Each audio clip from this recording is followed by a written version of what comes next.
Isaiah chapter 58 and verse 1. Cry aloud, spare not, lift up thy voice like a trumpet, and show my people their transgressions, and the house of Jacob their sins.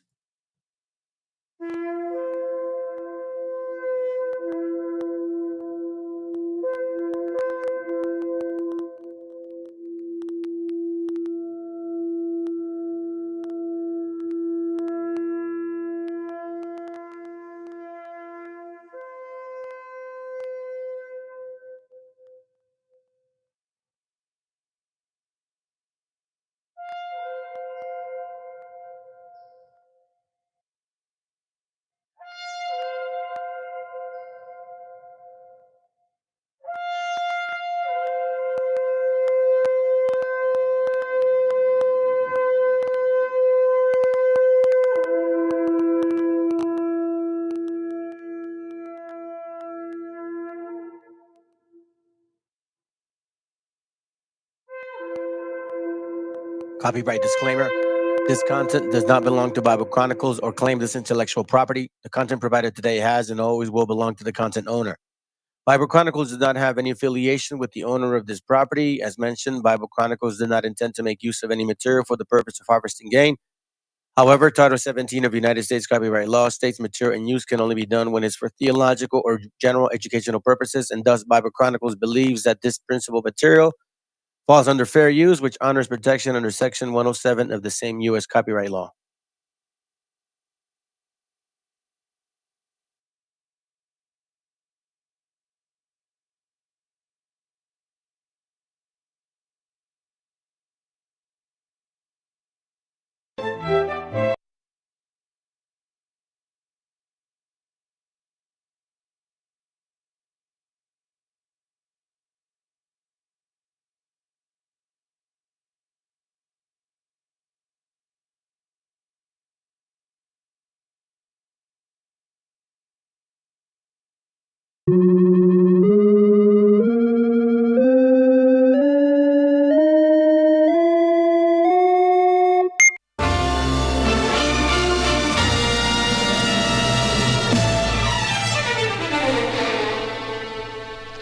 Cuando las serpientes evolucionaron, más rápido que muchos venenos. Noten la diferencia entre una serpiente venenosa y otra que no lo es por las marcas que deja. 1970, 1970, 1970, 1970. Nací un día de junio del año 77, planeta Mercurio y el año de la serpiente. Signo patente tatuado y en mi frente que en el vientre de mi madre marcaba el paso siguiente. Nacer, llorar sin anestesia en la camilla. Mi padre solo dijo es Ana María. Sí sería el primer llanto que me probaría, que mandó las heridas y dándome la batería. Solía ser entonces como un libro abierto, pero leí la letra pequeña del texto. Como un arquitecto construyendo cada efecto. Correcto, incorrecto, se aprende todo al respecto. Saber que algunas personas quieren el daño. Subir peldaño toma tiempo, toma años. Con mi peluche mirando lo cotidiano, dibujos transformaban el invierno en gran verano. Papá me regaló bajo mi insistencia un juego que trataba de compartir la solvencia, pero en el patio hicieron la competencia. Fue cuando sentí mi primera impotencia. 1970, 1970, 1970, 1977. No me diga no, que no lo presiento. Todo lo que cambia lo hará diferente en el año que nació la serpiente. 1977. No me diga no, que no lo presiento. Todo lo que cambia lo hará diferente en el año que nació la serpiente.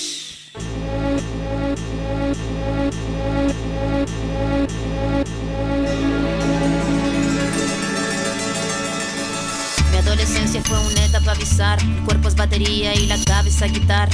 La orquesta narra una tonada quebrada para la mirada de una niña que solo talla espada. Hormona disparada, sobrepobladas de información que cambian temporadas. Caminas encrucijada, cada cual en su morada preparaba la carnada. La sagrada diablada de mirada encabronada. Mi fila la verdad nunca buscó su silla. Mi búsqueda fue mero proceso de pura pila. Pupila de poeta que marcó nuestra saliva. En la cordillera que miraba la salida. La parada militar de paso monótono. Colores policromos, los uniformes de poco tono. De tono mi cuestionamiento, la voz y sonó, no. Mi primera rima que sonó y me enroló. Mi búsqueda no fue para mi cosa de escenario. Fue algo necesario y que marcaba ya mi fallo. Así que tú hablas más de lo necesario. Fue cuando entendí en ser corsario. 1970 y 1970 y 1970 1977. No me diga no, que no lo presiento. Todo lo que cambia lo hará diferente en el año que nació la serpiente. 1977. No me diga no, que no lo presiento. Todo lo que cambia lo hará diferente en el año que nació la serpiente.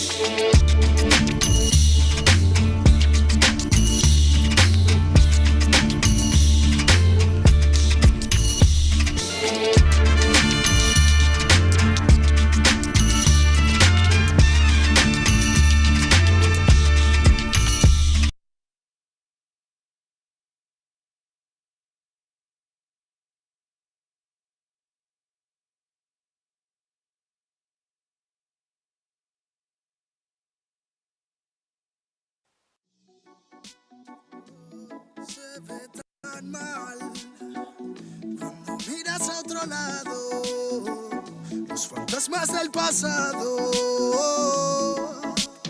no se detendrán hasta verte derrumbado.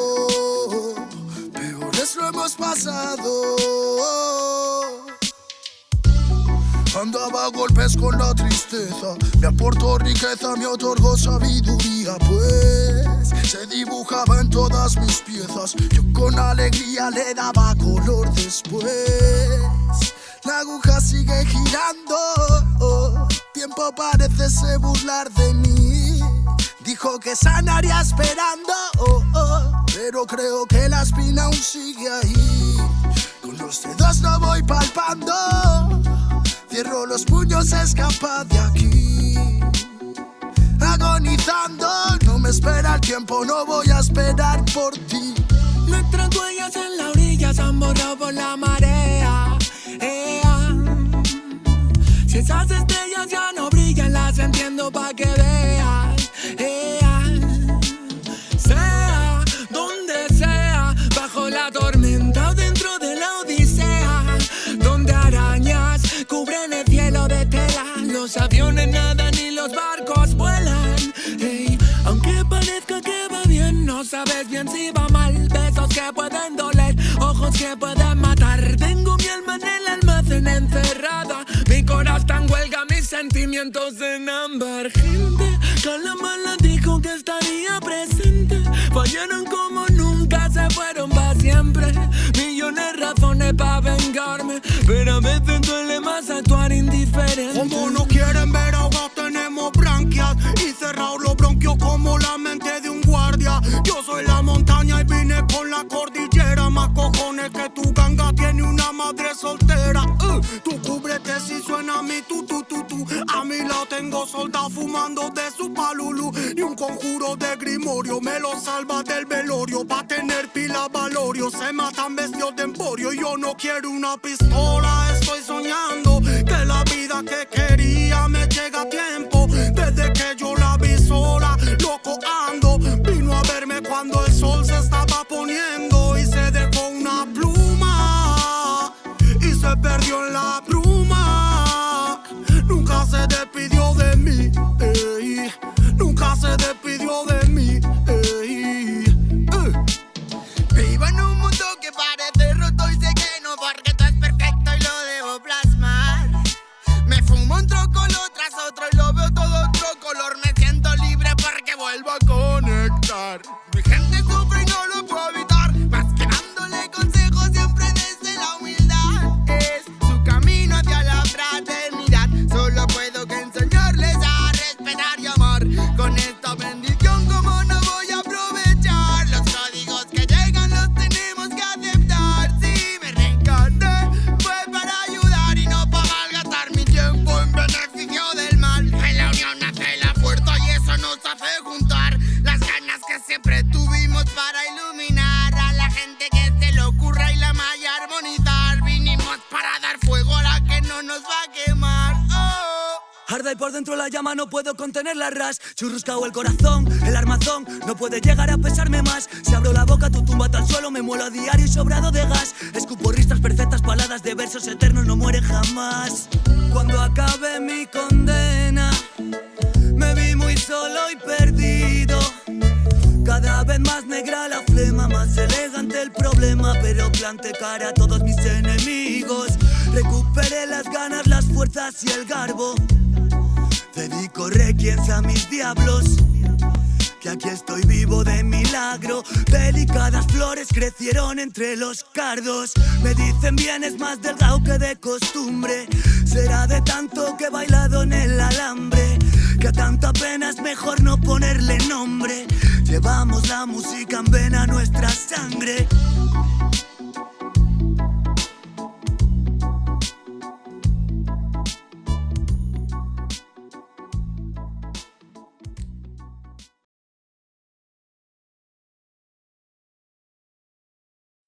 El autor viene a decirnos con mucha firmeza y gran convencimiento lo mismo que nos decía en el siglo XVIII el barón de Holbach, ¿no? Un filósofo francés de origen alemán. Si nos remontamos al comienzo, entonces hallaremos que la ignorancia y el temor crearon a los dioses. La fantasía, el entusiasmo o el engaño los adornaron o desfiguraron.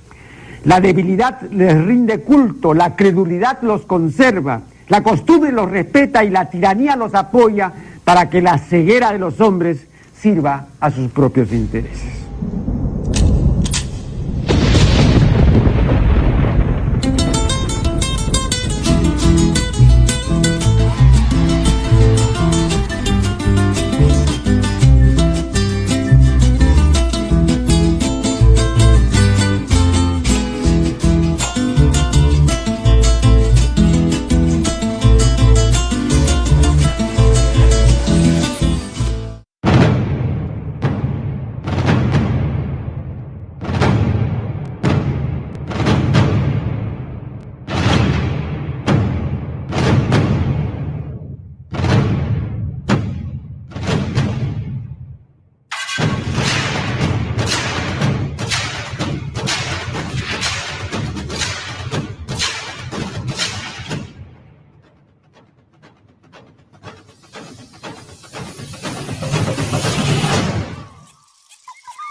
I think you guys can hear me clearly.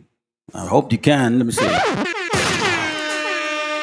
looks like you can. Let me close this up real quick. What up, family? Good to have you here, man. Good to have you here. The other night was pretty long, man. I'll give you that for sure. I got a title going on just to let you guys know. It's, I think, very important, especially after these times. Now, before I get started, I want to say this to you, familia. From the bottom of my heart, I made the mistake by putting my guard down, thinking that by having an adult conversation, right, we may be able to clear things up, at least initially. Sometimes people mistake my I guess so-called kindness for weakness, right? Now, some of you brothers that I talked to, well, it's actually one particular one. You know, we agreed that there was no discussion, there was no bill, there was no debate, there was nothing. It was just a waste of time, and we could have handled that a little bit different in regards to speaking when and how and who can ask questions. The reason why I also think this title is important is because it says proud and famished by greed. Now, greed doesn't necessarily mean stuff about money, family. It could also mean greed by thinking that this shit is yours only. And I'm going to tell you this right now, fam. Never, ever put your guard down against anybody anymore. Even if these motherfuckers try to come in with, supposedly they come in with the spirit of the Most High or Yahweh, right? I don't, look, you guys agreed. I mean, at least, brother, you know what I'm talking about. We knew there was nothing really there. You know what I'm saying? Like, we didn't get to, anyway. No matter of fact, I didn't even get to really speak. Y'all left by that time. But yet, apparently, you know, pride and famished by greed. It's very clear. Now, before I get going on the class, I want to bring this up because, I find it so interesting that these individuals that I had spoken with in private, and I thought, let's keep it there, man, because I want to really understand what y'all are saying. We didn't have to go against each other. Not a way. Not right at all. But apparently, you guys have a different agenda. You're not there to build anybody, man. You're not at all. So I'm going to say this to you. If you're a Sephardic motherfucking Jew, or anything related to that shit, or Khazar, get the fuck out of my fucking messenger. I don't want to talk to you guys at all. I even, for a moment, I said, let me hear you out. Even though I see some of your little holes and shit, I'll see what's up. But nah, apparently you guys didn't walk in the same spirit. Apparently that wasn't your intent. Apparently you wanted to, create this conversation between your little echo chamber that you post up on Facebook and shit, and claim that anything went anywhere. The funny part is that a bunch of those little kids and shit that don't even know how to wipe their ass, they probably still leave a fucking spot in their underwear. Have the audacity to post stuff like as if they were there. But anyway, it's all good, man. I did ask these people here. I asked them about Abraham. How come, why is he talking about Abraham? Do you know the story of Abraham? Why is it so relevant to our indigenous identity or Hebrew? Let me remind you guys of something the scriptures talk about in the Tanakh. And I'm going to say this to you. You guys actually said it to me that you believe the Dead Sea Scrolls supersedes the Bible, the Tanakh, the Torah, which I still find it funny because you guys still reference the Apocrypha. So then I said, hey, man, what about Abraham? Do you understand the story about Abraham? Why it's pertaining to, certain things? No, you guys said it don't matter. You said it doesn't matter. So let me remind you of what does matter. Because when I started following this verse here, I started waking up and seeing really truth. Not fake ass shit, actual history. History. Talking to me, it says Isaiah 51:1. By the way, we're using the Septuagint. As you guys can see, I always have the links. I do use similar ones, but we're going to try to stay here. And the reason I don't use this often is because it's a little harder to find because I don't know all the Roman numeral numbers by heart. You know what I'm saying? So I'll go back and forth. Hearken to me, ye that follow after righteousness, and seek the Lord. What does the word hearken mean? Like hold on to my word. You that seek the Lord, look to the rock. Look to the solid rock, which ye have hewed, and to the hole of the pit which ye have dug. So this rock came out of a hole, out of a pit, basically out of the shitter. Look to Abraham, your father, and to Sarah that bore you, for he was alone when I called him, and blessed him, and loved him, and multiplied him. Now, let me remind you, dumbass Old Testament keepers, Abraham wasn't keeping the laws, statutes, and commandments. Not at 8 days, not at the first day born, not after 8 days of circumcision. For 75 years, this man was in idolatry. In case you didn't know that. Then in Genesis 17:19, we start seeing the actual walk with him and how the Most High is dealing with him through wisdom. Because even in Sirach, which again, I'm not going to use the Septuagint because it'll take me forever to find it there.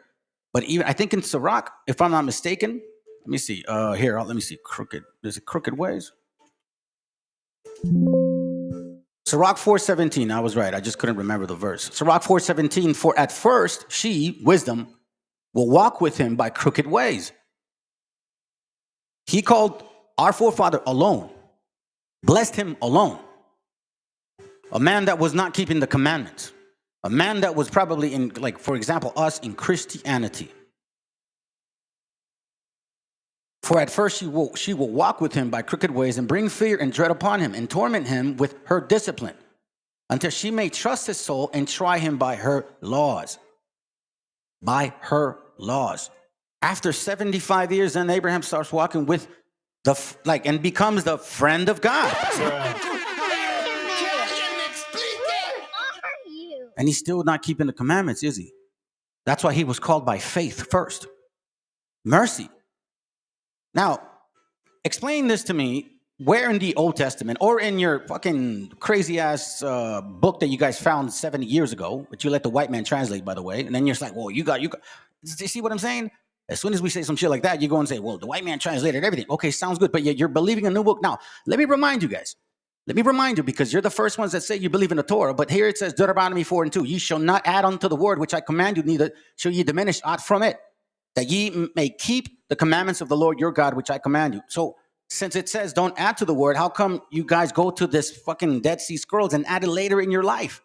How in the world are you doing that now? How is that different than what supposedly we, by reading the New Testament, which you guys read the Apocrypha, by the way, you're adding to the word. Now, who the hell determines who to add to the word? How can you even say that you prove that you're supposedly Zadokites, huh? You got bloodline? You got your DNA? What, did your daddy tell you? Or is it because you guys are Sephardic fucking Jews and you're bringing some bullshit here? Because I think that's what it is. I really think that's what it is. We're not talking about that right now, Ethiopia. Give me a second. I'll handle you in about an hour or so. I got a class going. I do have a brother that may want to talk to you, so just hang on your horses. Ye shall not add unto the word which I command you, neither shall ye diminish from aught from it. All right, so then you guys are saying the Dead Sea Scrolls supersedes this book. That's what you're saying. Then at the same time, you use the Apocrypha, right, when it's convenient. But then all of a sudden, you just disregard what it actually says here in 2 Ezra 13 about this particular individual. 2 Ezra 13:15, show me now the interpretation of this dream, for I conceived in my understanding. Woe to them that shall be left in those days, and much more woe to them that are left behind. So here he sees an actual vision. Right? It says here, let's see, what is that? Hold on, is it back? Is it before? I think it's before. Give me a second, family. Beheld the log. There it goes right here. 2 Ezra 13:3, and I beheld, and lo, that man waxed strong with the thousands of heaven. And when he turned his countenance to look, all things trembled that were seen under him. What is this, Yahweh? Is this your God? Are you saying he's going to come down and do this shit himself? And if you believe that's Yahweh, then he was the burning bush, right? And lo, there arose a wind from the sea that moved all the waves thereof. Verse 2. And wherever the voice went out of his mouth, all they burned that heard his voice, like as the earth falleth when it feeleth the fire. And after I beheld, and lo, there was gathered together a multitude of men out of the number from four winds of heaven to subdue the man that came out of the sea. Who is that? Where does it say in your Dead Sea Scrolls? Who is that? Because you guys use the Apocrypha, you guys run to it.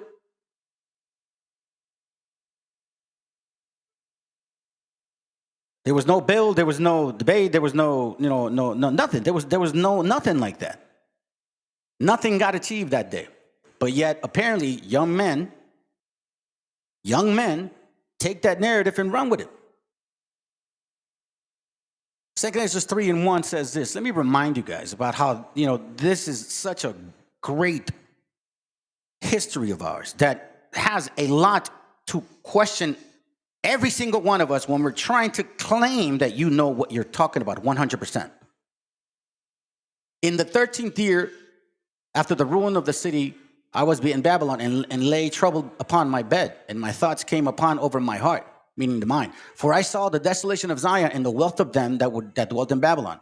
And my spirit was sore moved, so that I began to speak words full of fear to the Most High, and said, Lord, who beareth rule? Thou spakest at the beginning, when thou didst plant the earth, and that thyself alone commanded the people. Thyself alone commanded the people? And gaveth a body unto Adam without a soul, which was the workmanship of thy hand, and did it breathe into him the breath of life. And he was made a living before thee. And thou leadest him into paradise, which thy right hand had planted before ever the earth came forward. And unto him thou gavest commandments, you see? Just a side point, he gave Adam commandments, family. It didn't start just with Noah and shit.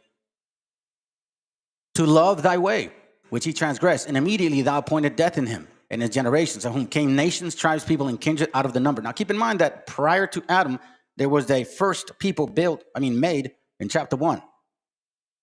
And every people walked after their own will and did wonderful things before thee and despised the commandments. And again, in the process of time, thou broughtest forth the blood upon that dwelt on the world and destroyed them. Then it says, and it came to pass in every them that as death was to Adam, so was the flood to these. Nonetheless, one of them thou left it, namely Noah, with his household, whom came all righteous men. And it happened that when they dwelt upon the earth, began to multiply, had gotten many children, and were a great people, they began again to be more ungodly than the first. Once again. Hey, Shalom Warakuya, what's up, brother? Good to have you here, man. Once again. So we see a trend of uncivilized individuals, man. You just can't seem to get it, can they? Then he says, now, when they lived so wickedly before thee, thou didst choose thee a man from among them, whose name was Abraham. Out of all your nutcases, still out of the tribe of Shem, by the way, him thou loveth, and unto him only thou gavest thy will. So you see that? So after everybody's wicked as hell, including Abraham, because he was born in wickedness, they called him alone. Now, where in your Dead Sea Scrolls do they actually explain the fall, the outcome, the separation, and the calling us back again? In Jeremiah 31, is that your only excuse? Because here we're talking about the Apocrypha, which also mentions Abraham, called him alone after all the wickedness of men. Hey, Ethiopia, I told you to fucking hold your horses, bro. If you don't shut the fuck up, I'm gonna block your ass for for a while. All right? So I told you to wait. If you don't got the huevos to wait, then just skedaddle, come back when you feel like it. That's what I said. You see what I'm saying, bro? You Canaanites, dude, you just don't stop, do you? You don't stop. You guys don't know how to fucking be patient, bro. Like, for real, y'all don't know how to be patient?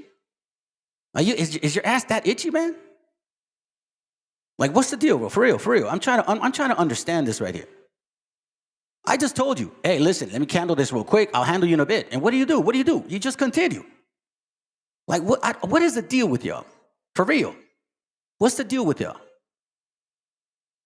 You can't just wait a second at all? This is a Canaanite trend, man. You guys have a pattern of being consistent. Show me something different for once. Because right now, this topic ain't about you Canaanites, bro. So just sit back. Oh, maybe you're, what are you, a Cushite? Maybe. So, you know what I'm saying? Just sit your ass back, man. I'm dealing with some shit that happened the other day, which you've obviously missed. Now, when they lived so wickedly before thee, thou didst choose a man from among them whose name was Abraham, whom thou lovest, and unto him only thou showest thy will. He wasn't born in the commandments. He wasn't circumcised in 8 days, and made an everlasting covenant with him, promising him that thou wouldst never forsake his seed. Now check this. And unto him thou gavest Isaac, and unto Isaac also thou gavest Jacob and Esau. As for Jacob, thou didst choose him unto thee, and put by Esau. And so Jacob became a great multitude. Check this out. Here's the important part. And it came to pass that when thou leadest his seed out of Egypt, thou broughtest them up unto the Mount Zion. And bowing the heavens, thou didst set fast the earth, moved the whole world, and made it the death to tremble, and troubled the man of age. And it says, and thy glory went through 4 gates of fire, and of earthquake, and of wind, and of cold. And thou mightest give the law unto the seed of Jacob, once again, clearly, once again, and diligence unto the generations of Israel. And yet tookest thou not away from them a wicked heart, that thy law might bring forth fruit in them. We see here that the first Adam transgressed. Let me see if I can skip to the point. Let's see, pass away years, and thou build the city, when thou spoke forsake, and all things of Adam. Hold on, the second family, I'll give it the city land. Balaam and came to, and thou separate the shining. Let me see, is it here? Hold on a second, family, hold on, give me a second. Give me a slight moment. Let's see. Here it goes right here. Well, my bad. I was in second Esdras 3. I should have gone to 14. My bad, fam. I didn't write that precept down. That was my mistake. Or did I? No, I did not. Second Esdras 14:1 says, and it came to pass about the 3rd day, I sat under the oak, and behold, there came a voice out of a bush over against me, and said, Ezra. Well, hold on a second. Over a bush. And I said, here am I, Lord. I stood upon my feet. Then said he unto me, in a bush I did manifestly reveal myself unto Moses, and walk with him when my people served Egypt.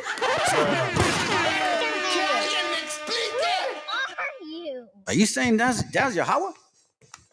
And listen, I'm reading the Apocrypha because you guys read that shit. You believe in the Dead Sea Scrolls, but you read the Apocrypha here, but all of a sudden you don't read certain verses. This is why it's important to understand why he actually mentions Abraham in the Old, the Apocrypha, and the New. He showed his will unto him only. His will.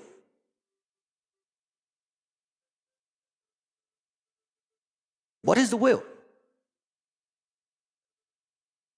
And here we see that also this spirit talked to Moses in the burning bush. What are you going to say to that now? Was that Michael?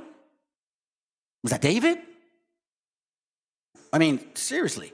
Well, which let me say, quote unquote, archangel is acceptable to you? There's a reason why in the Old Testament there's a history about a man named Abraham who was not keeping the commandments. Even though he had given commandments to Adam, he dropped them. He had given commandments to Noah, and he kept them, showed his kids since they were born, and they dropped them. So what happens to Abraham, who after Phaleg, let's go to Genesis, I believe. Let me go Genesis 17, I think, if I'm not mistaken. Well, Genesis 17 is when Abraham actually circumcised. But if you see the line of Abraham, of Shem, I believe is it what, 15? My dance made it wrong. Let me hold on a second, family. Let's Melchizedek by Melchizedek. Let me see if I can do it here. Just want to get to the line. Yeah, that's another topic in the hand. Give me a second. I gotta go fast here. All right, let me just stick to the point, because then I'll kind of swerve. I don't want to do that. It says, and when Abraham was 99 years old and 9, the Lord appeared to Abraham and said unto him, I am the Almighty God, walk before me and be thou perfect. This is when he gave the covenant. This is when Abraham actually circumcised. After 25 years, if you read the scriptures, if you understand what it's saying in context, right? He gave this man thy will. Psalms 40:8 says this. It says, I delight to do thy will, O my God. Yea, thy law is within my heart. So Abraham, there was something within him, moving him. Like, yo, bro, I'm not supposed to, like, listen to these demons. Now, I'm not supposed to listen to these demons, right? Here's Judith 5:7 to understand exactly what we're talking about here. Even for you, Hamites and shit that want to say Abraham was African, man, get out of here. Judith 5:6 says, these people are descendants of the Chaldeans, and they sojourn herefore in Mesopotamia because they would not follow the God of their fathers, which were in the land of Chaldea. So they got kicked out because they weren't worshiping these other gods anymore. Why? For they left the way of their ancestors and worshiped the God of heaven. So after Phaleg, the dispersion, so to speak, right? The scattering, the initial one, so-called, for everybody. Japheth went north, Ham went, where Ham belongs, and Shem stayed where they stayed. But even within Shem, they were worshiping other gods. You had Hinduism, you had Zoroastrianism, I'm believing. And God knows what other freaking religions were in there. I mean, the Trismegistus, Emerald tablets, all of that stuff was really, on fire at that time. And it says, so they cast them out from the face of their gods and fled into Mesopotamia and sojourned there many days. Then their God commanded them to depart from the place where they sojourned and go into the land of Canaan, where they dwelt. Now, why would God give these people any type of heritage if they ain't keeping the commandments? You want to know why? You want to know why that's important? Because everywhere else, other than now, if you didn't keep the laws, you were destroyed. If you didn't keep the laws, you were destroyed. You understand how that goes? That's why it says here in Judith 5:16, and they cast before them the Canaanites and the Perizzites, the Jebusites, and the Shemites, and all the Shemites, and all the Girgashites, and they dwelt in that country many days. And while they sinned not before their God, they prospered. This is after Abraham was given the covenant, and Abraham came back to the fold, meaning kept the commandments once again. Kept the commandments once again.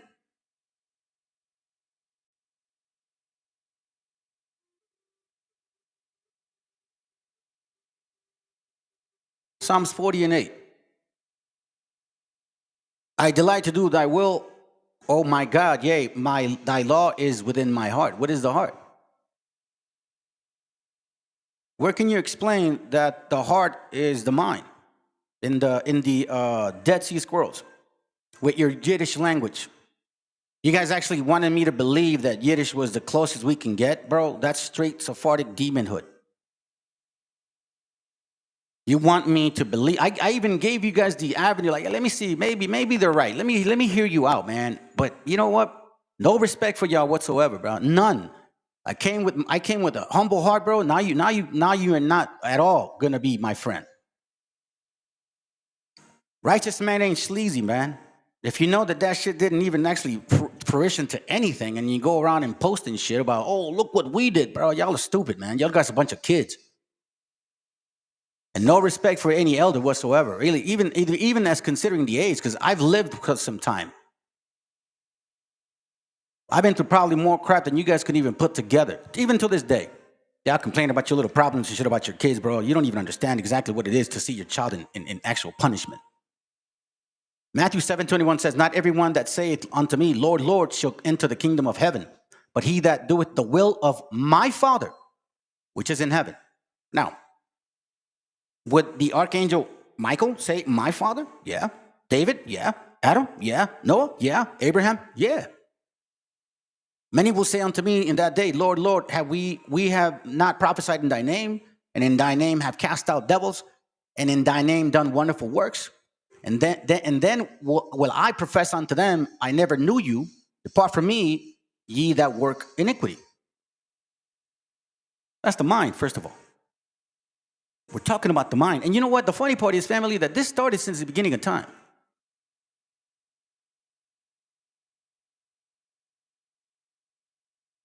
Since the beginning of time. So let me take you back to some education here. I'm going to go back to the Septuagint. Let me see if I can start it again.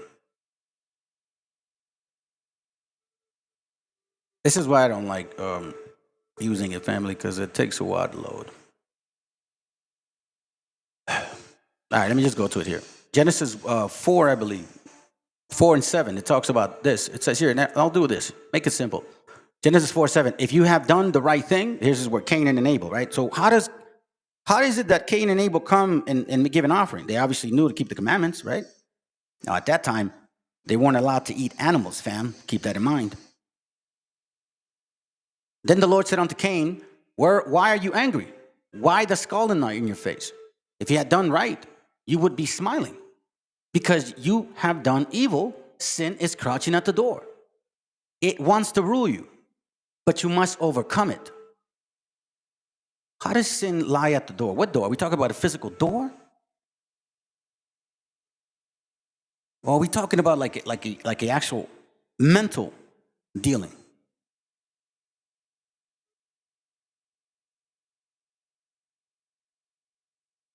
If we're saying to be conscious of your thoughts that run through your mind, be mindful of the things that you think about. Like the old saying, you are what you eat. Or what you think about is who you are, right? James 1:13 says this. Actually, let me try to read it this way, see which one it is first. Verse 14, I'll go here. Verse 14 says this, it says here, but we are tempted when we are drawn away and trapped by our own evil desires. Then our evil desires conceive and give birth to sin. So let me show you the pattern. Because see, this is why when I read what they said, I was like, wow, bro. Y yo aquí de pendejo, güey, dándoles un poco de respeto, cabrones. You know what I'm saying? Pura neta, güey. Yeah, that's the last time I put my guard down, bro. That's the last fucking time. That's what happens, family. You try to be respectful to people, bro. You want to give them their side and shit. Without me being judgmental, without me saying, nah, you're wrong. Nah, you know what? Let me hear, bro. Then hear me out, because I'm hearing you out. That didn't happen. It sure as hell didn't even happen. It didn't happen in private. Neither now did it even happen here on stage. A Sephardic Jews trying to tell me some shit. Give me a fucking break. Telling me Yiddish is the right way to read the Bible. You're outside your mind. James 1:14 says, but every man is tempted when he is drawn away from his own lust and enticed. Now, every man is tempted, drawn, and enticed. That's a pattern right there. That's a pattern. So you got to nip it in the butt when you start seeing yourself kind of falling into that pattern, because guess what? Everything in darkness will be revealed. We all got demons trying to get in our mind and destroy our spirit. If you act upon it, it will be exposed. But every man is tempted when he is drawn away from his own lust and enticed. And when lust has conceived, so that's tempting, lusting, enticing, conceiving, and then action. 5 steps before you are dead when you regret what you've done. So if you don't understand how the mind works, if you don't understand the parables regarding Hosea, if you can't even come to that conclusion or even give it for a moment, like then I can't help you, kid or kids, because I'm gonna call y'all kids now. You had no idea, or I don't know why you didn't understand. I came to you as a man, as an adult, to talk, and now y'all took it like a fucking childhood shit, and it's just funny to me, bro. Luke 6:45, a good man out of the good treasure of his mind bringeth forth that which is good. So if you don't understand the pattern of your wickedness, you ain't bringing nothing good. An evil man out of the evil treasures of his heart bringeth forth that which is evil. For of the abundance out of the heart, his mouth speaketh. You're right, brother Rayak. It didn't build anything, but they ran with it. It's funny, bro. Such a fruitful ground, huh? Such a growing, root. Luke 8:15. But that on the good ground are they which in the honest and good heart, having heard the word, keep it and bring forth fruit with patience. I don't know about y'all, you kids, but it don't seem like you guys have your house in order at all. You don't have your house in order, because one of you guys is having problems going to court and shit and promoting, all the blunts you smoke. I don't know why that has to be promoted, but hey, do your thing. You got problems with your family. You can't even see your kids. That tells me where the fuck you are. And then the other one. Where's your order, man? You telling me your whole household believes in this shit right here? Your wife, your kids, all of them? They're keeping the laws? You got your young daughters not fucking around, hoeing around and shit at 21, 22 like myself? I don't think so. A lot of you guys come with supposedly pinches huevos, güey. So your huevos also translate to your family. If you got a good fruit, you're going to bring forth good fruit. So now let's bring some attention here, because apparently some of these guys, like they claim they understand the whole book, but yet they don't even want to read it. Romans 2:14, since you kind of mentioned him, it says, for when the Gentiles which have not law do by nature the things contained in the law, these having not the law are law unto themselves. What does that mean? That northern kingdom, they started understanding, like, bro, I don't want to be sitting anymore. That started inwardly. I was brought in Christianity, man. I was Catholic. What are you talking about? I had no idea of anything outside of that. But somehow, some way, I still had a sense like I shouldn't do that, and I shouldn't do that, and I shouldn't do that, and I shouldn't do that. Like, I shouldn't do that. Slowly, the spirit walks with you in crooked ways until it can trust you. Their conduct shows that the law command is written in their heart. I thought you said that Paul wasn't teaching the laws, as he was teaching not to keep them. Their conscience also showed that this is true, since their thoughts, sometimes accusing them, meaning their own lustful thoughts, and sometimes defend them. So a spirit within us, in the state of Gentiles, still being of northern kingdom, started being conscious of the fucked up shit that we were living like. This is why Abraham was called alone, in idolatry, in that pit, in that hole, coming out of the Ur of the Chaldees, probably practicing Hinduism, Zoroastrianism, who knows? I got a book on that, man, and I did a class on this. So here we see clearly that these so-called Gentiles who are supposedly, Paul says, no, don't keep the laws. He's talking about, nah, man. The Gentiles do not have the law because they weren't the southern kingdom who was under the Pharisees, all that bullshit, all that Kabbalah stuff. Because y'all still believe in that shit. I bet you guys study the Talmud. You criticize the Talmud, but you study it. That's what your family studies. Oh, yes or no? Young kid, isn't your dad a Sephardic Jew? Don't you say and posted that that's what you came from Spain? That your dad believes in the Khazars and all that shit? What are we talking about here now then? Huh? When did you lose your heritage and gain it back like Abraham did? But whenever they do by instinct what the law commands, they are their own law, even though they do not have the law, meaning they don't have the teachers, they don't have the prophets, they don't have the book anymore, they can't walk into the synagogue, so to speak. Not at all. Yet their conduct shows that the law command is written in their hearts. So when the hell did Paul say, don't keep the commandments?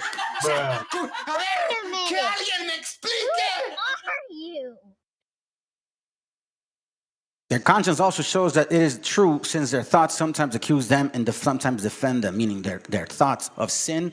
Am I sinning? Am I not sinning? No, actually, I'm not sinning. I'm cool. Or nah, you know what, man, I'm really messing up.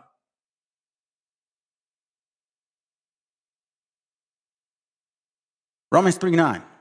Let's just skip a couple things real quick. Well then, are we Jews any better conditioned than the Gentiles? Not at all. I have already showed that the Jews and the Gentiles alike are under the power of sin. Why is that? The law says, love your brethren, love the Most High, and love your brethren. That's what the law says. And they hated their brethren. As scriptures say, there is no one who is righteous. Psalm 14. It also talks about that there's spirits that are made, for wickedness, that there's spirits also to fool you. God creates good and evil. God kills and makes live.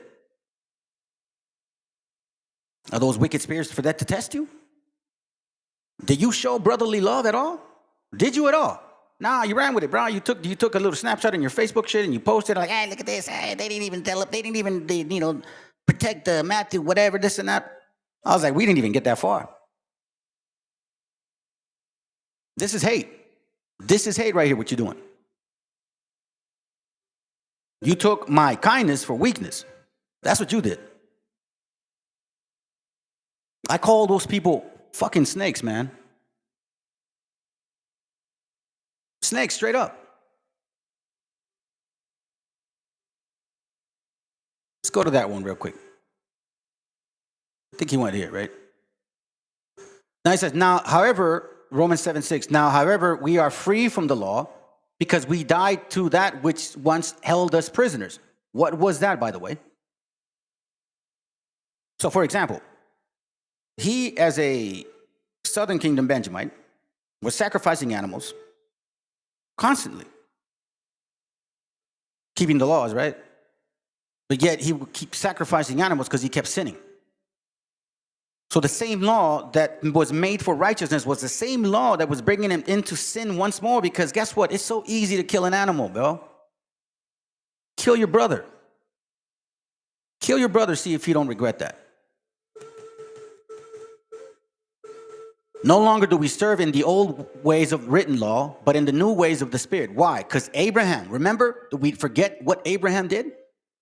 Romans 4:1. What shall we say then? Abraham, the father of our race, what was his experience?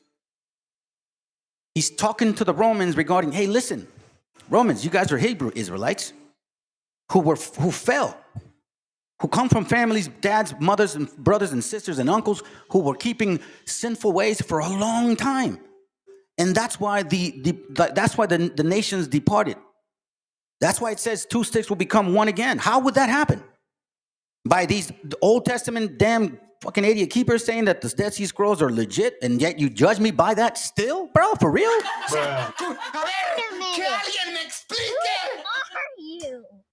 What happened to Abraham, he says? If he was put right with God by the things he did, he would have something to boast about, but not in God's sight. That means if he would have kept the commandments, been born since the get-go of it, you know what I mean? His dad, his father, his grandfather, if they would have done it. For if Abraham were justified by works, keeping the commandments. Since he was born, since at 8 years old, he was circumcised, worshiping only the Most High, nobody else. Not no Messiah, not no Jesus, not no angel, not no archangel, not no David, not no Melchizedek, none of that shit. Asking for forgiveness from our Creator.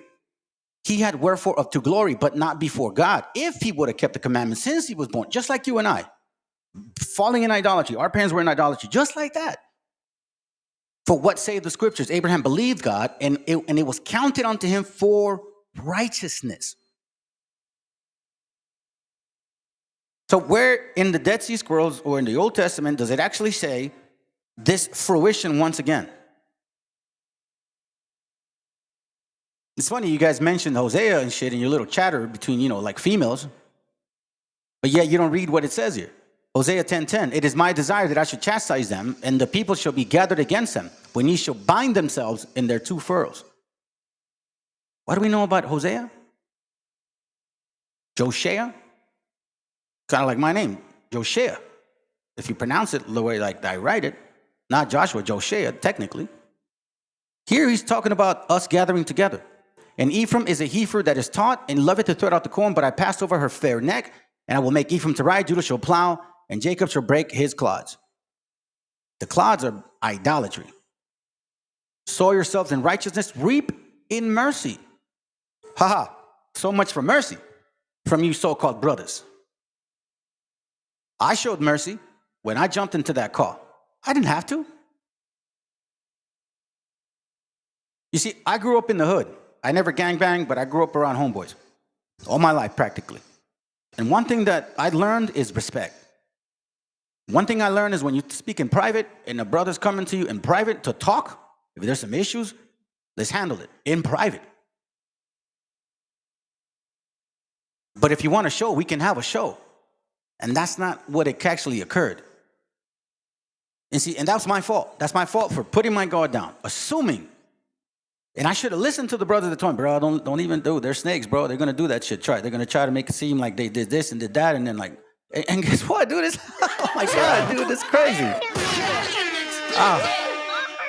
So it says here for the two kingdoms to come together and reap in mercy, break up that fallow ground, that dry fucking head of yours. For it is time to seek the Lord till he come and rain righteousness upon you. How is he going to rain, bro? With your standard. And you guys are saying like, well, keep the commandments. Are you guys sacrificing animals?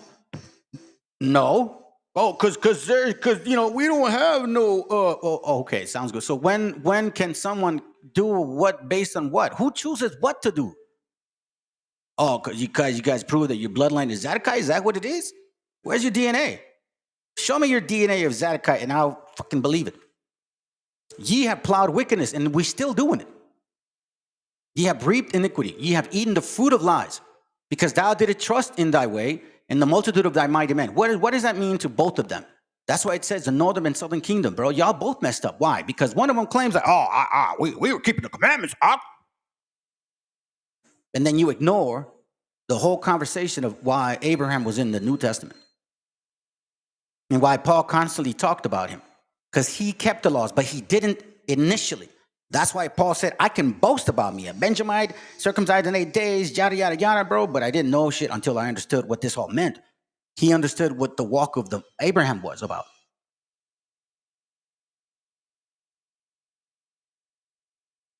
When Romans 7 talks about a lot of things, right?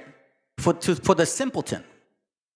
He says, Romans 7:22, for I delight in the law of God, the inward man.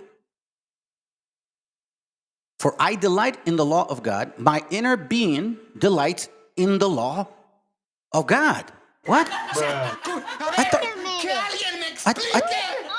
thought that he was not, I thought he wasn't teaching, to keep the laws.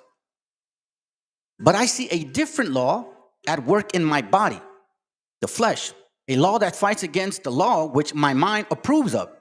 He was keeping the laws, but he knew that even after sacrificing these animals, it didn't fix the problem because it was just by works, not with faith. The same way, just by faith and no works doesn't count.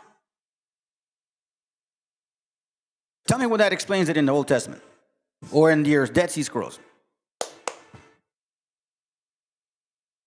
Then it says, it makes me a prisoner to the law of sin, which is at work in my body. Why? The law of sin, meaning the commandments, the sacrificial law.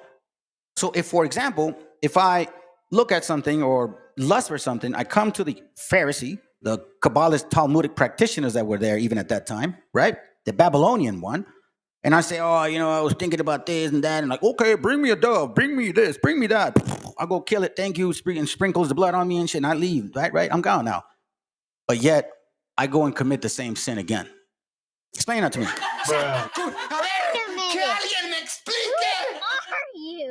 So the same law that was teaching him to keep the commandments, to not sin, was the same process without understanding that he was falling into sin again and again and again and again and again and again and again.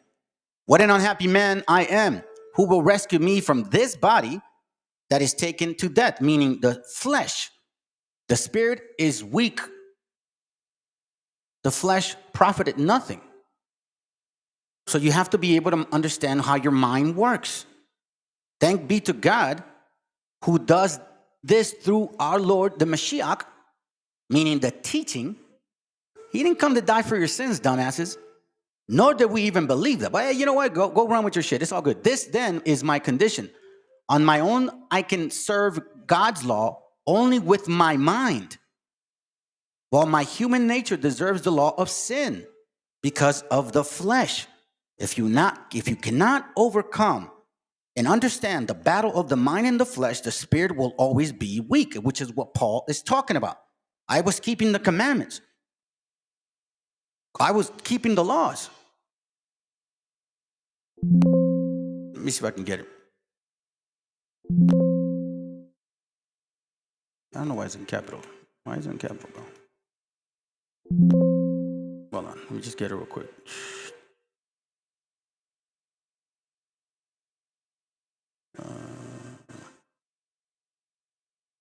Here he understands he's keeping the laws, right? I got it. He says, I asked Romans 11:1, I asked then, did God reject his own people? Certainly not. Then he speaks, I myself am an Israelite, a descendant of Abraham, a member of the tribe of Benjamin. God has not rejected his people, to whom he chose from the beginning. You know what the scriptures say in the passage where Elijah pleads with God against Israel. Lord, they have killed your prophets and torn down your altars. I am the only one left, and they are trying to kill me. Right, here goes. Sorry, I was looking for this one. My bad. So here he's talking about that he's regarding boasting, okay? Paul, 2 Corinthians 11:22. Then he says, are they Hebrews? So am I. Are they Israelites? So am I. Are they the seed of Abraham? So am I.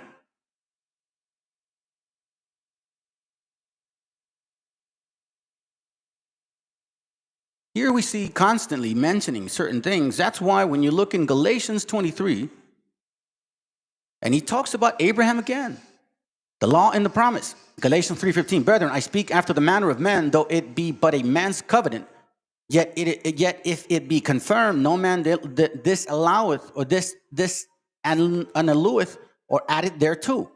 How to Abraham and his seed were the promises made. He said not to seeds as of many, but as of one, and to thy seed. And this I say, that the covenant that was confirmed before God is in Christ, the law, which was 430 years after, cannot disannul that it should make promise of none effect. So again, this is not for everybody. This whole Christian doctrine you guys are talking about, your Christmas Christian beliefs, nah, you guys are totally lost. For if the inheritance be of law, it is no more of promise. Why? But God gave it to Abraham by promise. He wasn't keeping the laws, remember? So then he gave him the commandments, remember? That's not what happened to Adam. That's not what happened to Noah. If you see the history, they were given the laws initially, and they all fell like stupid asses.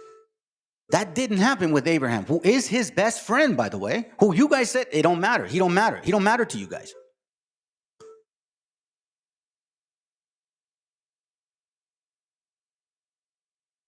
Then it says here, it's Galatians 3:23.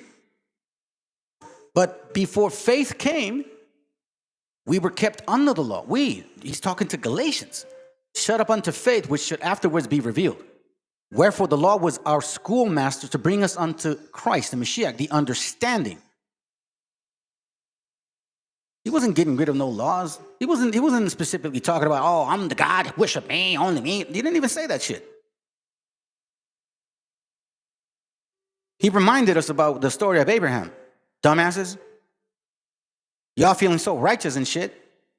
Are you better than our father? That we might be justified by faith. But after that faith has come, we are no longer under the schoolmaster. What does that mean?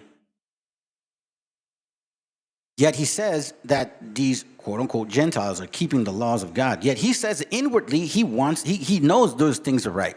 But the flesh doesn't like the work. It takes advantage of even the sacrificial aspect of it. So I ask you guys, if you guys are so high and mighty, how come you ain't sacrificing, bro? If you claim you're Zadokites and Levites and shit, why aren't you doing it now?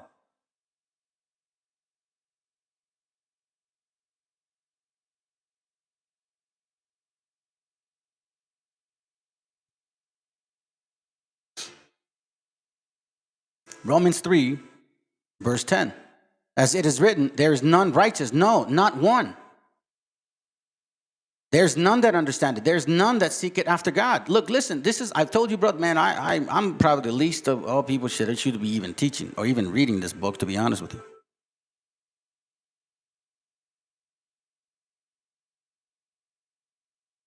Because what I understand about that whole Yiddish shit, it's attached to Kabbalah. This is your history, and you want me to think that you guys are my people now? After what you actually show the kind of snakes that you guys are. Go ahead and keep listening to that Yiddish shit. Make it seem like it's your religion. Go for it. Let's go. That the children of Israel. Why do we say that? Children of Israel, when our children are called kids. Kids are baby goats. You have kids. They're called the children of Israel. We have kids. In the Hebrew, the rabbis blessed the congregation, which is called the benediction symbol. Again, the black robe for the planet Saturn and Yahweh. That is Yiddish. That is where you guys come from. And you want me to read Yiddish to supposedly make me understand now? I gave y'all the benefit of the doubt initially. Nah, not anymore. Now I know what kind of demons you guys are. You guys think it's a game here. You guys think it's a fucking game, which is the sad shit. This is Yiddish. Sephardic shit, Khazarian shit. You guys are more likely Sephardics, and I know one of you is, and now you want me to believe your bullshit. Even after I've proven historically how these Sephardics and Khazars had everything to do with the enslavement, the robbery, the pillaging of what occurred in 1492. The financing, but specifically more than anything. I think these people hung our people by 13, fam.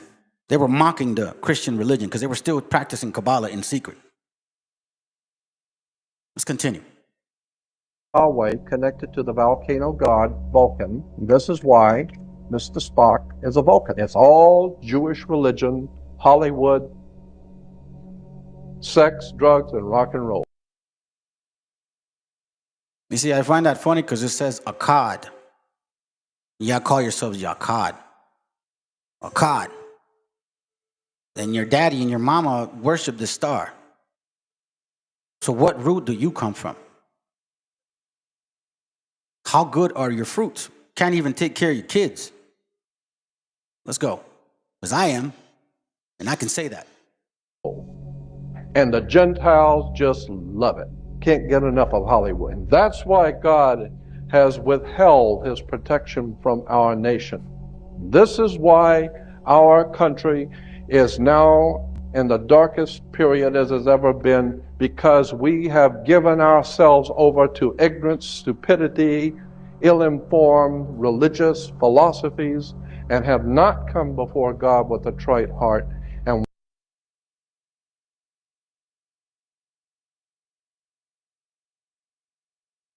I got this book to show you guys. It's from the Life and Times of Constantine the Great.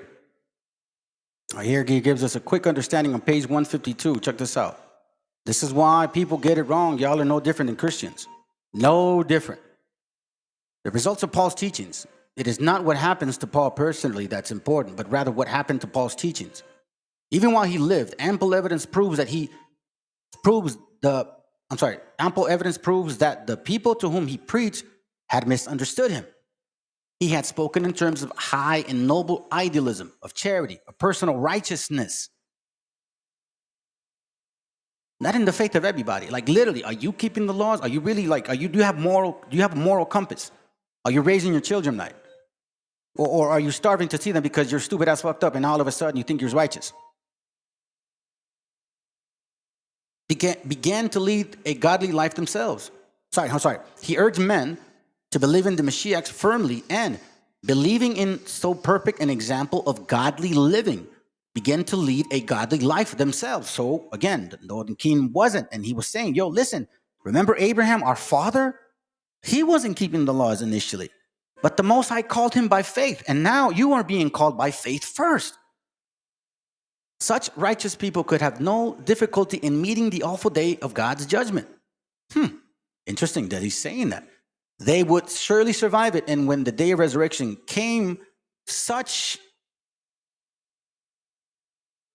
people would surely be permitted to live again and forever.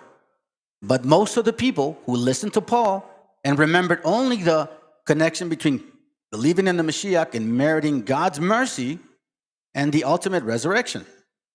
Pay attention closely. They skipped the middle step, the need to live godly lives. Meaning they didn't do what Abraham did. They didn't circumcise. They didn't keep the commandments. They didn't have no moral compass. They just do what they do and like, hey, God will forgive me. That's not what it says to do. Thus, faith in the Meshiach came to be the only and entire basis of the religion adopted by the pagan Christians, the Christmas Christians that we see today, while the Judeo Christians who live in Palestine continue to observe the laws. This is an explanation outside of the book. Acts 24:14 teaches us something clearly. You guys say Paul wasn't teaching the laws? Okay. Yet he was here talking about the laws. I do admit to this to you. I worship the God of our ancestors by following the way which they say is false. But I also believe in everything written in the law of Moses and in the books of the prophets. You see this? But I also believe everything written in the law of Moses. Here we see that Paul believed in all the writings, the law, statutes, commandments of the prophets. Paul was keeping the commandments with a much better understanding. He wasn't killing his brothers because supposedly they weren't keeping the commandments or because they misunderstood something. He had mercy and said, yo, listen, just do this for now, and the Most High will start walking with you if he's calling you. Which is why I told you, a lot of you brothers that I talk to, I'm not here to judge you. I can only suggest and say in these things that I know that some of us don't have the same walk understanding. Some of us are still growing to it. Nobody here is the teacher. We're all students before the end. But this I confess unto thee, that after the way which they call heresy, so worship I the God of my fathers, believing all things which are written in the law and in the prophets. He says it again in Acts 28:23. And when they, here, let me go here. 28:23.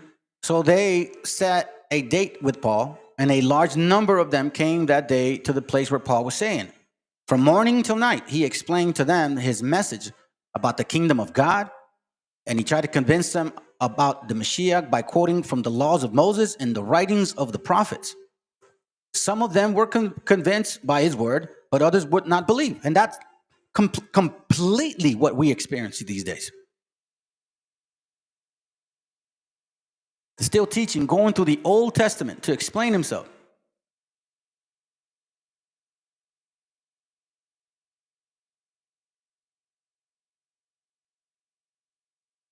We see something in Job And it's very powerful that Job says this right here. He says, all right, teach me. Tell me my faults. I will be quiet and listen to you. Honest words are convincing, but you are talking nonsense. See? Honest words are convincing. All the words should be convincing. If you have an honest word, I came to you with humility, sincerity. I didn't want to make a show. I was like, nah, let me see if I can build with y'all, man, because maybe I'm wrong. I don't know. All right, teach me. Tell me my faults. I said that to you motherfuckers. And you guys didn't do that. You didn't honor my word. You didn't even honor the respect I gave you. As a matter of fact, I kept telling you, bro, you know what? Like you said to me, what you say? Who am I to question PhD people? And then in the same breath, you're like, I've debated PhD and destroyed them. So I say, oh, so what you're saying is I'm stupid and you're not. That's basically what you're saying. You are no different than BHIs, man. Y'all want that superiority shit. I'm the king, I'm the leader. You run, bro. You are no different than Christians. You are no different than BHIs, bro. You guys run with that spirit. I came to you like Job. All right, teach me, man. Tell me my faults. I will be quiet and listen to you. Because honest words are convincing. And other brothers that had a chance to talk to me, you guys understand, I'm not trying to be like, no, let me listen to you, bro, because I do have some questions too. You think I'm talking nothing but wind? Then why do you answer my words of despair? And quite frankly, man, more than anything, bro, it's disappointing. It's disappointing to me. More than anything. Yo de pendejo, güey. De pendejo, cabrón. Let's continue. We see some flaws about these Yiddish people, these Sephardics, these Khazars, still trying to push that sneaky shit. Now these Sephardic people trying to say that there are people, like Dirty Water was saying. Y'all are no different than the two of the examples that I'm going to show you. No to President Trump would be saying no to God. We command all satanic pregnancies to miscarry right now. It is not found in Antifa, and it is not found in Black Lives Matter, all which are anti-Christ. I declare that President Trump will overcome every strategy from hell and every strategy of the enemy. And any tongue that rises against him will be condemned according to the word of God. It's not okay to have an abortion. It's not okay to marry the same sex. And strike and strike and strike and strike and strike and strike and strike and strike and strike until you have victory. It is God that raises up a king. It is God that sets one down. And so when you fight against the plan of God, you're fighting against the hand of God. The Supreme Court justice says, if we get two more, come on, if we get two more. And right now, I know right now, we are scaring the literal hell out of demonic spirits by me saying this right now, because if we get two more, we will be able to overturn demonic laws and decrees. Never been hatred like this. I've never to seen a president. Never in my life. Principalities cannot control this man because he surrounds himself with Christians. He is a Christian. Have you ever asked God for forgiveness? That's a tough question. I'm not sure I have. I don't bring God into that picture. That makes sense. Silly Christmas Christians, bro. Let me remind you of what the actual tongue means. Like right here, it says Acts 2:5. There were Jews living in Jerusalem, religious people who had come from every country in the world. And when they heard this noise, a large crowd gathered. They were all excited because all of them heard the believers talking in their own language. In amazement and wonder, they claim these people who are talking like these are Galileans with power and zeal. How is it then that all of us hear them speaking in our own native language? We are from Parthia, Media, Elam, from Mesopotamia, Judea, Cappadocia, Pontus, and Asia, from Phrygia, from Pamphylia, and from Egypt, and the regions of Libya near Cyrene. Some of us are from Rome.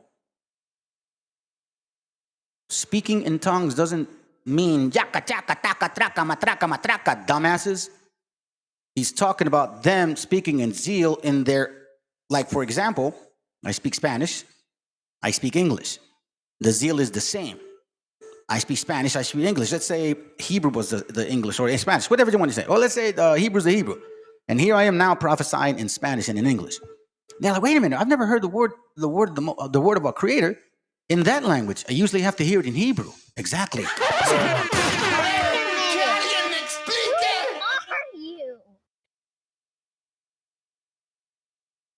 That's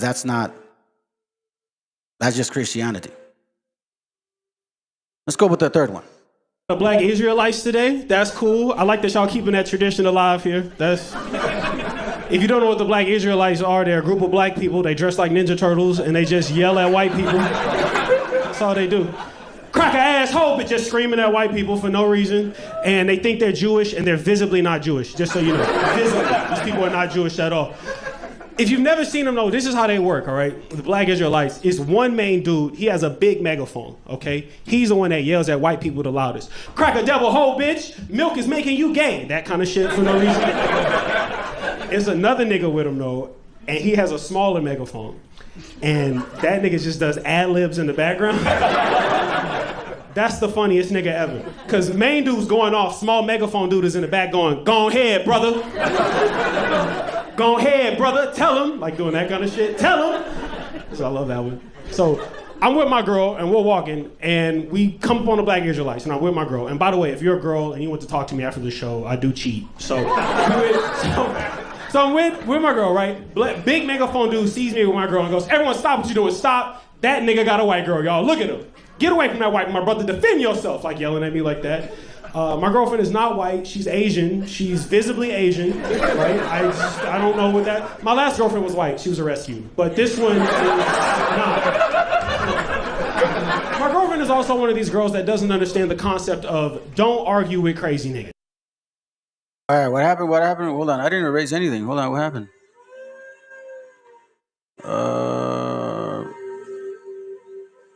Oh, you did. Yeah, hold on a second, brother, don't do that. Let me unremove it. Nah, don't do that, bro. He's BTC is what was he saying? What did he say?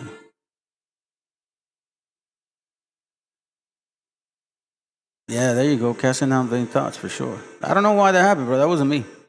Pinche Joe. Cuidado, güey. Vale, pues. Take care of it, bro. Fix it. Let's go. Right?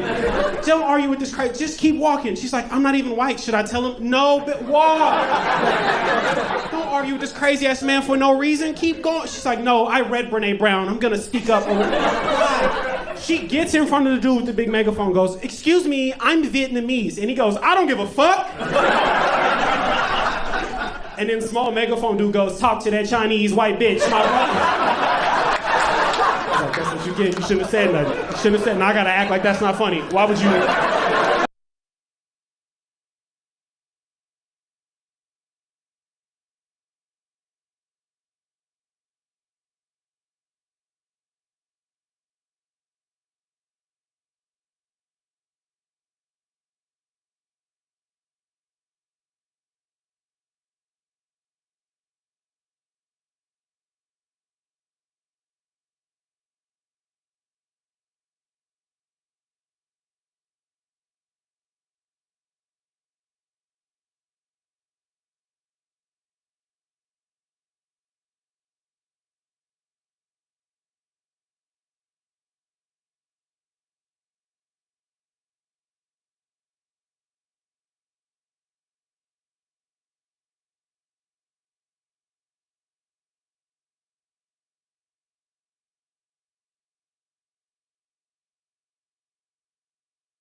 Thank you, brother. Thank you. Yeah. Anyways, thank you. Appreciate that. I'm glad I used that last video, man, because I thought it was funny. There was many different ones to use, but I thought that was funny shit. All right, so we're gonna read now Deuteronomy 4:38. Let's read this because some people did make some stupid comments the other day, and you know I let them talk. Honestly, I was just letting people talk. I'm not gonna do that shit again. It says, because he loved thy fathers, he also chose their seed after them, and he brought thee himself with his great strength out of Egypt. Remember, keep in mind the burning bush. The burning bush, huh? That's the creator? Nah, I don't think so. That was a spirit, not the creator. To destroy nations great or greater and stronger than thou before thy face. Now, some people come to this channel like, we stronger than y'all, we faster than y'all. Really? So here it says that the Israelites are not anywhere near great nations. They're not the biggest, fastest, strongest. Not at all. Not at all. To destroy nations greater and stronger than thou art before thy face, to bring thee in, to give thee their land to inherit, and as thou hast said it, and as thou hast it this day. I find that funny, man, that you guys try to use this stuff here. Now, why am I sharing this with y'all?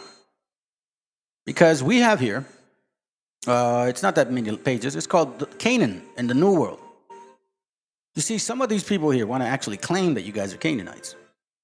And this is exactly what these Edomites, or the sons and daughters of Esau, believe. These evangelicals, I'm serious, these evangelicals, these Khazars, these Sephardics, I'm telling you, they know this shit. Or at least they believe it. Because they sure as hell said it themselves, that they say they're Amalek or the Canaanites, and they need to destroy the Palestinians. I showed you guys videos that they compare us to them, correct? Check this out. We'll read a couple things and then we'll move on. Contemporary Native Americans have to grapple with the exclusionary reading of the Hebrew Bible that aided the genocide against their ancestors. You see this? This contribution traces the roots of identification of Native Americans with Canaan and outlines responses from contemporary Native theologians and authors. 3 areas of focus are suggested for a constructive engagement with the topic: to practice layman, to deconstruct church teachings in this topic, and to change our mission practice towards a decolonial practice of mission. I conclude that it is necessary for contemporary readers to strongly distance themselves from violent readings that legitimize conquest in order to arrive at a truly decolonial reading of exclusionary texts. Then it says the colonization of the Americas and the genocide of the native inhabitants of the land can be categorized as a theological event. A fusion of theological and secular ideas played an important role in providing the rationale for colonization, both by Anglicans and Puritan settlers in the New World. See that, family? This is why to this very day they still say what they got to say. They'll still feel like they can say what they're saying. Deport y'all, take of the land. Even though we've never left, we're still considered immigrants. And then you're going to hear one of them actually say it, even though he says a third or second generation Puerto Rican immigrant. He's still, even though she's like born U.S. citizen from like 3 generations behind, right? He still calls her an immigrant. One of the most influential images that played a role in the identification of the native inhabitants of the land with the Canaanites. This comparison was actively constructed and did not arise naturally, since many advocates of colonialization knew full well the prevalence of biblical texts that stressed the love of their neighbor. Well, you know, Christmas Christians, man, they always pick and choose what they want to read and study and apply. This contribution first and foremost explores how the religious history of Israel became fused with the history of the colonial settlers. The first part, therefore, has a predominantly historical character. It traces the hermeneutical decision that were made to fuse the narrative of Canaan with the narrative of the American Indians, the original inhabitants of what is currently North America. Even though the genocide wiped out a significant portion of the native population, the legacy of various First Nations is kept alive in this present day. Canaan in the New World. An anonymous tract was discovered in the legacy of Sir Walter Raleigh, 1522, 1618. This tract denied any similarity between Israel's conquest and the English settlers of the New World because God has given no Christians any such warrant.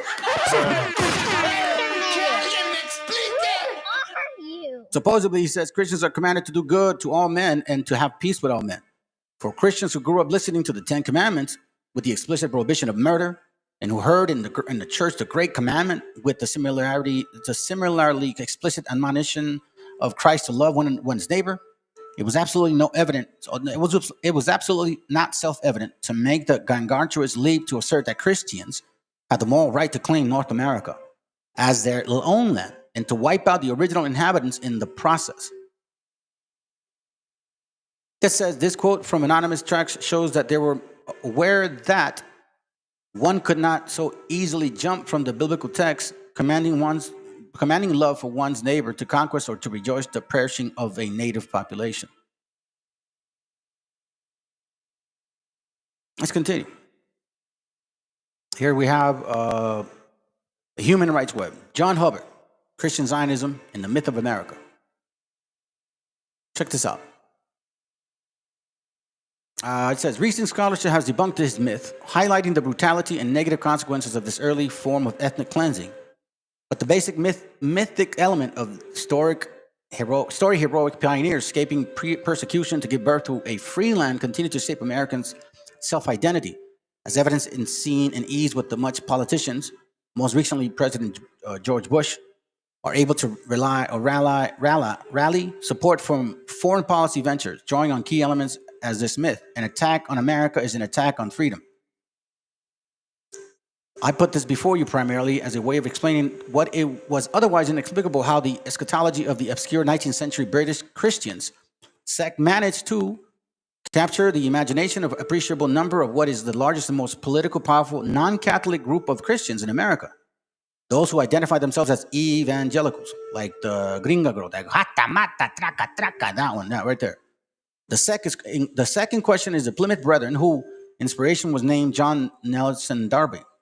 What he thought is an approach to biblical interpretation known as dispensationalism. A key aspect of dispensationalism is the distinction it makes between Israel and the Church of God plans of salvation.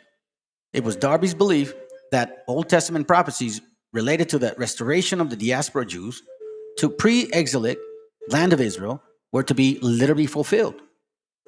This was in position to more widely held teachings of the Western Church of the time, which read the ancient Hebrew prophecies through the lengths of Augustine displacement eschatology. Augustine identified the church as the heir of promise, New Israel, looking forward to an eternal New Jerusalem, thus eliminating the promised land from the equation.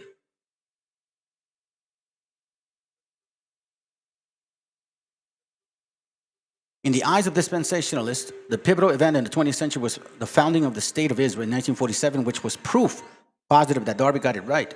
This was given more credence by the Zionist state swift and decisive victory in 1967, 6 days of war. Clearly, God's hand was in this, so they say. Let me continue. This is from a book called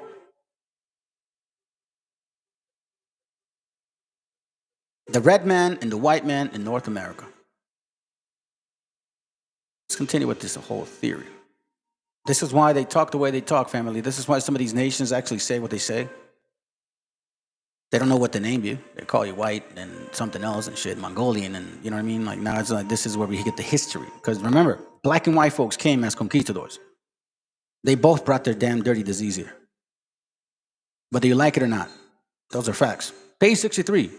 It is lawful that your majesty, like a good shepherd, appointed by the hand of the eternal Father, should tend and lead out your sheep, since the Holy Spirit has shown spreading pasture, whereon are feeding lost sheep, which have been snatched away by the dragon, the demon. These pastures are the New World, wherein is comprised Florida, now in possession of the demon, the natives, and here he makes himself adored and revered. This is the land of promise, possessed by idolaters, the Amorites, Amalekites, Moabites, and Canaanites.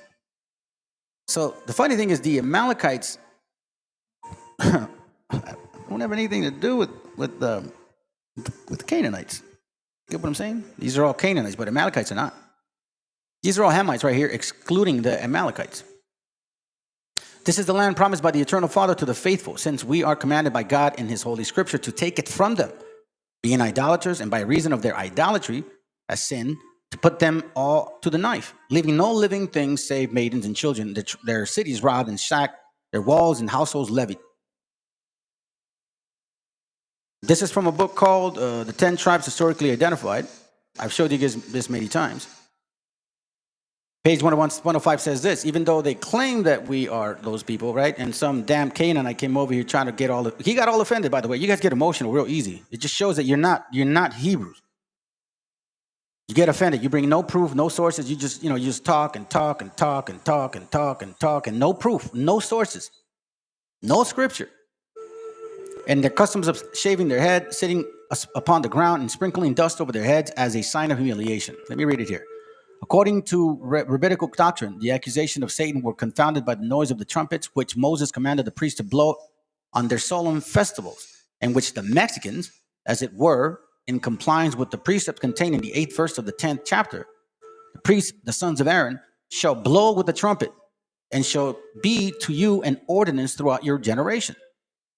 Continually sounded in the courts of their temple, a custom which the interpreter of the Vatican Codex believed they had borrowed from the Hebrews. Borrowed, really?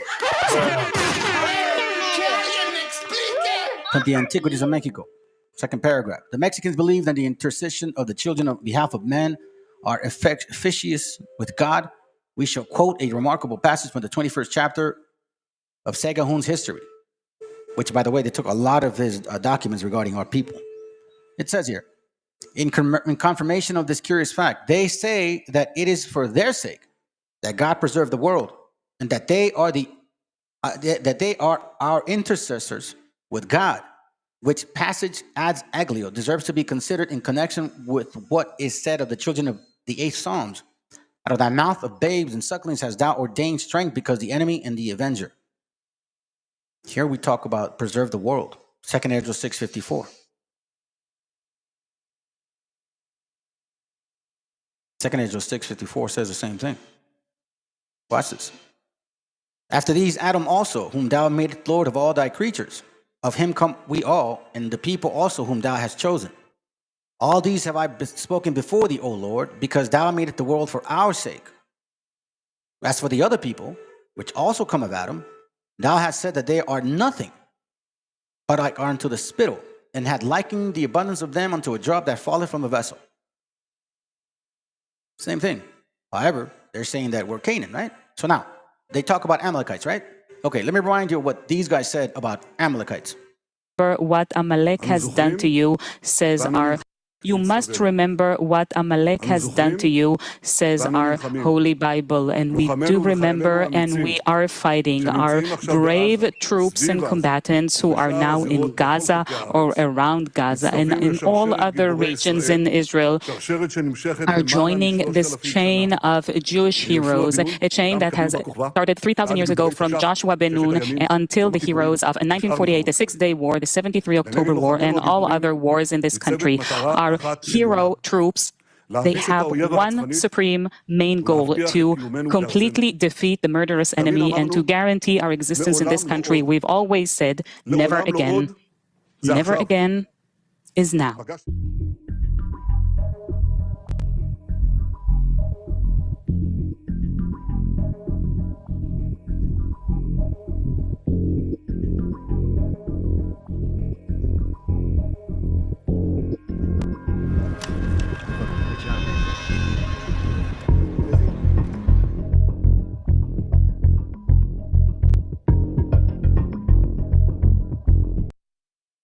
Right, yeah. Here's the interesting part. If you go back to the history that we're talking about, by the way, this book is, let me go back real quick. What year is it written? Hold on.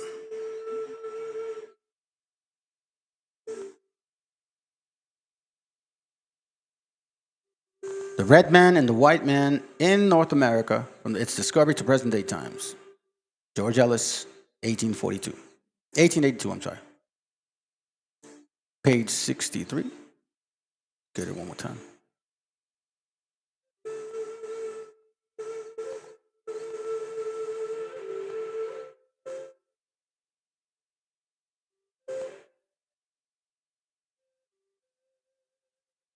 Page 63 says this on the bottom. This is the land of promise possessed by idolaters, the Amorites, the Amalekites, Moabites, and Canaanites. You see that?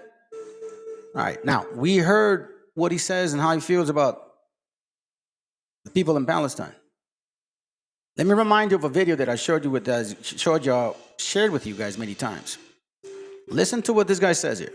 It's in Spanish. I'm going to put the translation. Let me see if I can change it.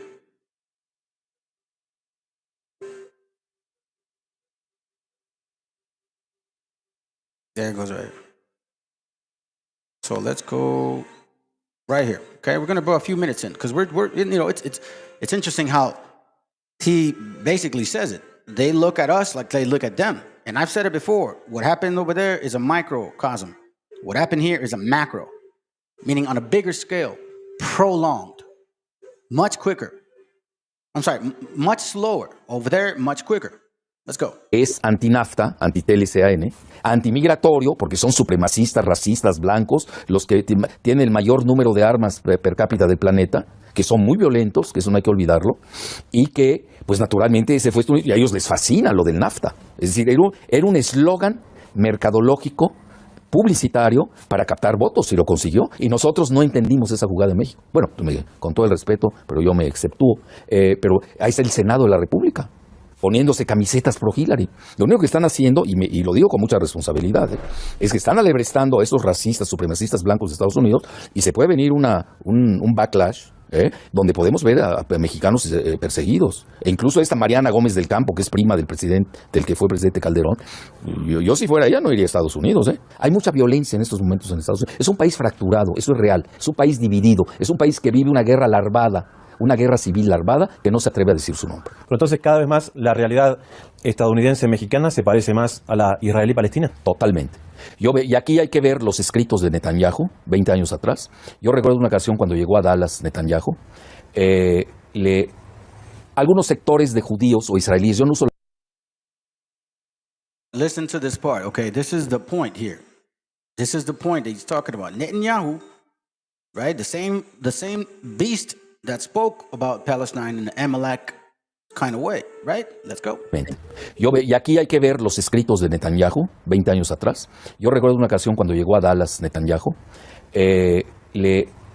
algunos sectores de judíos o israelíes, yo no uso la palabra judío porque no sé qué quiera decir, porque se yuxtapone con tres definiciones: la religiosa, la étnica y la ciudadana. Entonces yo ya me perdí. Entonces yo ya uso el israelí.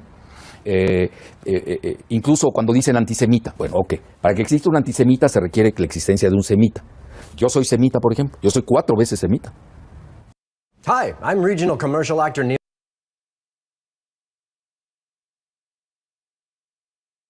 Étnico, lingüístico, religioso y cultural. Usted es de ascendencia libanesa. Y bueno, soy de origen libanés y me enorgullezco. Pero también sé que es una minoría y cómo sufrimos las minorías en el Medio Oriente. Yo lo he vivido. Entonces, Netanyahu hay que seguirlo.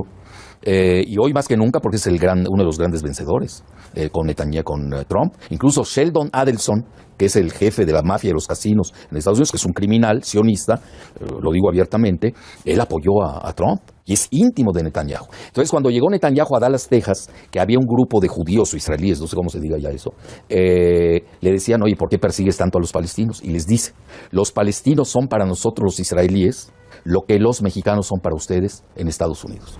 Entonces yo veo la palestinización de los mexicanos en Estados Unidos.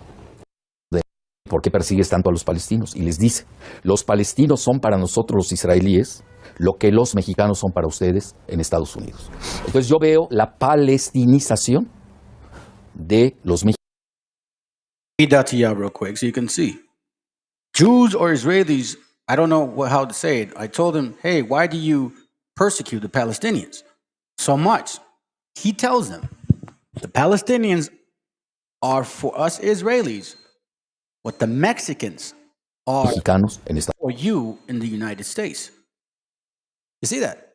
So I see the Palestinians of Mexico. So I see the Palestinians of the Mexicans in the United States. El palestinizaje, meaning like the same things that are occurring over there. He thinks that they're going to happen here, which is why they're talking about going to war, invading, supposedly terrorists, right? Let's continue. Estados Unidos.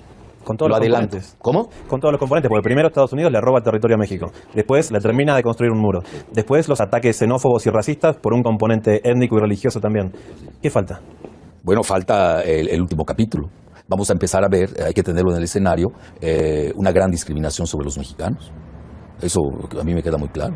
Y Estados Unidos, porque aquí la pureza blanca del WASP, del racismo, supremacismo, es igual que la pureza inventada de los nuevos judíos del siglo XXI, que ni son semitas. Lo digo con responsabilidad. Hoy uno llega a Tel Aviv y el 25% habla ruso. Son de origen házaro. Los házaros, lo digo también con definiciones puntuales, son mongoles centroasiáticos. no son semitas. Los sefarditas Mizrashim sí son semitas, eso sí, son nuestros primos hermanos. Pero hoy gobierna en Israel los házaros. Ese es Lieberman, ese es Netanyahu. Bueno, el padre Netanyahu de ahí nace el sionismo con Jabotinsky.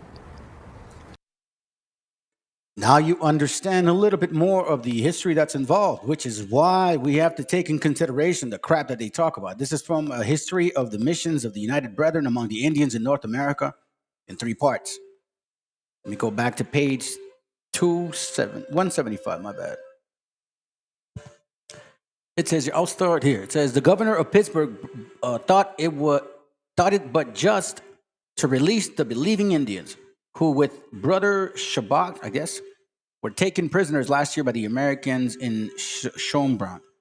The Indians arrived safe in Sandusky, and Brother Shabbat, I believe, went to Bethlehem to give a circumstantial amount of the present situations of the Indian congregation. He says the human behavior of the governor of Pittsburgh greatly insists those people who, according to the account given in the former part of this history, represent the Indians as Canaanites, who without mercy ought to be destroyed from the face of the earth and considered America as the land of promise given to the Christians. Now we understand and know that it was black and white folks that came and conquered together, right?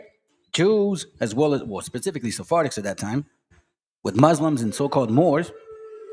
They all had slaves since 1492 and fought for the Confederacy in 1865 to keep them. So keep in mind who is talking this way. Don't just assume that it's some gringo pendejo and shit. Don't let that slip you by, family. We understand now that these people were technically what? What were these people?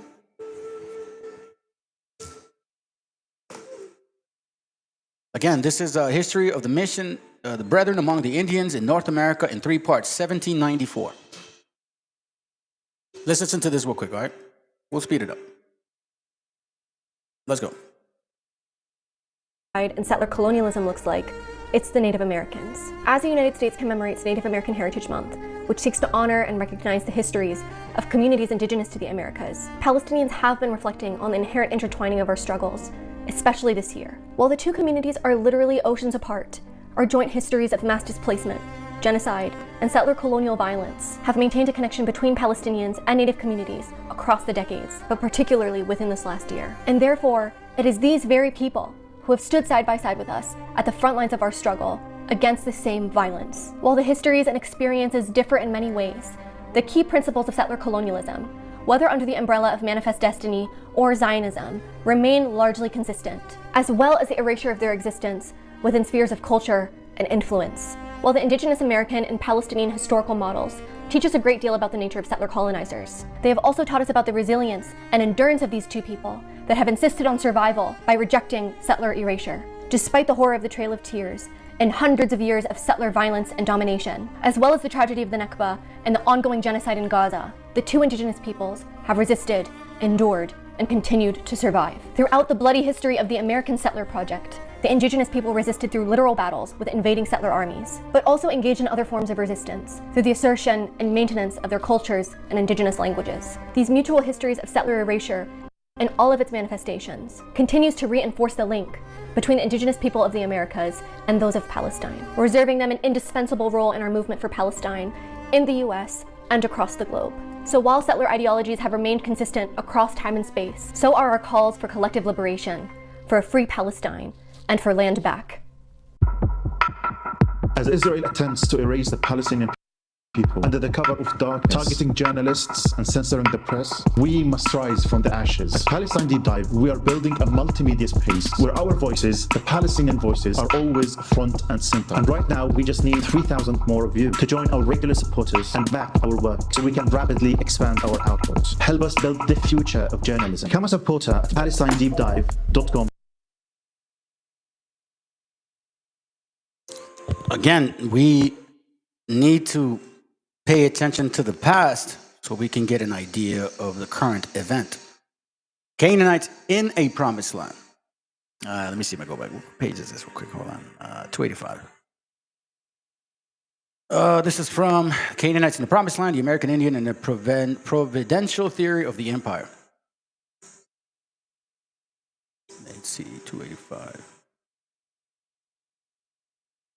It says here, let's start with this. The belief that the American Indians were descendants of a people once cursed by God, who were now to be offered redemption through the English, was more fully developed by William Strachey, Secretary of the Virginia colony.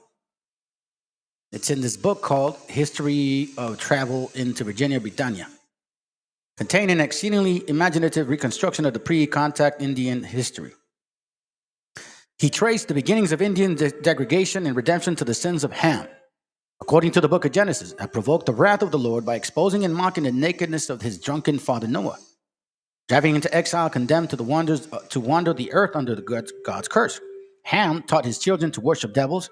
In consequence, the Indian descendants of Ham were so gross and barbarous that they resembled brute beasts. You see that? Let me remind you that the 1609 starvation time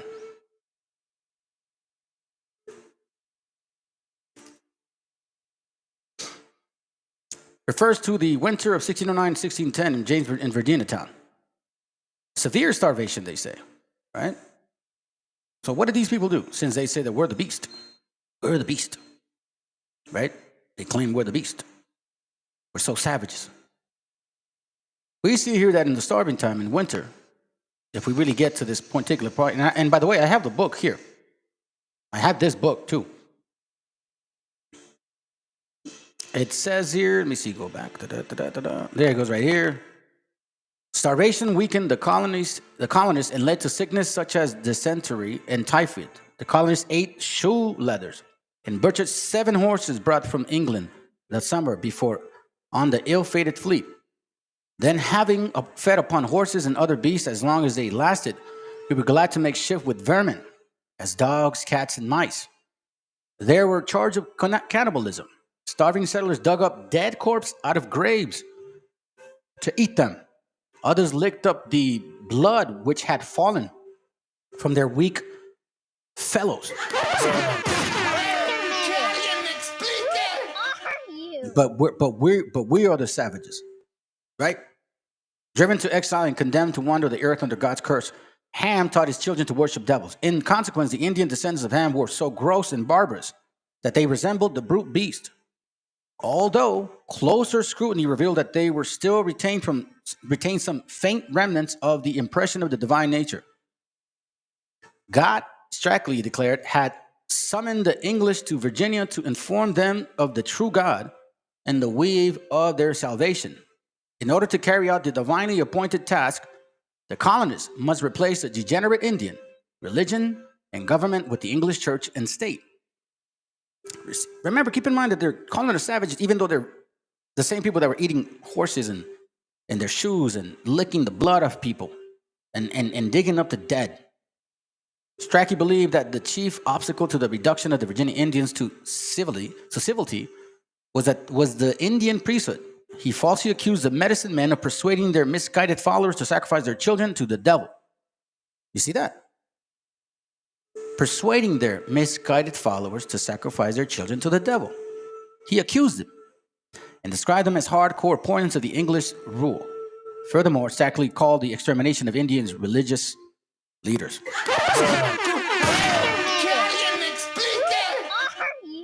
And this is technically like what they believe in. I'll give you an example. Look what they say here. This is the point that I'm talking about. That Sotomayor, right? Boricua sister or Taino, maybe, I don't know. Who knows nowadays?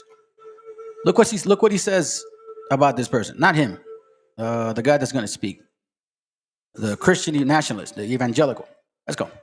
The 3 judges who dissented, again, Jackson, Kagan, Sotomayor. All 3 of them women. One of them, Kagan, is a Jew, and Sotomayor is a second-generation Puerto Rican immigrant. What we need, if we're going to succeed as a nation, we need many things. First and foremost, we need repentance of our sin and turning in faith to the Lord Jesus Christ. But in terms of practicalities, political solutions, we need men in office. We need them not to be Jewish or Islamic or anything else, but Christian men in office. And we need them to be American Christian men in office. I have a dream. brothers and sisters. It's a simple dream. I don't feel like it's that big of an ask, right? There's other things we could get more technical. I've talked in more specificities about my position in the past, but if I could just have three things, it would be this. When it comes to the political rulers, the civil magistrate in our nation, I would like them to be Christian American men. Notice how once he started saying out loud what he truly meant and what he truly felt, he just kept going with it. It was like, it has to be men, has to be Christian men, has to be American Christian men, born right here in the United States. That's how they have to do it. That's the way they go about it. Once they start speaking out loud, they can't help themselves to just go ahead and say it all out loud. And at this point in the game, when you got Donald Trump as your president, you may as well just go right out and say it, because there's no point in holding back now. He's already said everything that he could possibly say or do to disqualify him from ever being a good human being. He will be a garbage human until the day he dies. That's just the way that it is. And the people that sits back and supports it and props it up, I can't say much about them either, honestly, at this point. But what I will say about that ideology is there is nothing American about that. So when they... So he says that. But you see the ideology behind it, the concept, the thought process. He calls her an immigrant. In case you guys missed it, look what he says. Called her an immigrant, second generation immigrant, okay, remember. Jackson, Kagan, Sotomayor. All three of them women. One of them, Kagan, is a Jew, and Sotomayor is a second generation Puerto Rican immigrant. That shit, second generation Puerto Rican immigrant. Last time I checked, you fucking illegal aliens, foreigners, Europeans that look just like you, you're not from this continent. Third, fourth, fifth, sixth generation don't matter. You are Europeans. Your forefathers are in Britain. You will still lick their nutsack. You will still believe those are those people. The reason why you guys call yourselves American is because most of you guys are a bunch of mixed breeds by now. Dutch, German, Irish, French, all mixed up. You don't even know what you are. So the only thing you can relate to is we're American. But everybody else is not? What do you mean? You're the only Europeans in this land. We didn't go to Europe. We never showed up over there. Never that we even had any interest in that whatsoever. As far as I know, for me at least, it would be too cold. Now, check this out. Pay attention to the talk, fam. This is why it was important for me to show the way that they think and thought like, right, regarding Canaanite. Look what this Khazar, possibly Sephardic Jew, I don't know what she is, man, but I know she's probably Khazar, that shit, reading that Yiddish bullshit. Let's continue. Listen to this. This is interesting. Look what she's... Matter of fact, I'll do it slow. Check it out. You watch my channel. Number one, I want to say thank you for watching my channel. Thank you for citizens. The list goes on and on. She goes on to say this, though. Laura Loomer goes on to say, the good news is alligators are guaranteed at least 65 million meals if we get started now. See that? Alligators' lives matter. The good news is alligators are guaranteed at least 65 million meals if we get started now. Who do you think she's talking about? This is a Khazar. The ones that read that Yiddish shit, right? That Yiddish language. Not Hebrew. Has everything to do, connected with the Kabbalah, connected with Freemasonry, connected with all of that traditional bullshit, Mishnah, Talmud, Zohar, all of that is Yiddish from Polish people, Europeans, claiming to be actual Israelites and Hebrews. Khazars, Sephardics, all of them. Look at what she says. Pay attention to that.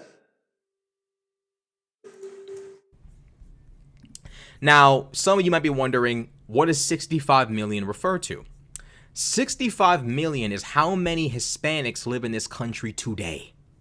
65 million. Not undocumented. All of them. Even the ones who are here legally. All of them. Even the ones that never left? Right, let's continue. Them. All of them. This is someone on Twitter calling for racial extermination. Seriously. This is someone on Twitter calling for the extermination of all Hispanics in this country. This right here is on brand, and this right here is how they really feel. This is how they feel. Now, Laura Loomer, to put the cherry on top of the ice cream, Laura Loomer is Jewish. She's one of those conservatives who thinks, I'm special, I'm different, I'm unique, and what could befall others could never befall me. She's one of those people who thinks I can advocate for the ethnic cleansing of millions and millions of other people, but it will never come back on me. Laura Loomer, ma'am, you are a member of the Jewish community. I would advise you to be careful with advocating for ethnic and racial cleansing, because what you will find is if the blacks and the Hispanics and the Arabs and everyone else gets yeeted out of this planet, we all get killed. You do know they're coming for you next. You can't possibly not see this coming. Do you not, no pun intended, do you not see Fuentes doing 20,000 views on Rumble, a live stream? Nazism, racism, anti-Semitism is right. They're all one and the same, though, man. They just have a hat on, and that's it. That's the only difference. So here we see the 7 tribes of Canaan. All right, the 7 tribes of Canaan. Let's go to Genesis 15, just to confirm. It says here, but in the 4th generation they shall come hither again, for the iniquity of the Amorites it is not yet full. All right, so he uses that verse. Leviticus 18. Matter of fact, we get the idea. They worshipped what? What did they worship? They worship demons. They want to slap that on us. That's what they want to do. Wisdom of Solomon 12:1 talks about for thy incorruptible spirit. Matter of fact, let me get to verse 3. For it was thy will to destroy by the hand of our fathers both the old inhabitants of the Holy Land, whom thou hated for doing most odious works of witchcraft and wicked sacrifices, and also those merciless murders of children and devourers of men's flesh in the feast of blood. Hey, I told the other dude, by the way, to shut the fuck up for a moment. Matter of fact, I posted shit on Facebook that if I got time, we can talk about that shit. So, you know, if you want to talk about Yiddish bullshit, we can talk about Yiddish bullshit. Just hold your fucking horses. And don't come here with this little bullshit, serving Yahweh, serving Yahweh, do we want to continue? There ain't no fucking dialogue. We had the dialogue prior to that shit. We ain't no friends, bro. You need to stop talking like that. So either wait or you don't wait. It's up to you. You're not dictating shit in this channel. When I came to you as a friend, we were friends. Now I know you're a foe. So hold your fucking horses. Wisdom of Solomon 12:4 says, whom thou hated for doing most odious works of witchcraft and wicked sacrifices. Also, these merciless murders of children and devourers of man's flesh, the feast of blood, with their priests out of the midst of their idolatrous crew, and the parents that killed with his own hands souls destitute of help, that the land, which thou esteemest above all others, might receive a worthy colony of God's children.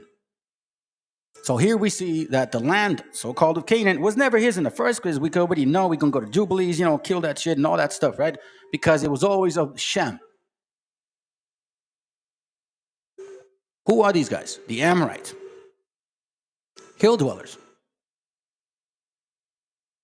In other words, it doesn't speak of their character, but of where they lived in Canaan. They're not supposed to be there. Remember Jubilees 10:28. Shit, you can even go to Jubilees 9, and it'll tell you exactly the dispersion. Now we're talking about Canaanites. They excelled in ceramic arts, music, interesting, musical instruments and architecture. They had walled cities. They were acquiredly superior than the latter. They most likely had more people in the land were there before others because the land was named after them. It never belonged to them. Let me just say that. Never belonged to them. Let me just say that right here.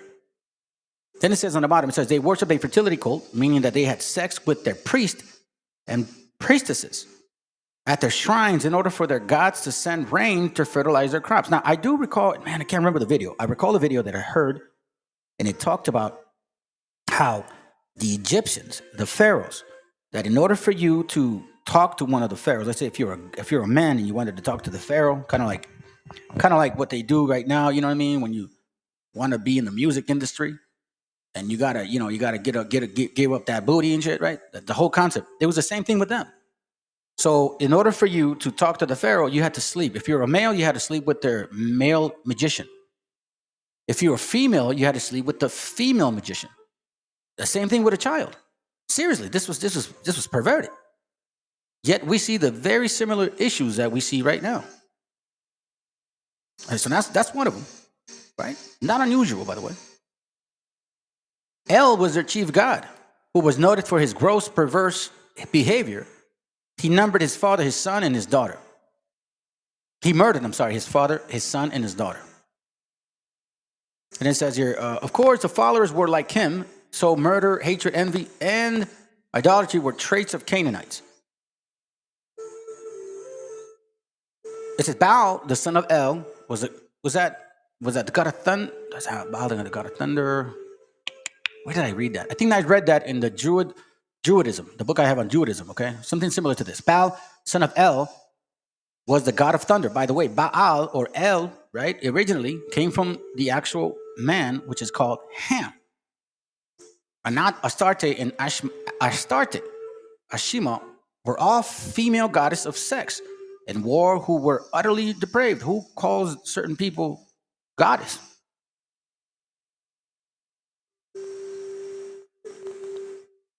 It says here, Christians who have the Canaanite traits can murder and will commit adultery, especially in their minds. Wow, this is crazy. I didn't even see this. Christians who have the Canaanite traits can murder and will commit adultery.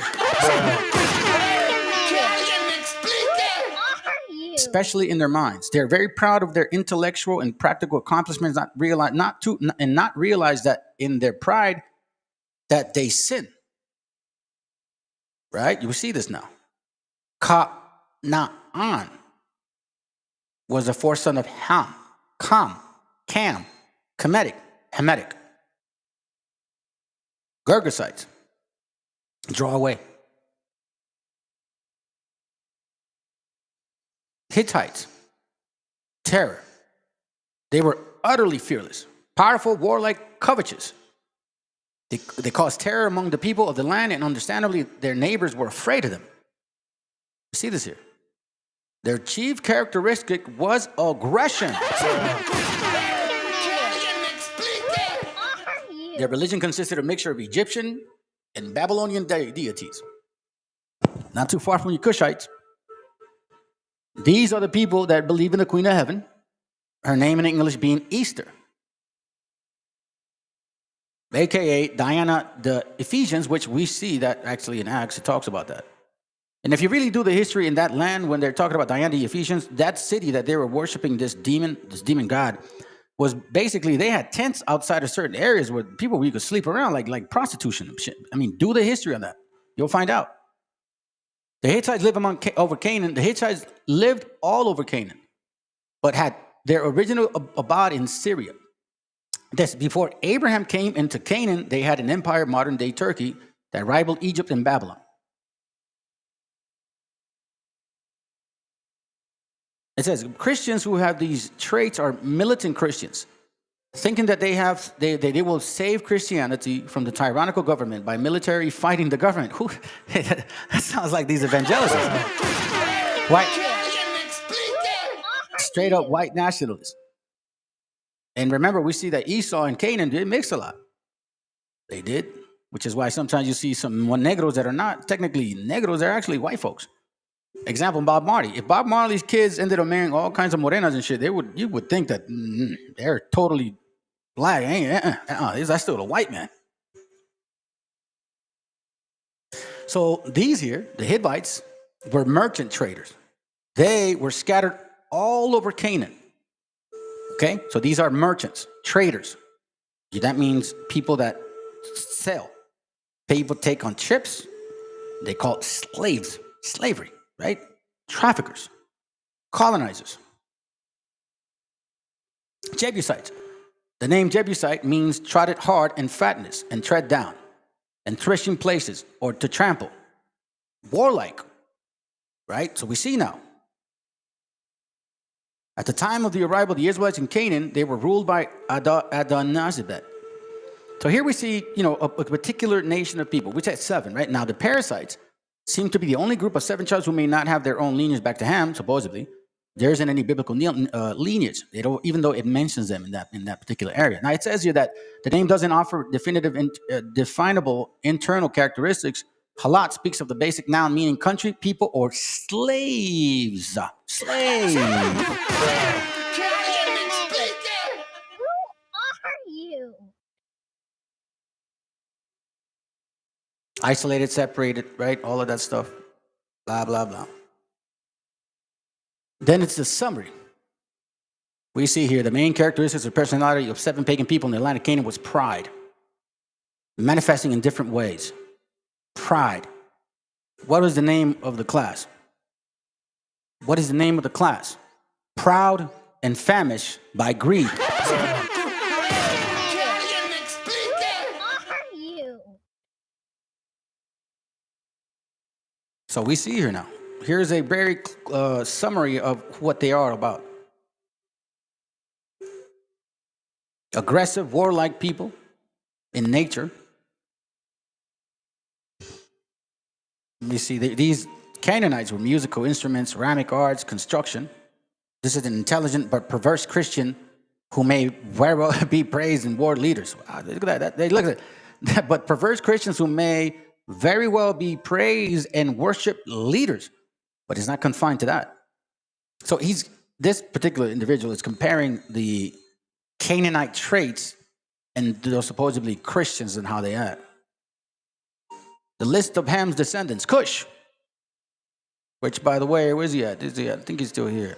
Look, there he goes right here. He's there right here. Oh, that's you that sent me a message on Facebook. Okay, yeah. I'll give you a moment, man. Don't even trip. Let me finish. I already told you, let me finish. If you shut the fuck up, I'll let you on. What up, European will never be Americans? What's up, brother? What up, Native Warrior? What's out here, bro? Now, the Cushite, Seba, Habela, Sabta, Amah, Shabbat, Dedan, Sabta'ach, and Nimrod. That's Cush, Mizraim, Ludam, Anamim, Lehabim, Nephtuhim, Prathrushim, Kasluhim. Right? Canaan was the father of Amorites, Canaanites, Girgashites, Hivites, Jebusites. The land of Canaan was filled with the accursed descendant. Then he said, "Cursed be Canaan, a servant of the servants he shall be to his brethren." And he said, "Blessed ye," I'm not going to say that shit, "God of Shem, bless the Creator, and may Canaan be his servant." So here we see a lineage of all of these people. Now, do you guys see Amalekites in here? By any chance? No, Amalekites not. Of course not, right? The lineage of the covenant. This is what's important. Noah, Shem, Arphaxad, Salah, Eber. Now, up at this point, they were all keeping the commandments.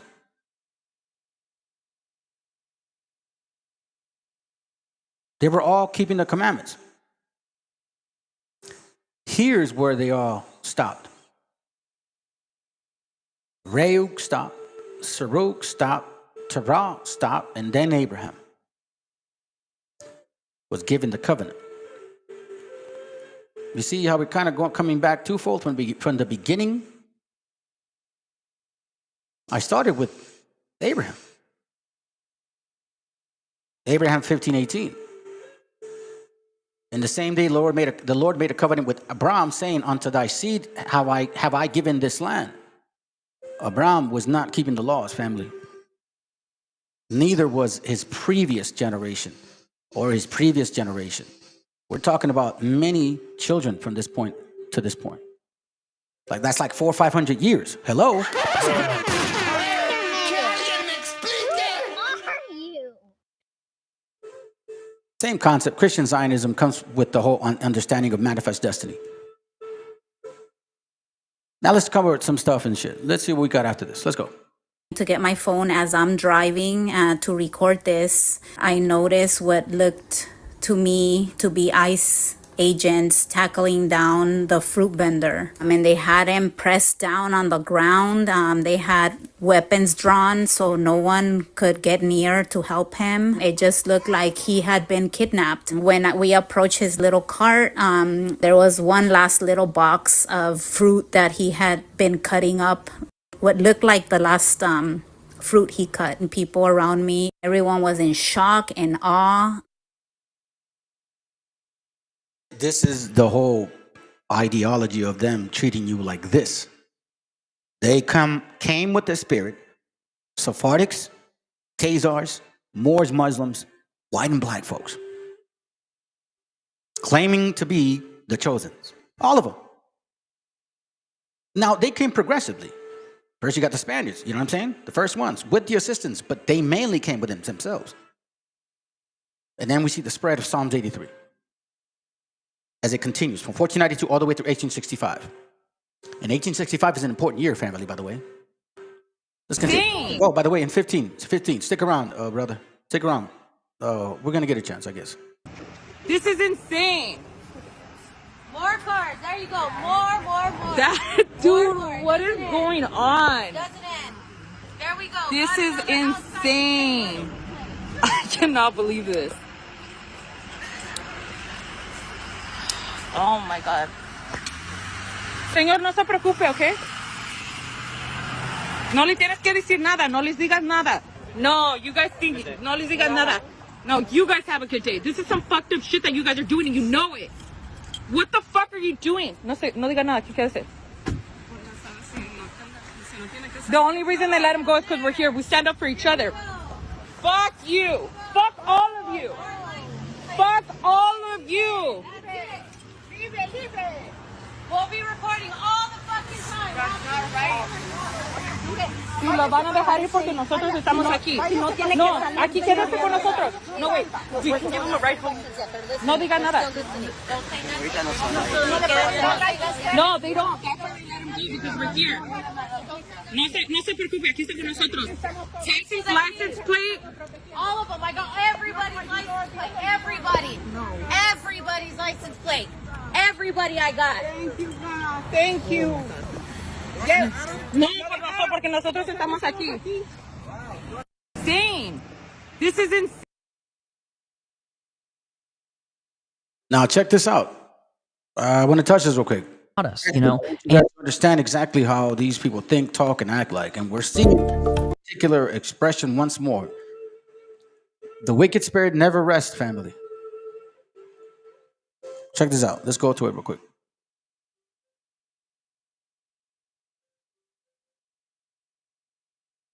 Marched through Washington, D.C. with Run to the restroom. I'll be back. their stupid little shields and their stupid little face masks and all that. You remember this? This happened 2021, early December 2021. And this was a catalyst for Joe Rogan calling these guys feds, quote unquote. If you don't know this story, I'm going to go through the whole thing because I want to make a point. Okay. And here's the point that I want to make. Who do you think is applying to ICE right now? We've seen like a billion of these videos, right? Yeah. Oh, this is like the very basic. This is the very basic. If you have an ID and a warrant, of course you can take her. No. Are you kidding me, old man?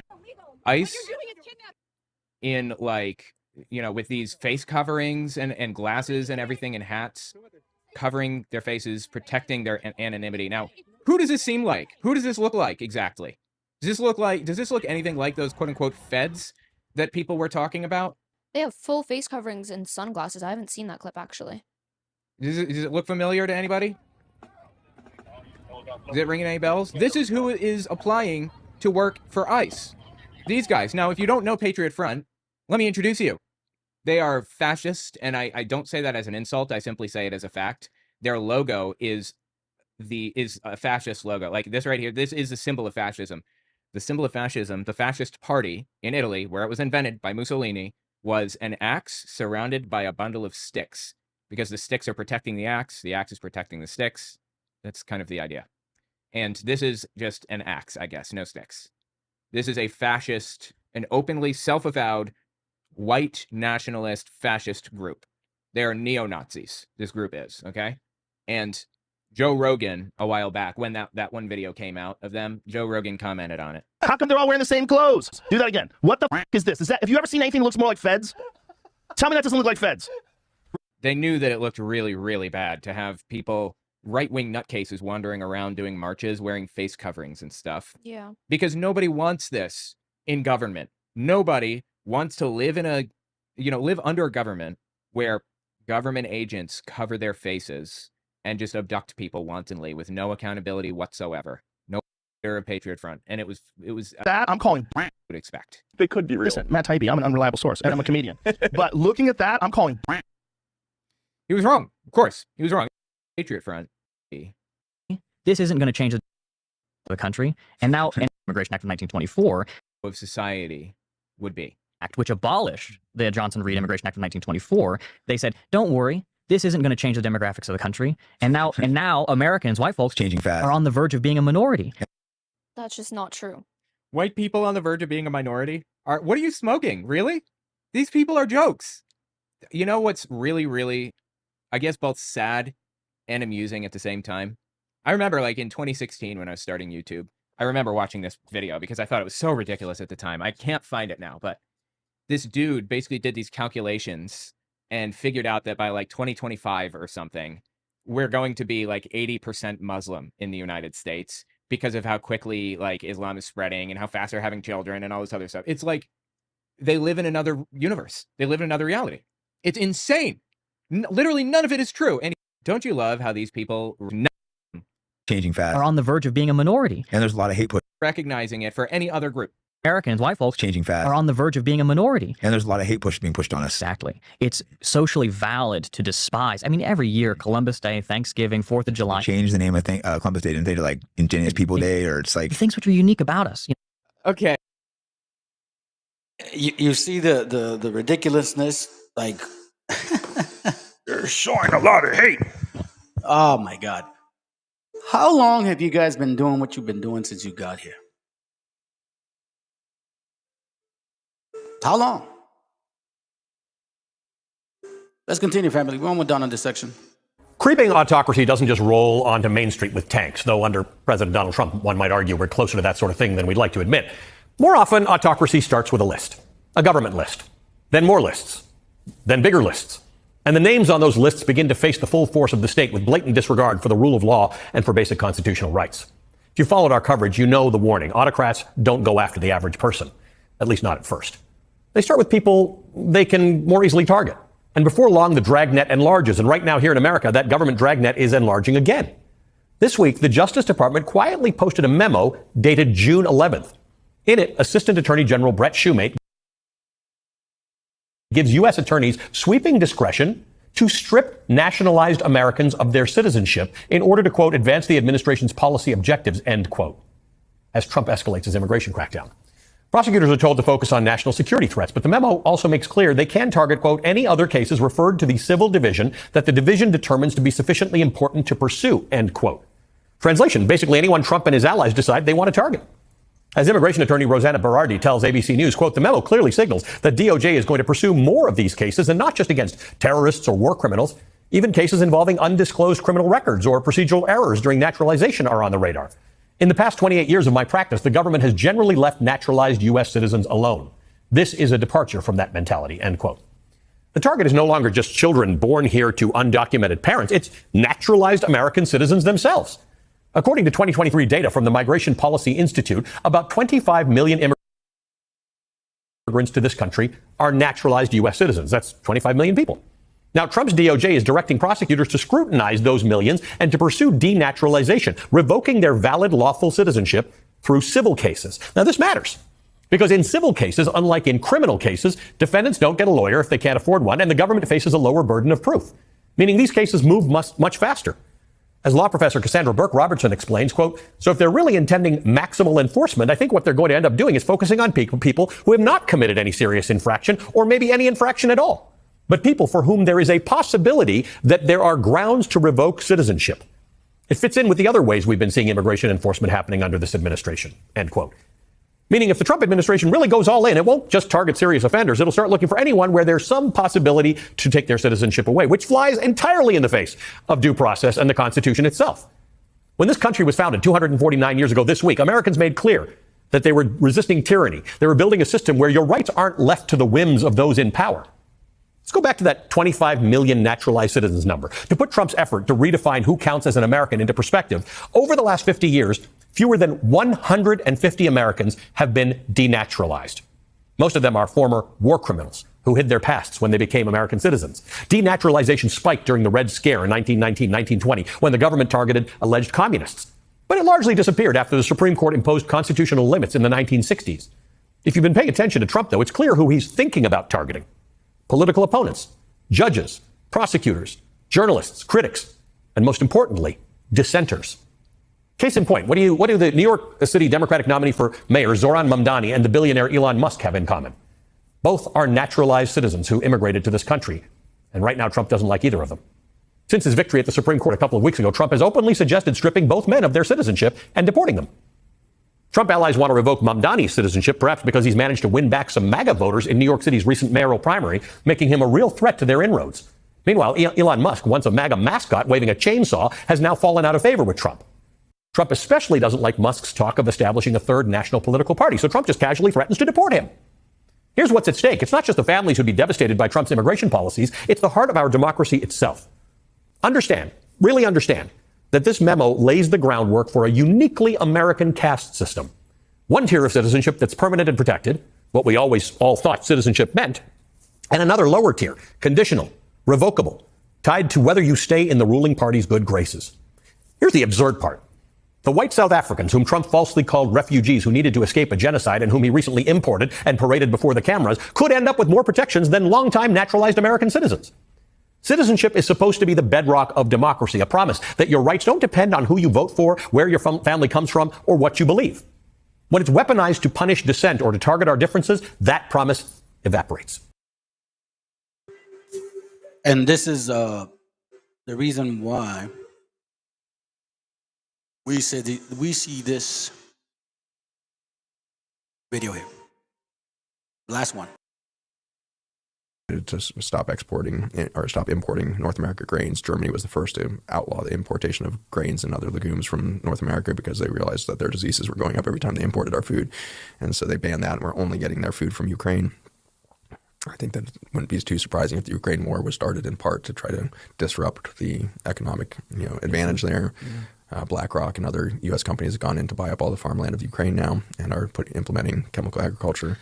And so there's a pattern that we can see around when the lion is no longer a king and the lion is just killing things for the fear that they're going to run out. So we have an economy and an empire that's failing in the United States. That makes us very dangerous. And we've been increasingly dangerous over the last 60 years as we've come to terms with the fact that we probably are destroying ourselves.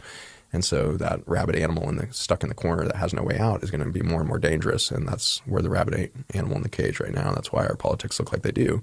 Is the last thing we have to do is lash out with tariffs and put militaries on the borders and do all this stuff. Like that's not. None of those signs are healthy. Like that is the sign of an ailing and dying society. And we've seen it with every empire that's died has done the same things. The British Empire and the rest, and all the way back to the Persian Empire. And so we've done it over and over and over again. And the most dangerous point of any empire is it's in its death cycle. And so we've become extremely dangerous as an international presence, as a military body, as a secret service, and everything else. And it's just human behavior playing itself out. It's not because the CIA is evil and all this, and that's the danger of politicians coming along and saying, well, CIA is your problem and FDA is your problem. I'm going to sue all of them and I'll make it right. I'm your white knight. And no, that's just a perpetuation of the same mentality of the problems outside of ourselves. We've got to start sovereignty again, and we will. There's going to be a small study that will survive this collapse of empire. Yeah, and he goes on, there's going to be a small study that will survive. To hit the empire. Hit the link. Here's your chance.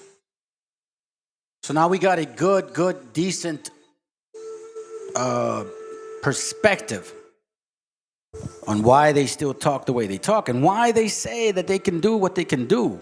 The animals is desperate, claiming to defund you from supposedly the legal system that you guys all believed in. This is why the scriptures talk about, man, don't trust those wicked ass spirits. Let me show you this real quick. Jeremiah chapter 17, verse 5 says this. It says, thus say the Lord, cursed be the man that trusted in man. That trusted in man. In their system, in their belief, in their government. And make it flesh his arm. Whose heart departed from the Lord. Trusted in man. Prior to that, it talks about us losing our heritage. Discontinued from it, right? Because what would happen? Trusting in man? Typical stuff, right? Here's what I'm going to do. I'm going to wait for other people to show up. Give it like a minute or so. I grab something to eat real quick. I play some music. I think other people are going to go click the link. They're desperate to speak. You're not the only one. Give me a second. Are you there? Hey, Shalom, Joshua. Shalom to the panel. Appreciate you opening up your show. How's everything? Good. Let me get some people on board real quick, man. We'll get to talking real quick. I mean, in all truth, it's one of those, you and I don't need mediators, and it's one of those, you have your stance on law, statutes, and commandments of Yahweh, and, you know, No, obviously... I'm not talking about mediator. There's actually people here that want to have a Well, conversation. I know, but you know, you're the one that you and I and Martin been speaking with. You know, everybody else is... We're not doing that. We're not doing that. We're not doing that. All right? So I told you, we're going to give it a minute. I'm going to play some music. Because you ain't the only one that wants to talk. I got Ethiopia and shit over here trying to jump on too. So that's why... Hold on a second, man. That's why I'm going to let people on. I'm going to give it about a minute or two, let them jump on. Because you're not the only one that wants to talk to me. Do you understand what I'm saying? I don't need fans. If brother want to jump on, and if brother Vega wants to jump on, he can too. But I don't. That's not the point. So let it play. Some people are gonna show up and see what they got to say. Because you ain't the only one. JJ7000 posted on this channel too that he wants some fire too. So there's more than just you. No, I appreciate that. No doubt. But in reference of our dialogue, like, you know, when we go to dialogue with Yahweh blessings, nobody needs to interfere, because the other night, Wait, hold on a second. We never had a dialogue. I need you to understand that shit. The only time you and I and the other brother had a dialogue was prior to even doing this thing on Facebook. That dialogue shit is done. You got something to prove, you're gonna need to prove it now, okay? So I'm telling you. No, Joshua, the other night was a dialogue, because right now it's going to turn into something that you thought it was the other night. It's actually going to turn into exactly what you imagined the other night. Appreciate you, bro. Didn't I just say to be patient? Didn't I say to be patient? Yeah, appreciate it. Be patient. You be patient as well, brother. You. Which one? The fact that I told you I'm gonna grab something to eat real quick because I've been on for like 2.5 hours and shit. You opening up your channel, my brother. Appreciate you opening up your channel.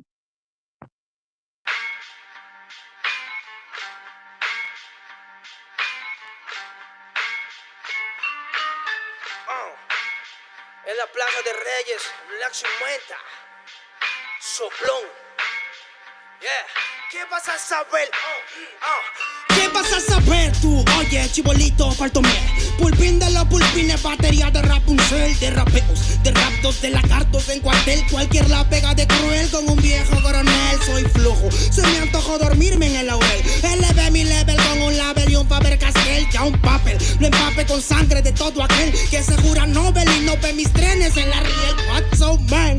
¿Por qué no sacan la tablet? Juro por mis abuelos que no te hablo por las powers. Soy chinchano neto, búscame por pico sour y te voy a meter al centro loco como Beckenbauer. Escúchame atento mi bro, que estamos rompiéndole en pro. El negro de Plaza de Reyes como siempre rompe de este micrófono. Que quiere meterle como yo pero no puede meterle taco pro. Si te pensaba que solo era un gallo, déjame decirle que se equivocó. Real motherfucker feeling on the street. Es el black shit, black sea metal de Plaza de Kings. Motherfucker, so bloom.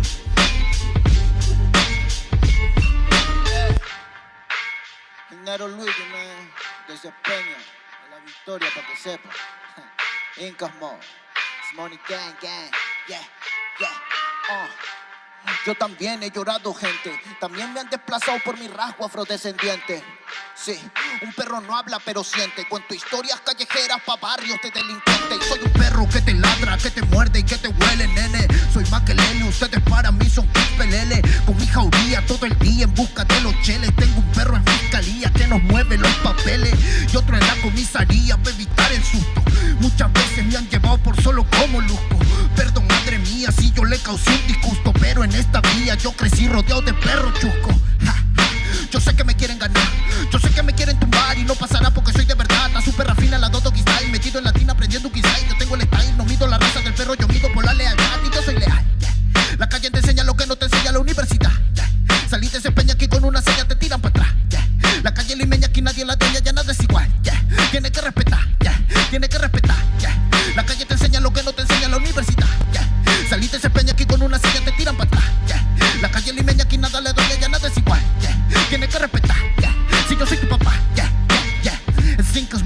negro. Yeah, it's Incas mob, nigga. Yeah, Nero Luigi, man. Incas mob, yeah. It's money gang, gang, gang, yeah. Hey, yo. Yango en la maldita casa. Me llaman pa' que les dé al menos una vez al mes. Se metieron al lago y olvidaron que era el mes. For everybody bless. La fama es una puta, me está llamando a las 3. Dile que llame después de las 16 y 25. Volví de la infancia de Abraham Lincoln. Con fuerza ya inco, luchando para salir del rincón. Letra calle.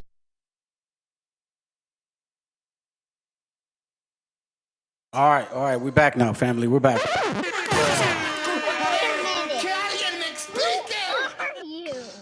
All right, so where you want to start?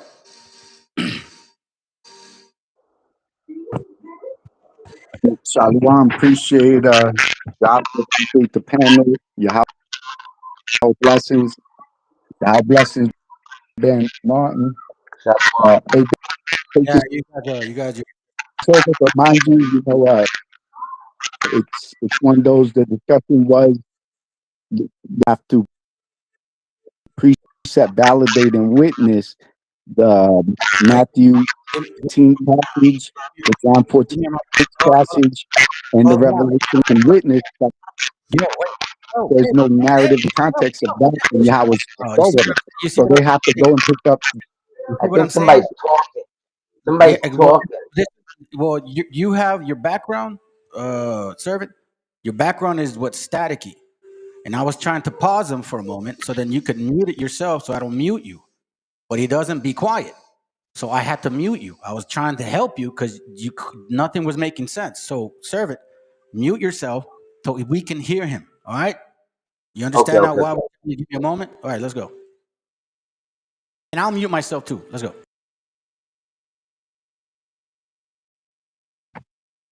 Shalom. Yeah, go ahead, Ben Martin. Just please take it forward from the Matthew 16:19 passage, the John 14:6 passage, the Revelation 1:16 passage that needs to be validated with Yahweh blessings. But on that other end, we know it's not going to be validated. So that's one of those they're going to witness those passages are not part of Yahweh's law, statutes, and commandments, among many, many others of the Matthew to Revelation book. So just Ben Martin, if you don't mind, please.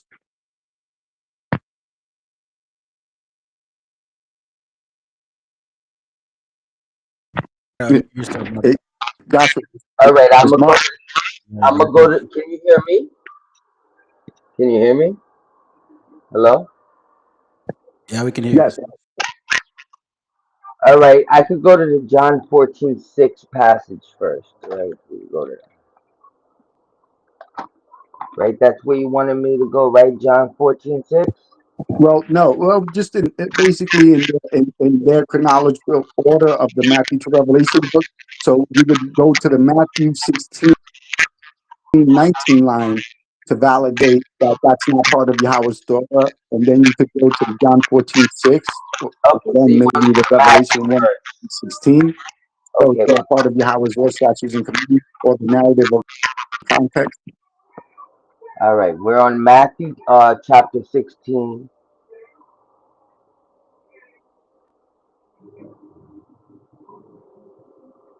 Can you see me? Verse 19. All right, I can see you now.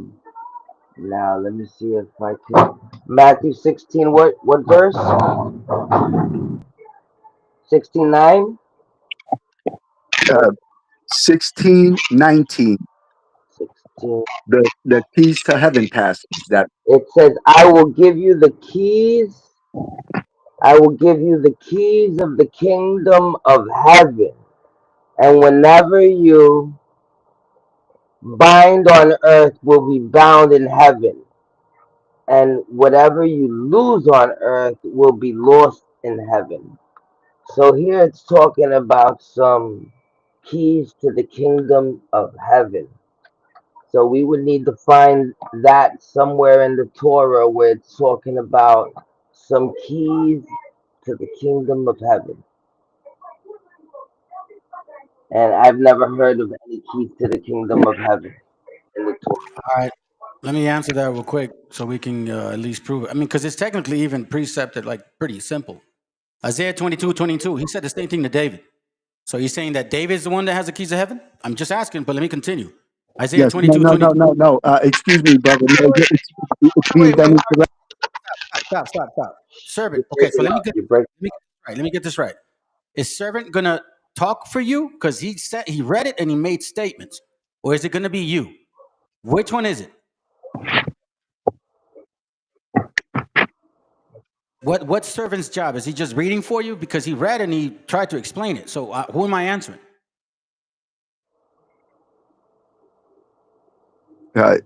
Just you would be answering using that context. You have to grab that context. Please choose heaven and give it to a Peter character verbatim and Right. place that in the Yo, Torah. listen. You didn't answer my question. I'm asking you. Who am I to answer? Servant or you? Because No, he read it and then he explained it. So who am I answering? Him or no, you? no. We're to answer. We are to answer to the Torah. So you're to grab that passage and place it verbatim in the Torah. Keys to heaven to some Peter character, law, statutes, and commandment from Yahweh. That would be in the Torah. So in Hebrew, can you just let them know how it would read in Hebrew, please, Ben? You mean Yiddish?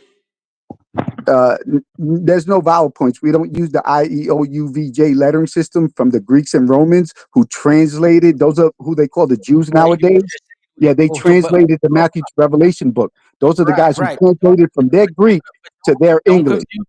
Hey, listen. Don't confuse the people by saying Hebrew because that is shit in Hebrew. That's Yiddish.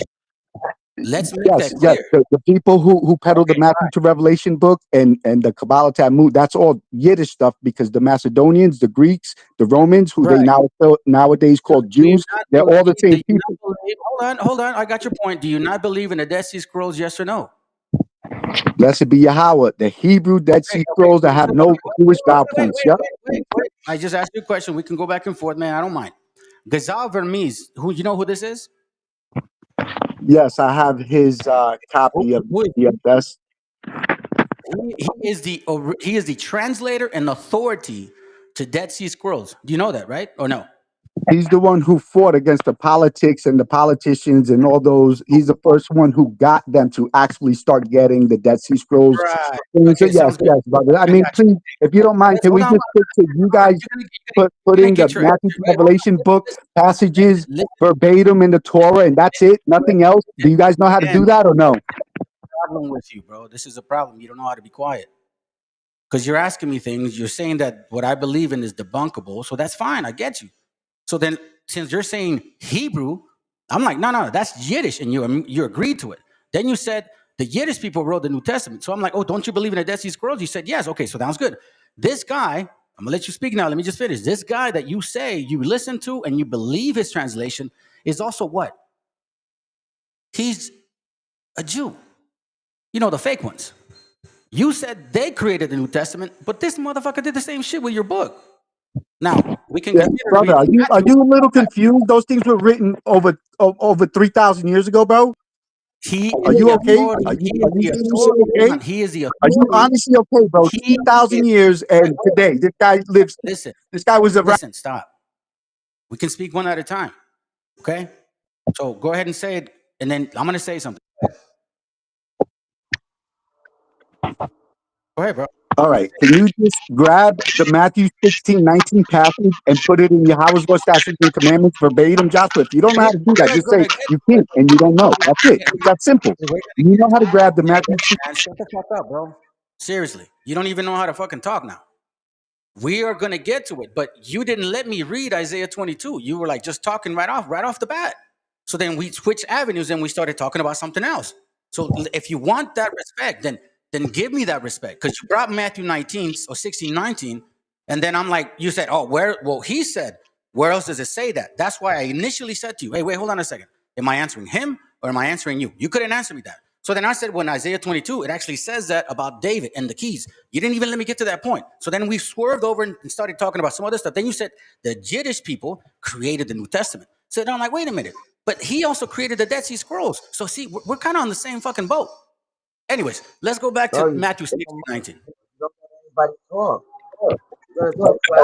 Please, first off, Ben, hold on a second. Joshua, the Dead Sea Scrolls were written over 3,000, well 20, 2,600 years ago, bro. Prove it. 2,600 years ago. Are you understanding these are Burmese did not live 2,600 years ago? And none of these, excuse me, I understand this is your show, but if you're going to overtalk your people, you're not going to have too many people on your show. And It don't matter, man. I'm not here for having people on my show.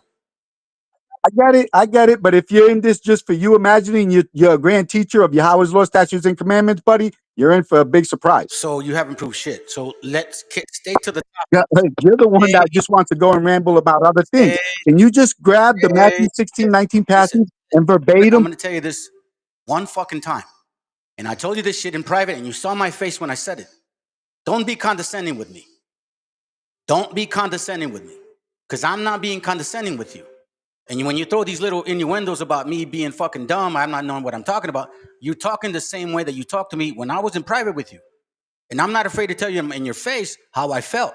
So don't do that shit again. You want to play clean with me? I'll listen to you. So let's talk. Now, let's go to Matthew 16. But just to make sure that we're clear, you understand that Gaza Vermins is the authority to your Dead Sea Scrolls. Just like you said, the Yiddish are the authority to the Christian New Testament. I'm just trying to play it there. Let's go, bro. I'll be quiet now. Giza Vermes is not the authority on the translations of the Dead Sea Scrolls. He's the authority to have them get him done, okay? To be pushed, to be done, okay? Honestly, this is just redundant. Do you not understand? Hebrew does not have the Yiddish IEOUVJ lettering system that incorporates the Greeks. That's the Greeks lettering system there, buddy. IEOUVJ lettering system with the Romans. Two of the same people who are nowadays called Jews. There's a problem with you, bro. You don't. I'm saying, can I ask you a question? Can I ask you a question? Can I ask you a question? And you keep fucking talking. You're not bringing a dialogue. I'm even trying to figure. Okay, let me be respectful. Can I ask you a question as you're speaking instead of me interrupting you? You don't even want to hear that shit. Do you see what I'm saying? So if I say, can I ask you a question? Then let me ask. If I'm talking, instead of cutting me off, just say, hey, can I ask you a question? How about we become respectful like that? So can I ask you a question? Or do you want to keep talking? Hey, Joshua, this is just turning into just some redundant, childish thing. If you know how to grab Matthew 16:19, and we could do everything else, brother. This is just a little redundant right now. Honestly, I understand you've never come across someone who just says grab the grammatical verbatim and put it grammatically verbatim somewhere else. I get that. So grammatically grab that and put it in the Torah. Didn't you say you wanted a dialogue? Yes or no? Brother, just get the Matthew 16:19 out of the way so you witness it's not in the Torah, and then you understand there's no keys to heaven, narrative and context. This guy gave you the authority to translate that book that you so worship, right? I'm just saying.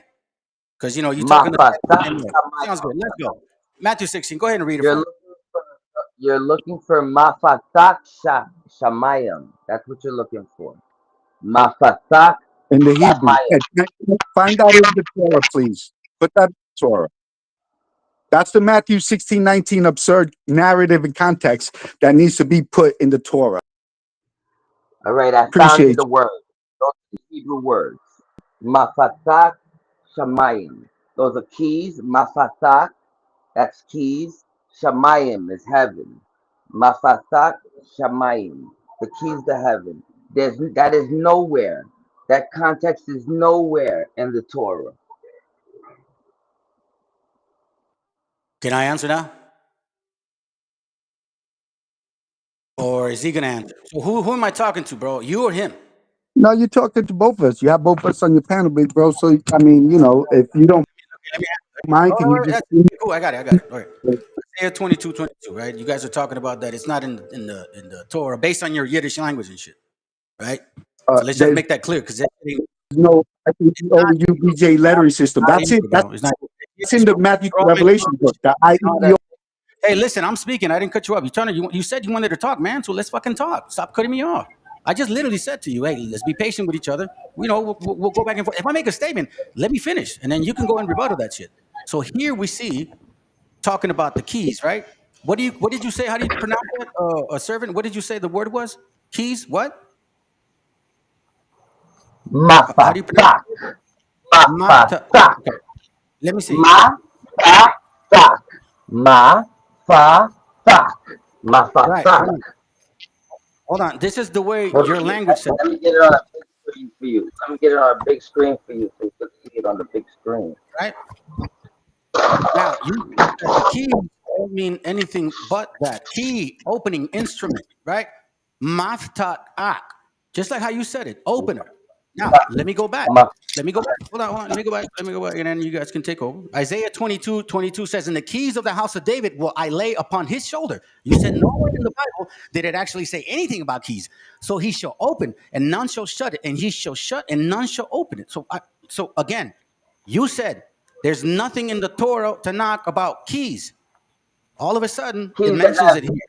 To heaven. Keys to heaven. Bro, we can't be like, we got to Wait, be hold on. on the Hold same on. line, bro. Let me say How this. could we be so off from each other? The keys to Right. heaven, right? We're Let not me just looking for keys. We're looking for the keys to heaven, all right? let The me say. keys to heaven. Let me say. Hold on. Let me say this. But obviously, it ain't giving the keys to David's fucking house. Obviously, he's not talking about that right here. What do you mean, bro? It's giving the keys to the opening of what? Yeah, bro. That would be by God, not keys Okay, to heaven, give my me the word. man, not Where can I find Mashayak that? Where can I find that pronunciation? So that's I'm going to blue letter. you're not Can't hear you. Yeah, why you breaking up so bad? think about European language, the Spanish language and the French language. None of them are direct. Give There's me the no name that you just pronounced. What do you mean? I'm asking you to give me the name here so I can find it and hear the pronunciation, so people can learn. look up. Where can I find that word that you just pronounced? You're not going to find keys to heaven in any of Yahweh's law, statutes, and commandments. Nowhere. That's just some ridiculousness from the Matthew to Revelation book. Take Right. So then the house of David. That's some ridiculous work. didn't the house of David fall by this time? The house of Didn't the David house is of David is fall by not this time? heaven. No. I'm asking you. Didn't the king and the southern were broken up? We were already seeing destruction. We're already going into slavery. Wasn't the kingdom of David done by then? So what keys is he talking about? The David's house? He wasn't talking about David's house. And let's not There's hold on. I'm almost no done. keys to heaven. That's Wait, hold on. But bro, stop. And let's not be keys ignorant. to heaven. Bro, listen, you see what I'm saying? Hey, listen. See, this is the problem, bro. This is the fucking problem. I literally let you speak. Hold on. Matter of fact, Mr. Good to have you here, brother. If you got something to say before I let him speak, because apparently he just doesn't understand.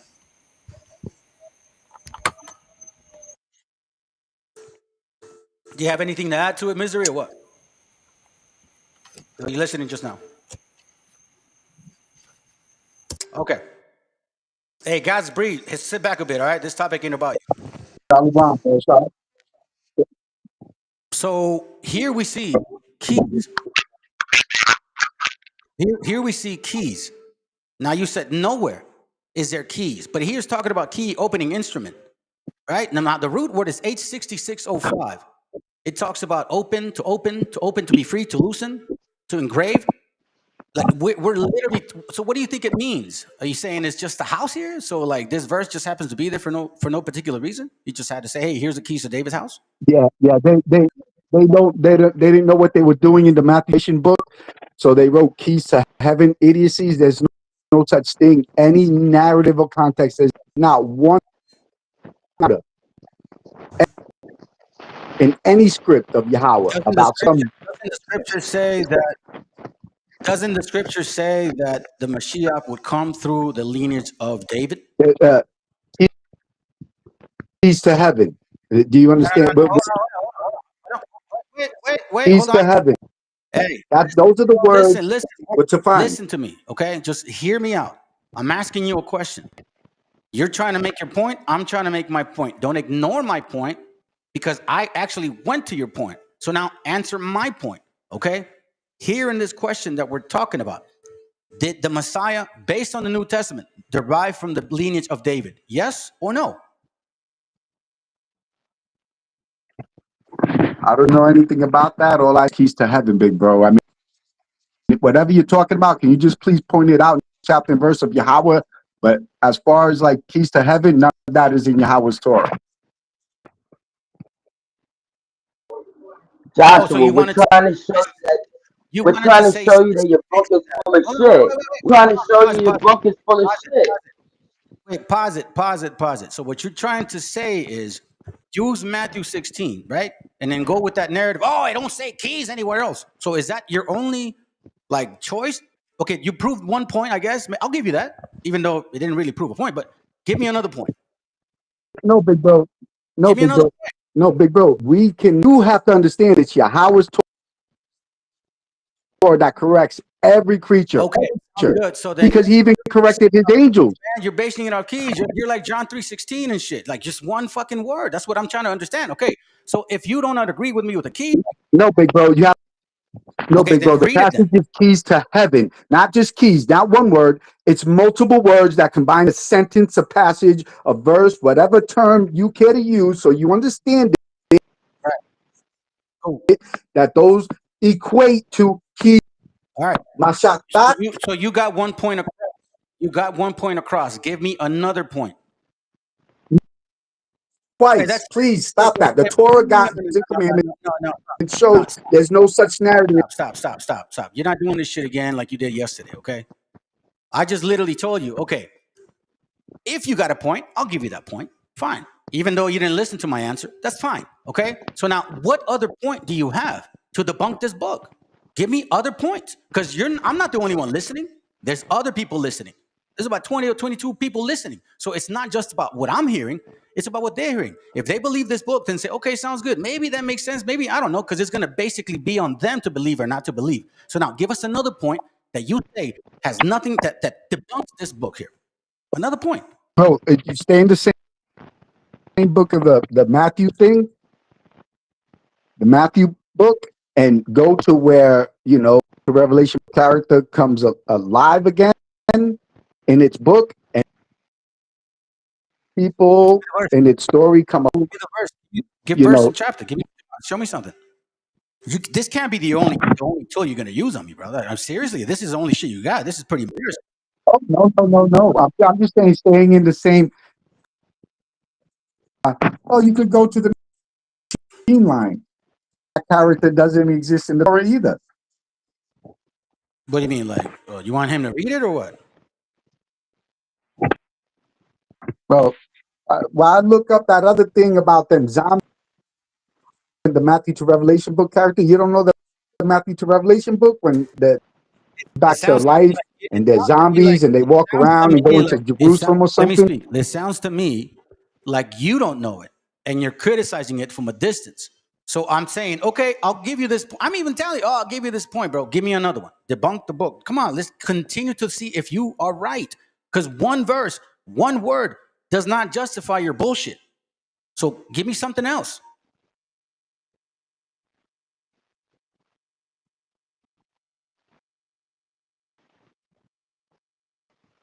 Yeah, in the same book. In the Matthew 27, it says that in the Matthew 27:51 passages, it says that then people came back to life and walked around and appeared in Jerusalem. Not even a single iota of that foolishness is in the Torah. So Matthew 27:51, where the character comes back to life and people get up out their graves and do a zombie thing. Because Jerusalem, you got a bunch of idiots that wouldn't write something like that. Where's the chapter and verse? Write something like that. Tell your servant to read the verse and chapter so the people can learn.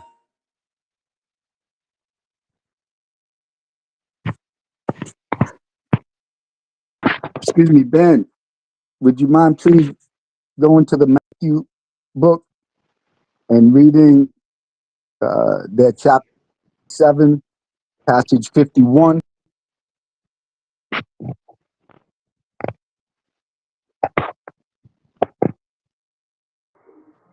Matthew 22.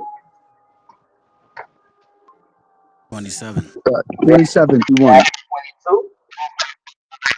27:51.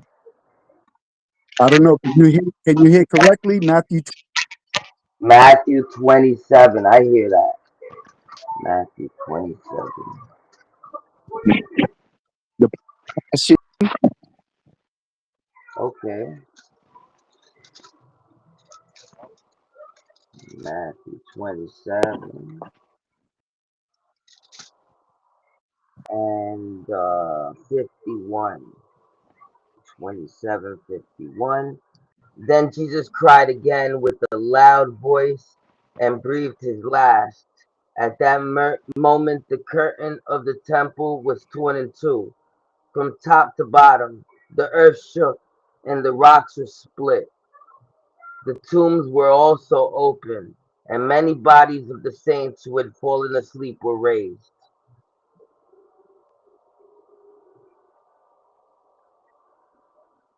All right, you need anything more or what?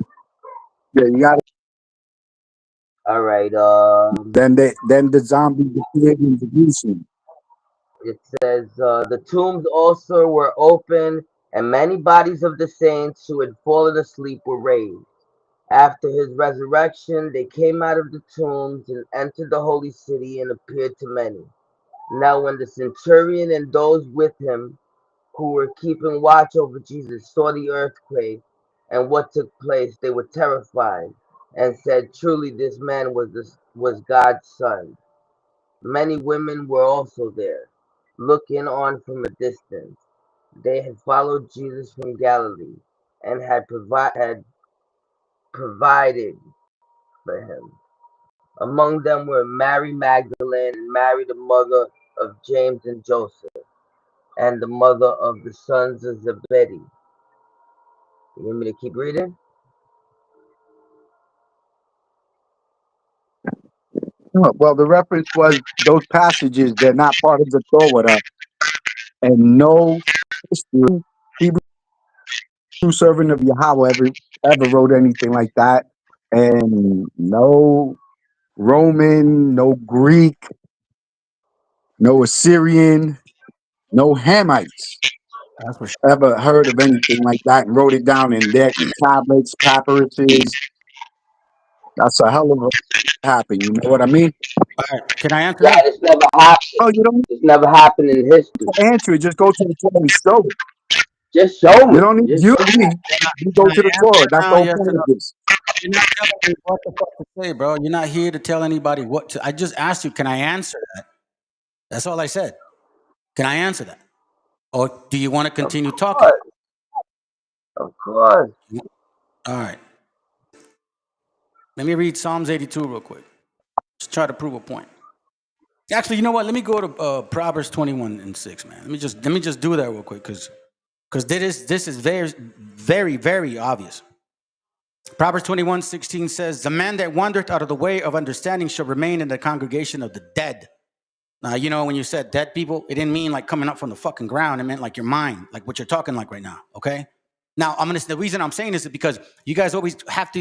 You have this confusion of you accept Michael, you accept David, you accept Adam, you accept something to come, you accept the Apocrypha, but yet you kind of exclude certain things. So because you know you're over here saying that we added to the word, but yet I still prove to you that the particular person that translated the Dead Sea Scrolls is a Yiddish Jewish man, and he has the authority, which means that he is through his understanding, you or everybody else needs to translate it, because you guys are all saying the same shit. Now, Psalms 82 talks about this, and sometimes we forget about it, man.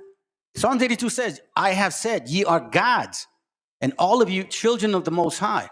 And all of you are the children of the Most High, but ye shall die like men." So now we understand, at least from my understanding, from what I read, you know, scripturally wise, that sometimes you have leaders that you would call Lord, right? Father, or even if the angel came, like for example, when they came to Sodom and Gomorrah, 2 angels came. Usually angels, you don't need to kneel down to. They even tell you, no, I'm just like you. But this particular one out of the 2, he didn't say none of that stuff. So are we talking about the lowercase angel or uppercase angel? Now, I mentioned ye are gods. Matthew 22:32, because we're not getting away from Matthew. You know what I'm saying? We could stay there. 22:32 says this.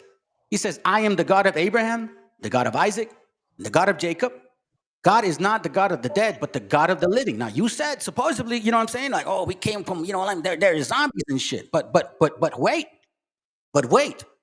In 2nd Ezra, chapter 13, chapter 13, here we see, and it came to pass after 7 days, I dreamed the dream by night, and lo, there rose a wind of the sea, from the sea, that it moved all the waves thereof. And beheld, and lo, the man waxed strong with the thousands of heaven.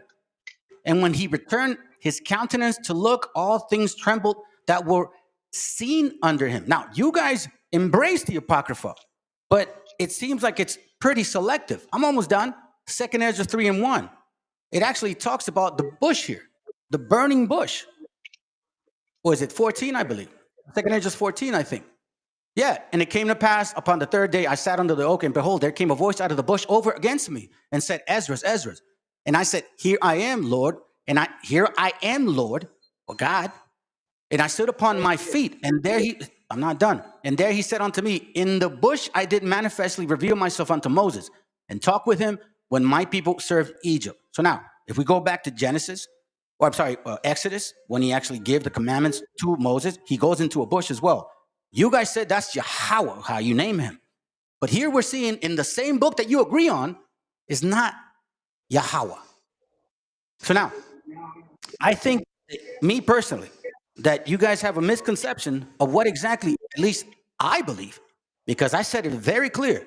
I am no Christian. He didn't die for my sins. We still have to keep the commandments, specifically the moral ones. If anything, the most important, the Most High, love him dearly because he has structure and who has changed my life, who I have a house that believes, okay? I don't have a fake ass house, destroyed, don't even have it in order. I got my shit together. And it's been already almost, 8-9 years that I've been walking in this thing. But here we're seeing what? What are we seeing here, bro? That he deals with each other through spirits. Now, I don't understand, and here's my question to you. You guys accept that Adam, one man, brought sin to this world. Why is it that you can't see what the prophets were trying to do throughout the actual years? Go ahead, man. You got the floor now.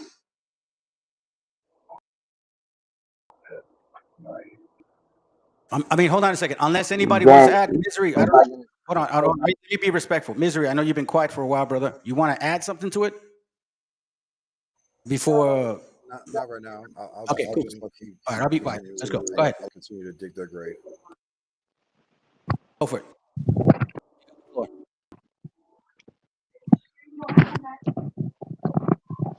Hey, Shalom. Appreciate you, Josh, man.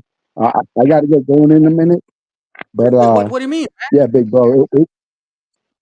No, I got to get going in a minute. I thought you wanted. Anyway, you just showed up for like what, 30 minutes, and that's it. Spend 20 minutes going around in a circle, and I just said all you needed to do was show my satayam real quick. That's it. Wait, that's it. Those two Hebrew words, but you wanted to go on some. But anyway, 51, 53 thing on this Matthew 27, 51 through 53. Big bro, it was supposed to just be grabbed and put in the Torah, not for you to give a sermon, but I appreciate can I ask you a question real quick? Instead of precepting. So if you can just please, can you go to the Revelation 1:16 passage then? Because I got to get going, big bro. So wait. Let me ask you a question. Revelation. Do you want to leave? Because I see what the brother said here. I've destroyed you already on the topic many years. You stuck on repeat, shaking my head, tired of beating a dead horse. Is that why you're running? Who said that? Who said that? Native Warriors here. He called you out. Oh, yeah, then Vega could jump in and he could grab and he could show Matata real quick, bro, all day. That dumbass is here. Get the fuck out of here. Yo, my kids. Can you, hey, Vega, real quick, Matata. You're running, man. Real quick, kiddo. Let's go. You're running, dog. You're running. Oh, he said real quick. Yeah, I guess so. I'll be quiet now. Go ahead. No, don't worry. It's 2 words, bro. It's 2 words in Hebrew, kid. 2 words. You guys imagine you teach the Hebrew. Let's go real quick. Yiddish ain't Hebrew, bro. The fuck out of here, man. Don't get emotional, man. Relax. Yiddish ain't Hebrew. Yeah, we don't use the Matthew to Revelation shit book translated by them dumbass fucking Greeks and Name that's Romans. related to this servant. Yeah, they're the dumbasses who invented their IEOUVJ lettering system. They use that's their letters. We don't use that What do you shit. mean? What the fuck is wrong with you? Listen to Yiddish, bro. We don't use IEOUVJ in Hebrew. That's their letter. You've never picked Hebrew lexicon, man? You don't know Hebrew is only 22 fucking letters? Romans used all letters to create their dumbass letters? Anyway, yo, Ben, please. Any of these motherfuckers could grab that real quick in Hebrew, bro, because I gotta get going, bro. And you know, I don't want these fucking knuckleheads babbling for 20 fucking bum ass minutes on one circular dumbass shit instead of grabbing 2 fucking Hebrew words. You see, family, and listen, Martin, I'll give you the respect. At least, you know, you don't act like this dude, bro. Whatever this guy is to you, man, you better watch it, because this guy has wicked spirits. Like, listen, I didn't trigger him. I basically expressed my point. That's all I really said. You know what I'm saying? And he got all offended. So he's leaving. And that's why I was like, hey, man, Misery wants something to say. Is that why you left? And then you started cussing people out, bro. You're looking like a Canaanite right now. So you need to stop. Yeah, no, appreciate you, Josh. But listen, Josh, if you don't mind, can you come to a different channel and we could debate that sometime this week? Just we'll send you the invite, bro, to go to a different channel and you defend the Matthew to Revelation book against Yahweh's law, statutes, and commandments. All right, bro? You want to know I what appreciate you. Hold on. You want to know what I did? You want to know what I did? Stick around so you can hear this and shit. Have some respect that you said something. Let me say something. I actually did that. And I actually talked to you in private. In private. But you didn't want that. You wanted it live. Now you want it live in another room like it's going to be any better or any worse? I mean, I literally asked. Well, anyways, that's all I got to say, man. You got to go, bro. Go ahead, man. Go take care of your family. On the topic that you're ready to us. I mean, I guess you're running from Misery then, bro, because Misery don't even. So I appreciate you, but hey, my man, can you grab those 2 Hebrew words right now? Grab those 2 Hebrew words, put them up for him. If they don't know Hebrew, can you please put it up for them, Ben Martin?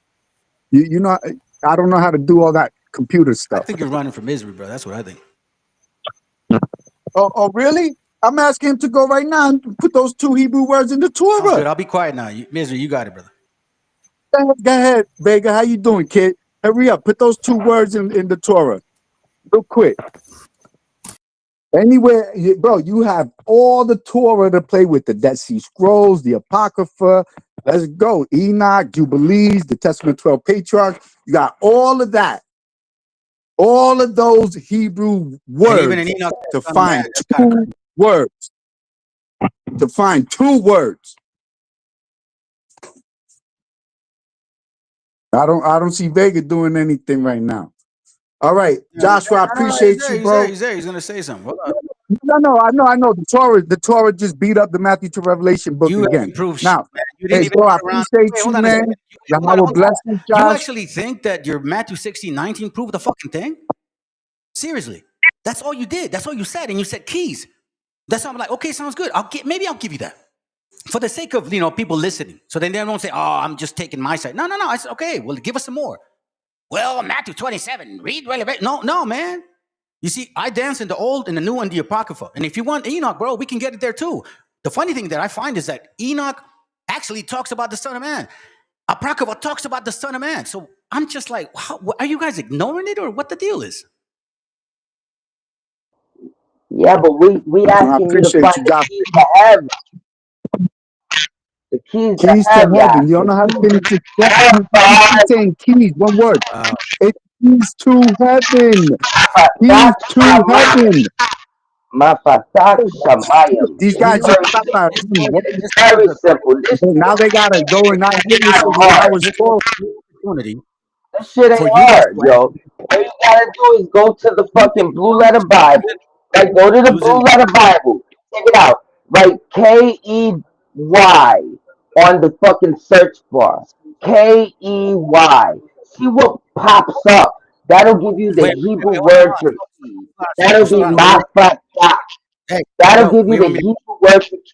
Shut Man, the I'm asking fuck up and you. listen. You see what I'm saying, bro?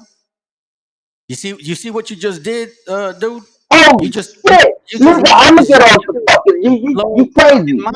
fucking crazy. Nah, Ben, yo, Ben, you don't need to say that to this. You don't need to talk like that, Ben. All 'Cause right, this shit pissing I me off. apologize, This Joshua. pissing me Can you off. apologize, please, Get out of Josh? here, Fuck dog. this Get out of here, shit. dog. Shit, man. This is the example you're giving that young man, bro. You're older than him. You're actually older than him. That's the example you fucking gave him, bro. And I told you guys, you ain't doing that shit no more. I'm not letting nobody on this channel to go and fucking, talk their shit and get all crazy because it doesn't serve anybody, bro. And you guess what? It's not even. No, it is his fault. Fuck that shit. Because you're the first one that started talking like that, and then he's your little follower, little nephew shit, Sephardic fucking Jews. Now he's like, I don't give a fuck. That spirit jumped on his ass. Damn. Hold on a second.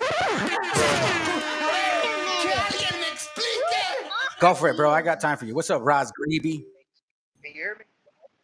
I can hear you, Ethiopian brother. Hey, there we go.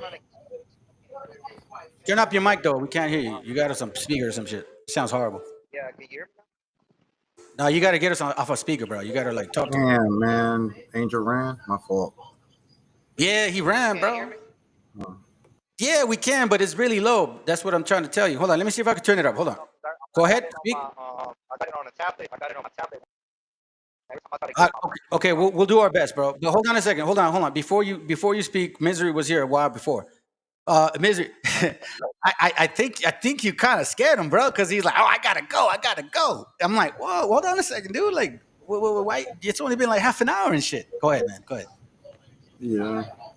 Are you talking about me or him? No, him. Like, he showed up.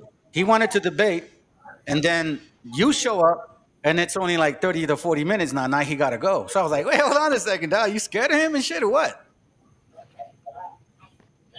Yeah, like I said, me and Angel already had this debate. What was it, like 8 months ago on Super Wavy's channel, and I already destroyed him on this topic that he was just discussing with you. You know what I mean?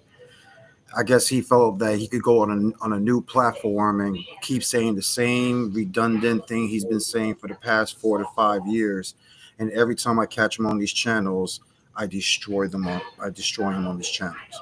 All his questions are redundant and basically crazy. Talking about, show me in Yahweh's Torah, law, statutes, and commandments that somebody's going to be getting the keys to the kingdom and all this, as if I didn't already destroy them with the book of Enoch. You know what's funny about what the brother Angel and them is? You know what I'm saying? Because Angel and Martin are the only two people of their crew who are still holding on to the book of Enoch. Okay? Before that, the Yakad, their leader, Dawad, Ram, Martha, their whole crew, Alejandro, the whole crew, used to all believe in the book of Enoch until I answered those silly questions that Angel was on your channel right now asking. Show me this guy. Show me this guy. It's all in the book of Enoch. Right now, I can show you 4, 5, 6 chapters in the book of Enoch about this Messiah figure who the Most High, because they'll tell you this, Most High is not going to share his glory with anybody. The Most High is not going to share his throne with anybody or this and this and that. But it's all in the book of Enoch. And I already destroyed him this months ago. When I showed the Yakad this years ago, I made them all drop the book of Enoch. Angel and Martin are the only two that still subscribe to it for some strange reason. And that's kind of where I was like, okay, so you guys are picking and choosing certain parts of certain books. Like you like the Apocrypha, like he said, you like Enoch, but I'm like, both of them talk about the Son of Man, like this entity and shit that ain't the Most High, and he ain't Michael, and he sure as hell ain't David. So I'm like, so, and you know what? Here's what I, man. If you want to go to just one verse of that New Testament book and stick to that, Matthew 16:19, the keys, what say the keys? Okay, sounds good. I answered it. You didn't like my answer. Give me something else that debunks this part of the book, right? Didn't I say that? Didn't I ask him? And did they bring anything else? They didn't. And then this dude is all like fucking flipping out. Now the spirit jumps on his nephew and shit. And he's bugging out. I don't give a fuck. And now all of a sudden he feels like he can disrespect me like that, bro. Like I'm like fucking 20 years older than you ass, man. But anyways, you know, I can see that, you know, snakes are, and look, that was my mistake, man, by being humble with these people, man. And that's the problem sometimes and shit. Anyways, go ahead, bro. Anyway, Raz, I mean, hold on, Misery, you got anything else to say about him, or do you want to move on to Raz Greeby? Yeah, I wasn't really here from the beginning, but was that the only argument that he was really basically saying? Yeah, that's it. You just brought Matthew 16, 19. And he said, and I will give unto thee the keys of the kingdom of heaven. And whatsoever thou shalt bind on the earth shall be bound in heaven, and whatsoever thou shalt loose on the earth shall be loosened in heaven. So then he's like, where else? This is what they initially said. Where else do they show the keys of the kingdom of heaven? And I'm like, well, I mean, it's not even that difficult, bro, because even Isaiah 22:22 talks about, and the keys of the house of David will I lay upon his shoulders. Now, are we talking about like his house? This is already past David's time. You know what I'm saying? But they said they don't see the keys anywhere else. But that wasn't enough. And then they came back to Matthew 16. Yep, that's what they said. Yeah, like I said, they come with kind of ridiculous arguments. But I'll let you start building with the brother. What's his name? Raz, you're the Ethiopian Raz? dude that wants to defend Africans, right? Yo. Hello? Can you hear me? What would you say are the so-called betas? What would you say? He sounds He low. sounds horrible. Bro, you need to call in with your phone, man. Because you sound like shit. Let me turn it off. Hold on. Yeah, you need to get your phone. Hey, and it's funny why you fix that. Look what he says here. And by the way, I'm not letting you on because you want to know why? Because your wicked spirit jumped on that other dude, and both of y'all started cussing me out. You know what I'm saying? And I already said we're not doing that shit no more here. We're not doing that no more here. Anyways, go ahead, bro. Raz, we can kind of hear you, man. I would suggest you use your phone, man. I use my phone. But hold on. What? I said Hello? So just to give you a heads up on this guy, because he attacked. Well, yeah, he didn't attack me, but I guess I don't know. I don't even know, bro. I don't play that fucking Facebook shit. Not like they do. So he's an Ethiopian that wants to defend Africans and shit. And he's like, we got no right to talk shit about Africans because those are my people, Ak. So he thinks, I guess, Ethiopia is Judah or some shit. I don't know. That's what he's saying. Is that crazy? Am I wrong, Roz, or what? Hey, can you hear me? Can you what the beta is? You're breaking up bad. Can you hear me? I said what the beta is. Damn, bro. I need to call in with a better situation. Nah, man, we told you don't use your iPad, bro. It sound like shit. This is just to show y'all family. This is who he is. Oh, there you go. Okay, you sound better now. You sound better. Go ahead. Hey, so I asked Hello? the question, who is the what the beta is? There he goes right here. So he says, we can't really hear you, man. You got to use your phone, bro. Ethiopia, Rastafari. Don't disrespect black people unless you want to debate about it. I said, bring your ass over here. Or sit down. Start the live debate. He was desperate. Yeah, now listen, bro. You got to come with a phone, bro. This shit sucks. You got to come with a phone. Just come with a phone, bro. Seriously, it's just stupid. We're just wasting time. Just come with a phone. But anyhow, I didn't get the chance to see the video, by the way. Do you want to maybe give us a little bit of your understanding of how you remember you did a class on Ethiopia? I think you said that, right? Is it? Yeah. Didn't you do a class on Ethiopia? Like, I guess you had that topic before. Oh yeah, I did. Yeah, of course, I debated that on my channel with some Torah Night members, Zaya and Israel Elect. we had a debate: was Israel in the Americas or I think it's here, right? This one. This one. And by the way, this is the brother's channel. In case you guys, he hasn't really done many lives lately, but he's been debating other places. So this is the one you talked about. Is the land of Israel in Ethiopia or America? Question with Israelite elect Messiah, right? That's it. Yes, correct. Do you want me to go to a certain area at least to kind of, see maybe this guy comes back? Because, he wanted to talk about this shit. He was all adamant, posting back and forth. Where could I start with Ethiopia? Do you remember? I don't know. To tell you the truth, I haven't really watched that video in a minute. But like I said, it's a debate. You know what I'm saying? So I allow them to bring out their points. But what you guys are going to notice in this dialogue that I'm having with these two brothers, that Israel elect is going to give me props for the points that I'm bringing out. And he was like, "Damn, I've never heard this stuff," and things of that nature. You know what I mean? Matter of fact, let's play. Maybe he'll show up. Maybe other people want to show up. Because, a lot of you guys, what was that? JJ7000 posted on this channel, say he wanted to fire too. Well, where are you? I mean, shit, man. And just don't use one verse. Like, go further. It's like me trying to tell these Old Testament keepers, read Psalms 1 and 1. You see that? You see that? You see that? Like, bro, that's not enough. You know what I'm saying? You're talking about the foundations, the whole volume of the book. You can't just go attack one verse and think you got a point.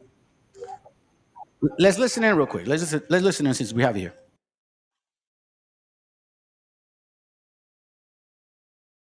Know when you want to pause it.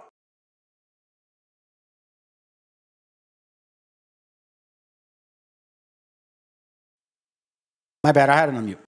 He rebuilt the outer wall of the city of David on the west of the Gihon spring in the valley as far as the entrance of the fish gate and encircling the hill of the Ophel. He also made it much higher. He stationed military commanders in all the fortified cities of Judah.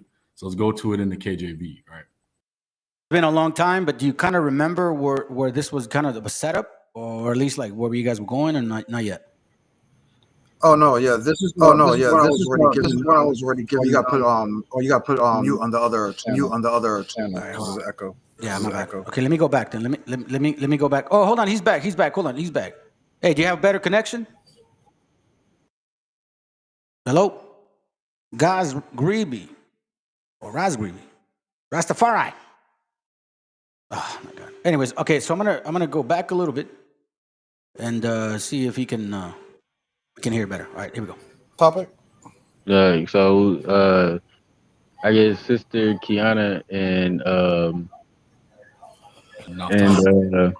Naphtali, I think that's her name. They was going to debate is the land of Shem, Africa.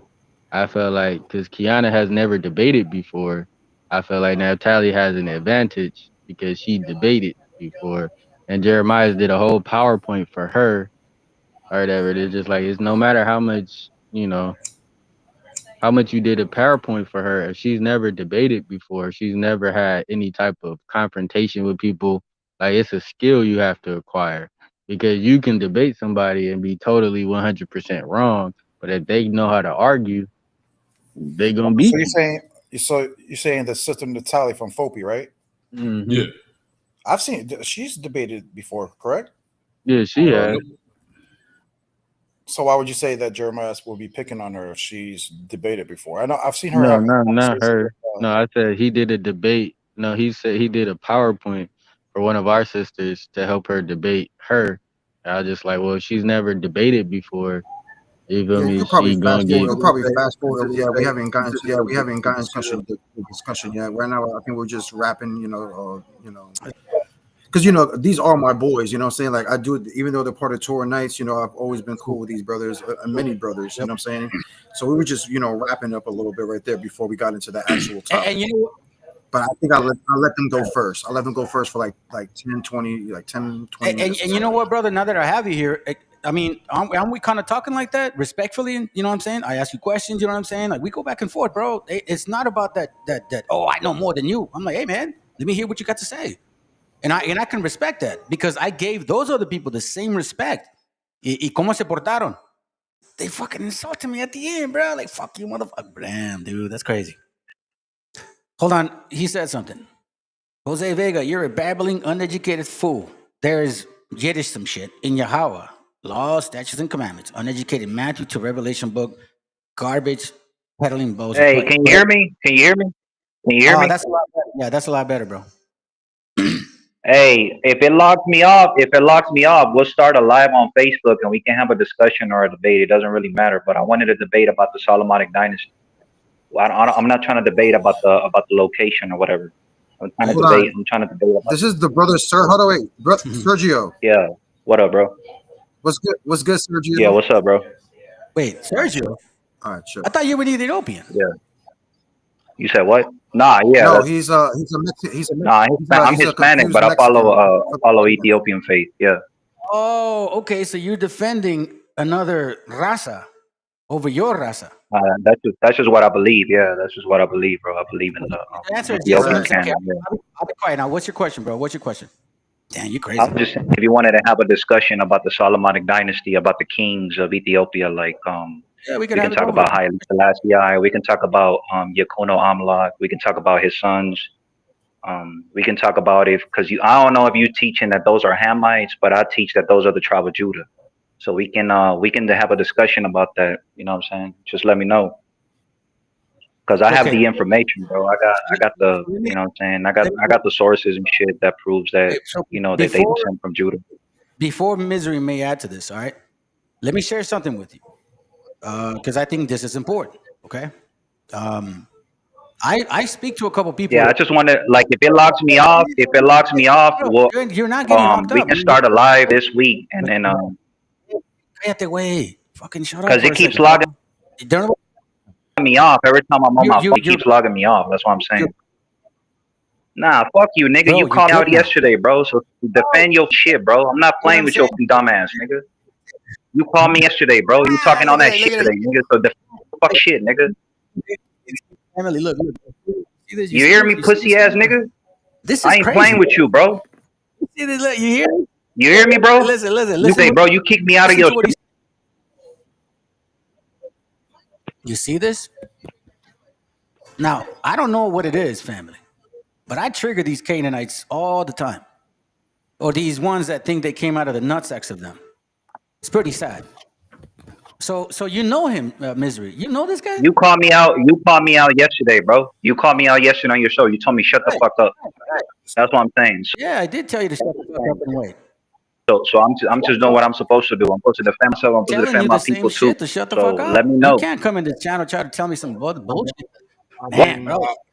I've been knowing Sergio for about 6-7 years, something like that. He used to secretly, I wouldn't say learn from me, but he used to call me, all the time to, learn, certain things from me years ago. Damn, what's going on with these people, man? They just got like, I don't give a fuck. I'm like, I thought you wanted to dialogue and shit all of a sudden. And he's like, hey, if you kick me, I get disconnected, we can go to Facebook. Well, first of all, you know what I mean? Like, we're doing this right here. If you get disconnected, that's not my fault.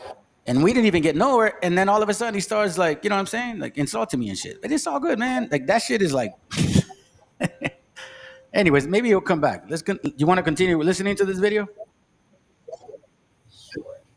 If you want, like I said, Sergio's probably even watched this because like I said, because I still talk to Sergio. I think the last time I talked to Sergio was like a month ago or something like that on a group chat. Like I said, I keep contact with these brothers, so I don't know why they keep pushing this doctrine.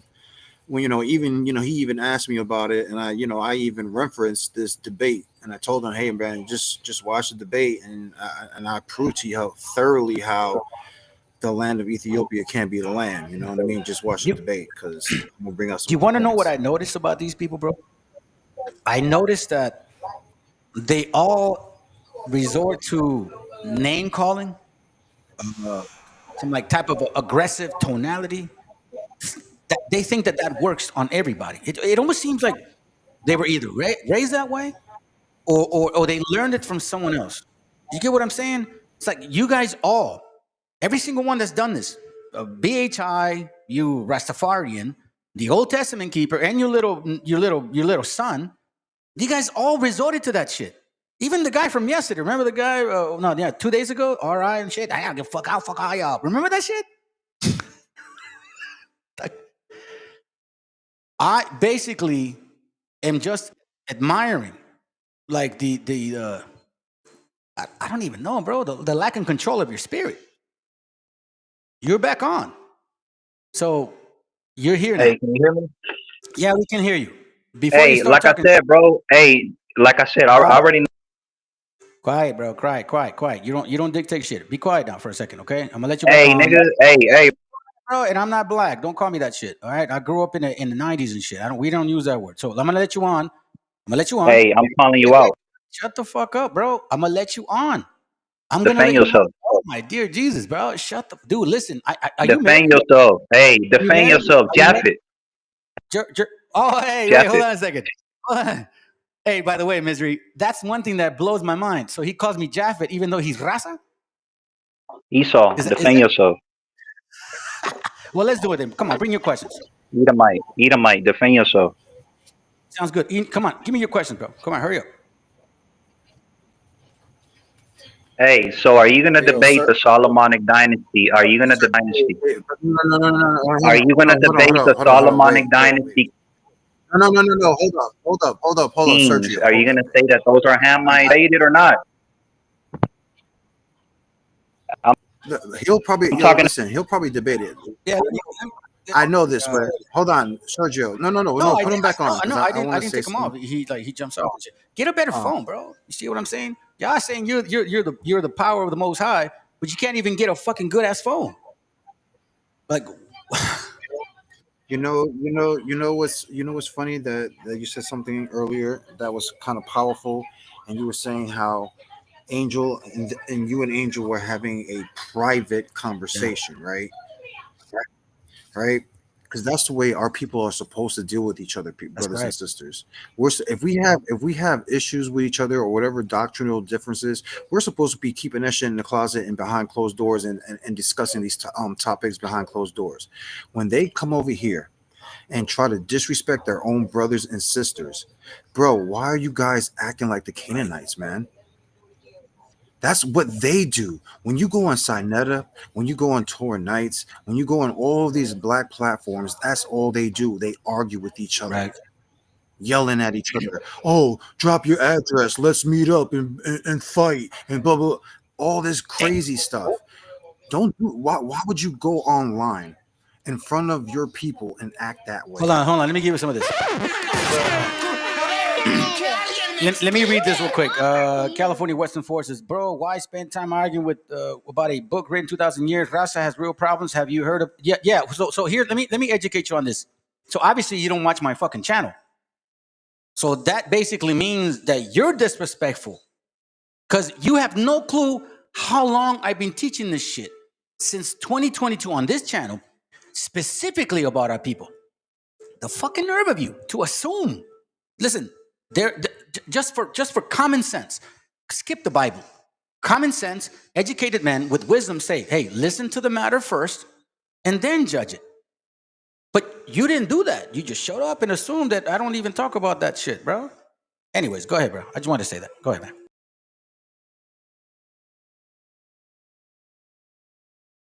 I didn't mean to cut you out, but you know what, bro? Just to kind of bring back that thought, I appreciate you noticed that, man, because that's technically the way we're supposed to do it. Even in the quote unquote New Testament, it talks about us like dealing with each other, like talking about it back and forth. And some people believe, and some people don't believe. That didn't mean that I had to come out here and hate you and cuss you out. I didn't have to do that, man. Which I didn't even have to join these people's messenger, bro. You know what I'm saying? How many people actually do that, Misery? How many people actually get on a messenger and talk to these people face to face in private? Hardly any people do that, bro. A lot of you guys always want to be on TV and put on YouTube shit. You got no huevos to talk in private. So I have the huevos to talk in private. But you guys misunderstood that whole shit. I came with a humble heart. That didn't happen. So, like you said, bro, maybe they ain't Hebrews. You know what I'm saying? Maybe they're moving like Canaan. You know, and also want to address another thing, especially about brothers like Angel and Martin and even Sergio, saying that one of the brother that was just on, because I don't believe he believes in Christ anymore either. He's always back and forth with that, so I don't know where he stands on that right now. But I tell them all the time, I was like, wait a minute, let me get this straight. You guys have a problem with this guy called, Jesus or Christ, and Christ walked around, he healed the people, he chilled with the poor, and he debated with the Pharisees about the laws and the scriptures, right? Let me get this straight. Isn't that what you all do? Battle the scriptures? Show, and I tell him this. I was like, show me anywhere in the Old Testament where you see somebody battling the scriptures more than Christ did. I was like, you guys have the Spirit of Christ on you. You guys don't realize it, but you guys have the Spirit of Christ on you. All of you Torah Knights, you Old Testament believers, you Yakad, your whole crew, all of you Old Testament believers have the Spirit of Christ, because all you guys do is want to debate the law, statutes, and commandments, like Angel. You see how passionate he feels about the law, statutes, and commandments, right? Okay, so why are you acting Christ-like? That's what Christ was going around doing, correcting people, debating these scriptures, and they have a problem. And I told them this. I was like, all right, so you guys would rather have, because they believe that King David is going to be the Messiah, For real? right? Well, yeah, they believe that David is going to be the Messiah. Wait, hold on. Let me hold on. So they still believe in a savior? Oh my dear Jesus, bro. Hold on, I gotta put that. They believe in hold on. They believe in two saviors according to the Dead Sea Scrolls. One who descends from the Zadokites, which is the priestly line, and one coming from the tribe of Judah. And you know what you want to do? What the funny thing is, and this is on Super Wavy's channel, that Martin, I was there, Jeremiah was there, Judah Nash from Torah Knights was there, and in front of Sean, Martin said and brought out a source stating how the teacher of righteousness, according to the Dead Sea Scrolls, is Jesus. But it's not the same Jesus that your New Testament teaches. That was That's his in excuse. the scrolls? Yeah, well, according to his source, yes, according to his source that he pulled, that they believe that the teacher of righteousness was a guy named Jesus. Okay, so now family, because we got several people watching, like 1820, right? So let me bring up, because I did bring this up to them. So this Gaza Vermes, a leading scholar on the Dead Sea Scrolls, translated them into the English in 1962, because that's what they're talking about, right? Now this guy, by the way, he is a what? He's a Jew, a Jewish Hungarian descent. So what you're trying to tell me, Old Testament keepers, is that you want me to believe these Khazars of your understanding? Is that correct? It says right here, Geza. Well, they will tell you that they don't go by him; they go by the teachings of their teacher, Kwana Loa, brother. Brother, I'm trying to tell you, these guys are basically like in a cult. They follow a guy named Kwana Loa who has been missing off the scene for over like 2 years already. Is he even alive? Yeah, he's still alive, but he's just not around. He's not teaching. He hasn't dropped any videos or anything, lessons. How come he doesn't show his face? So, exactly. The last time Kwana showed his face is when he had that discussion with Alazar and Judah Nazareth. Like, what was that, like 4 years ago? Yeah, that was what year was it? I saw that shit. They referred it 2018, 2019, I think. So is he like, does he think he's Melchizedek and shit or what? You know what I mean? Like, doesn't show up. Yes, they teach that he is the teacher of righteousness of this generation. Wait a minute, hold on a second. They believe a man,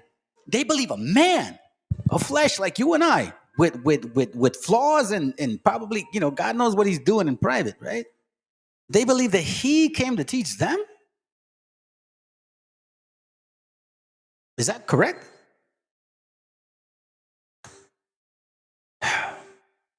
Okay. So, since we are not really having, or at least the other guy, what's his name, Sergio? I thought Sergio was going to show up. If you want to continue this real quick, bro, we can.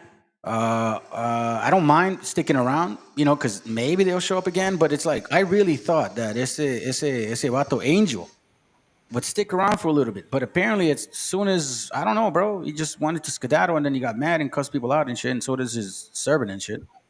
So, you want to listen to your video? Maybe this guy will learn or not. What's up?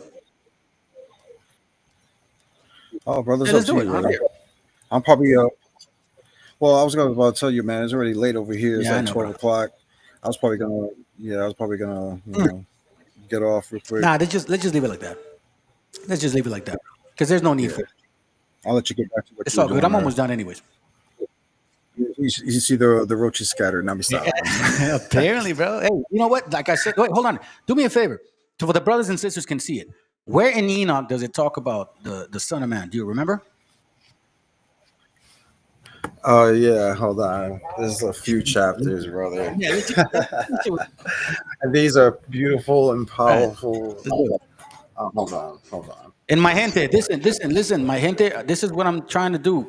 I'm not trying to cause division, nor am I trying to argue. You guys see me, man. Listen, if you disrespect me, I'm not gonna let you do that. But I'm not gonna come and talk shit and fuck you, bro. That's not brotherly love. And I'm glad that this brother said, listen, the way that us Hebrews deal is in private. Because in private is when you really show your huevos, bro, because you have the chance and the opportunity to talk back and forth. You know what I'm saying? Spend time with people. This isn't about a show. It's not about debating. That's not what we're trying to achieve. But sometimes you kind of have to bring the roaches to the light so they can be stepped on. Pinches cucarachas, güey. Anyhow. And by the way, what did brother say? My apologies, you're right. You do speak about raza issues. One of the only YouTube that has right stance on for the raza. Many others, such as American Cholo, American Cholo is funk. Just feel you're one of the better voices that you should have seen the fan. Oh, I appreciate you, brother. Thank you. You know, the thing is though,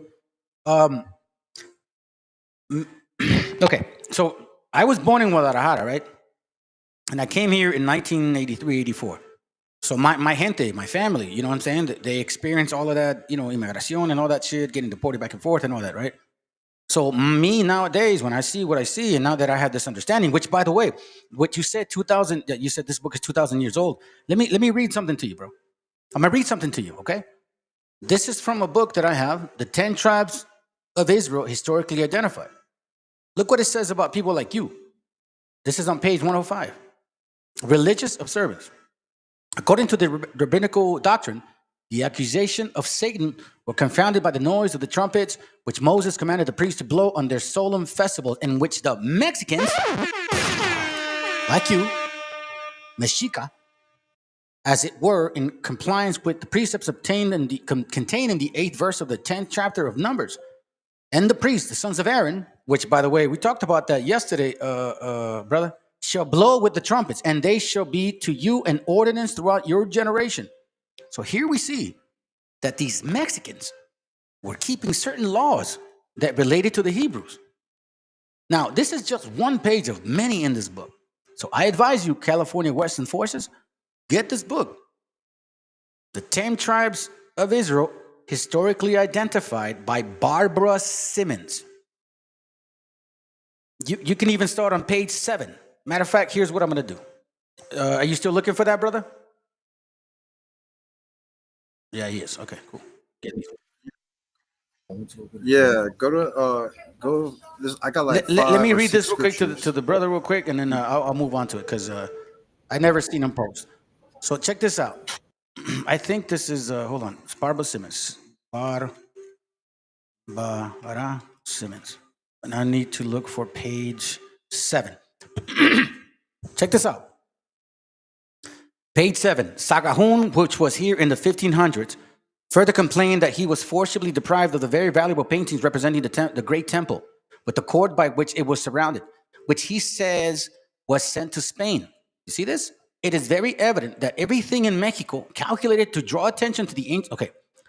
It is very evident that everything in Mexico calculated to draw attention to the ancient history of the country, more specifically, or especially if connected with religious recollections, was carefully removed from notice immediately after the conquest. Pieces of sculpture were mutilated and buried.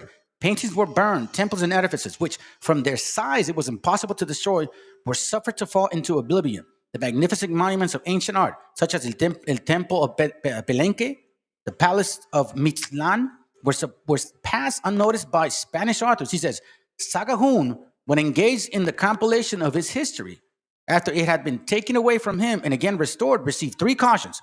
Listen to this, my brother, okay?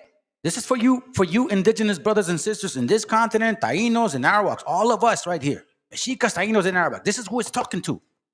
First, in 1500, after 1492, not that much longer than 1530, to write nothing to prove the Hebrews had colonized the New World. You see this? To write nothing to prove that the Hebrews had colonized this New World. Secondly, to be guaranteed in what he said of the devils imitating, hold on a second, let me get the other page, imitating, right?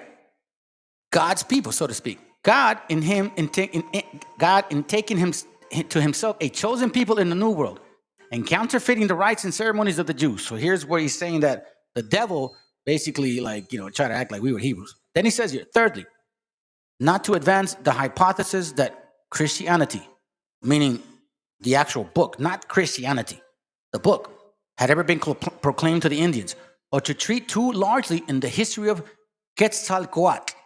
Now, I'll say it like this. There is a book that I have and a page where it says that this British man was praying to him. All right, brother, which one you want? Let's go. Which one you want in Enoch?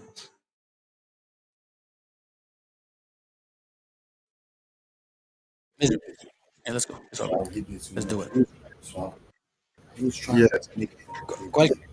Let's go.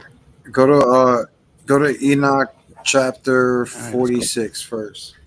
Like I said, there's 5 or 6 scriptures. Which one? 46? Yeah. You can read,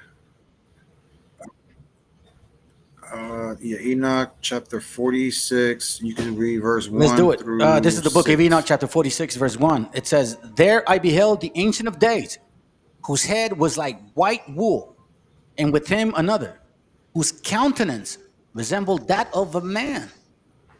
His countenance full of grace, like that of one of the holy angels. Wait, remember the lowercase angel, uppercase angel? Just saying. Then I inquired of one of the angels who went with me and who showed me every secret thing concerning the Zion of man. Oh, I'm sorry, concerning the Son of Man, who he was, whence he was, and why he accompanied the Ancient of Days. I'm going to keep going. And he answered and said unto me, This is the Son of Man, to whom righteousness belongs, with whom righteousness has dwelt, and who will reveal all the treasures of that which is concealed. For the Lord of the spirits has chosen him, and his portion has surpassed all before the Lord of spirits in everlasting uprightness. Keep going. The Son of Man, this is the Son of Man, he says, whom thou beholdest, shall raise up kings and the mighty from their couches. Oh, this is beautiful. And the mighty from their couches, bro, just like us. And the powerful from their thrones shall loosen the brittle of the powerful and break in pieces the teeth of sinners. He shall hurl kings from their thrones and their dominions, because they will not exalt and praise him, nor humble themselves before him. Excuse me, bore by whom? Wait.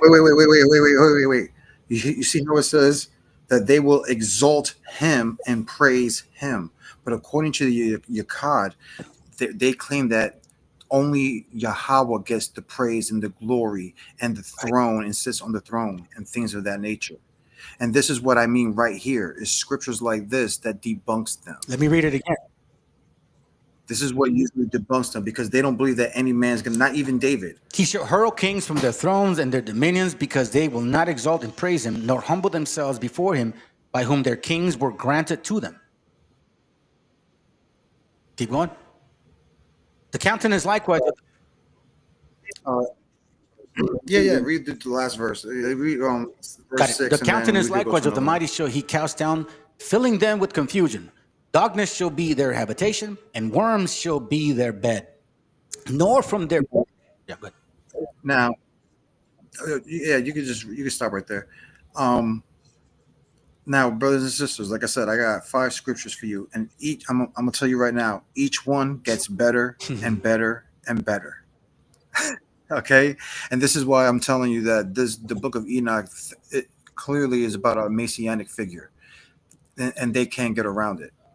You know what I mean? But now go to Enoch chapter 48 and read verse 2 to verse 6. Enoch chapter 48, verse 2 through 6. In that hour was this son of man invoked before the Lord of spirits, and his name in the presence of the Ancient of Days. Before the sun and the signs were created, we talked about that. Before the stars, right? Before the stars in heaven were formed, his name was invoked in the presence of the Lord of spirits, the light. A support shall he be for the righteous and the holy to lean upon without failing. And he shall be the light of nations. Damn. He shall be the, you know why I'm thinking of that, brother. He shall be the hope of those whose hearts are troubled. All who dwell on earth shall fall down and worship before him. Wait. See, before him, this Messiah figure, correct? But according to the Akkad, they don't believe that. They don't believe that you're supposed to worship man, that only Yahweh gets to worship.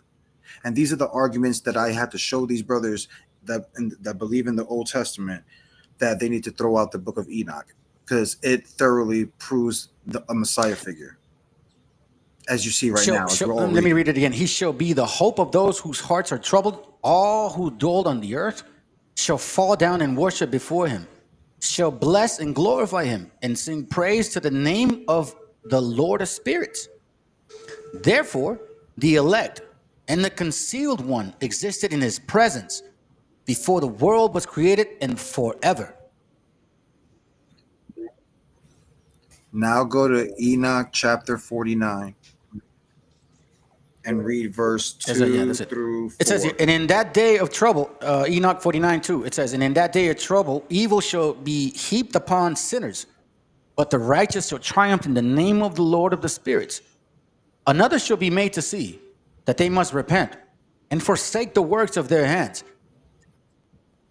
Hold on, brother. Is that Enoch chapter 49? I don't think that's. There's only four verses. Oh. Yeah, for some reason, mine is maybe 50. showing a maybe different 50. version. Let me see. Maybe 50. Because it does that. Well, there, here it goes right here. Here, this one. Yeah, it's 50. It's 50. It says verse 2, 50 verse 2, because that's what happens in some Enoch books. Enoch chapter 50 verse 2. He shall select the righteous and holy from among them, for the day of salvation has approached. And in those days shall the elect one sit upon his throne. Well, every secret of intellectual wisdom shall proceed from his mouth, for the Lord of spirits has gifted and glorified him. And in glorified. The only Yahweh doesn't share his glory. That's what they claim. Yahweh doesn't share his glory. But right now, we're seeing this Messiah figure getting the glory. Right. You see what I'm saying? Like all their arguments. I've been defeating Angel Ramos with these arguments for years. He's like a broken record. He keeps going on different platforms, acting like as if I haven't destroyed him on these topics already. Everything that they don't believe in, I have to show them that according to their Old Testament in the book of Enoch, which is in the Dead Sea Scrolls, says these things. Want me to continue? Right. And in those days, the mountains shall skip like rams, and the hills shall leap like young sheep, satiated with milk. And all righteous shall become angels in heaven. Their countenance shall be bright with joy, for in those days shall the elect one be exalted. Now, I have a. Now go to. No, I'll let you go. Go ahead. Now go to Enoch. Yeah, now go to Enoch chapter 51, verse 1 through. Hold on, I think we 1 have through Ethiopia back. Are you there? Yo, Ethiopia. Very nice. Are you there? Hey, do you want to debate though? Yeah, we can. Well, it's muffled, but we can hear you. Are you want to debate about Solomon dynasty about You sound real muffled, man. You sound real muffled. the ones that so I'm trying to like Hey, listen, dude. You sound real muffled. You sound like you're in a shitty what's that service that you pay per month and shit? You don't get a Can you hear contract. me? Yeah, Can you hear me? there you go. It sounds a lot better. We can hear you now. Ah. All right. Enoch 51. Where you want me to go? Oh, I already see it. Verse 1? Which one? Is there? Yo, Misery, which you want me to go to 51? Verse 1 or Yeah, 2 or it looks 3? like, I don't know why it looks different. Your version looks still different. I think it's because it's one chapter behind. Let me go to 52. Is this it? No, I'm looking for where it says, "For in those days the elect one shall arise." That should be like. That was 51, I think. It was a little bit further down. Right here. He said, and in these. Okay, hold on a second. Secrets of heavens. And this Enoch 51 and 4 says, he said, all these things which thou beholdest shall be for the dominion of the Messiah. And he may command and be powerful upon the earth. This is crazy. I know. That's what I'm saying. It's crazy. Let's get another one. All right, but brother, I'm gonna let you go. Like I said, okay. I gotta get to sleep, bro. I gotta go to work early. So yeah, this guy wanted to debate about Ethiopia and shit. So let's see what he got to say. All right, sure. No, he left. That's it. I'm done. I'm not gonna wait for him. Yeah, it's all good, brother. We'll call it a night, man. My wife's already kind of like asking me to kind of hurry up and come to bed and shit. All right, man. Shalom. Shalom, brother. We'll have you again. Take care, brother. Okay. Shalom. Okay, family. So you guys can obviously understand. Look, man, I gave you guys the floor. This guy got stuck in Matthew 16:19. Okay. And again, I kind of answered him real quick, like, okay, sounds good. Let's go there. He didn't like it. I said, all right, give me something else that really proves that, this is a debunkable book. He didn't give me nothing else. Eventually, as you can see, after frustration, they get emotional. They start insulting. Man, you guys heard it. I'm going to give you one last chance, dude. Yeah, you don't even have a mic, bro. Look, I'll show you. You don't even have a mic. Ras, if you do yourself a favor, get some good service, man. Esta gente, güey. Listen, family, I'll leave you with this, man. I'm going to leave you with this verse right here. Where's it at? Now, I'll get it over here. Oh, no. I'm going to leave you with this right here. That's right. I have this to show you.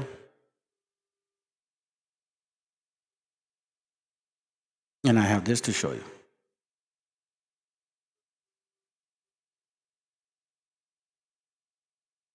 Give me a second. Let me see if I can find it. Where is it at? Okay, right here.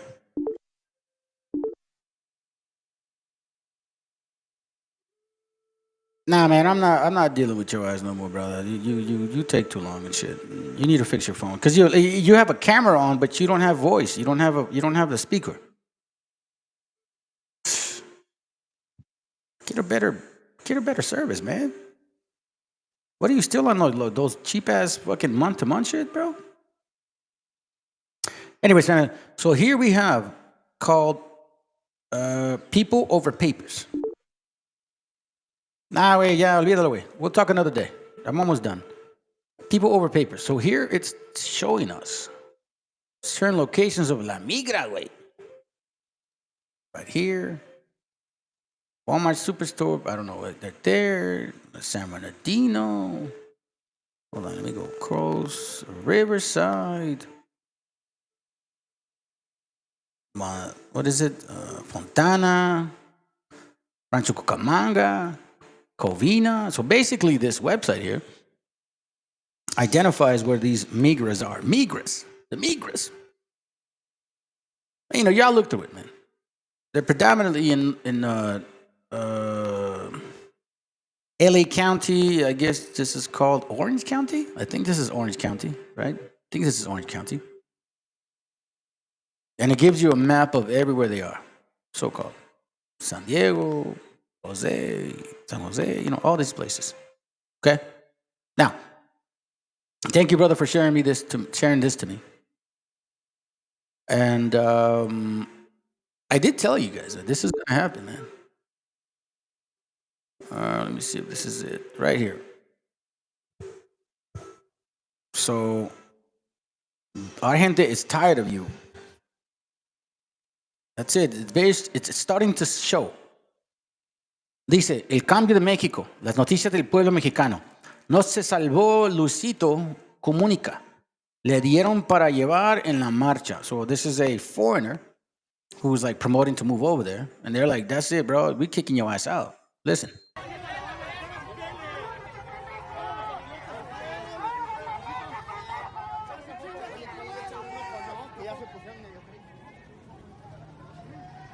That's a crackety crack over there trying to sell the land. He's promoting like certain things over there. You know? And our people are tired of it, man. This is recent, fam. This is like a day ago. This is recent. And after this, we're done. All right. Check this out.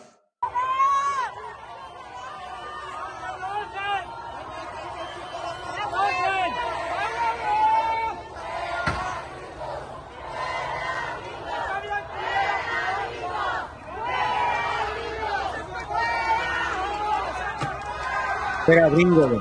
Pega gringo.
Look, hundreds of thousands of managers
Family, I just want to say this real quick, man.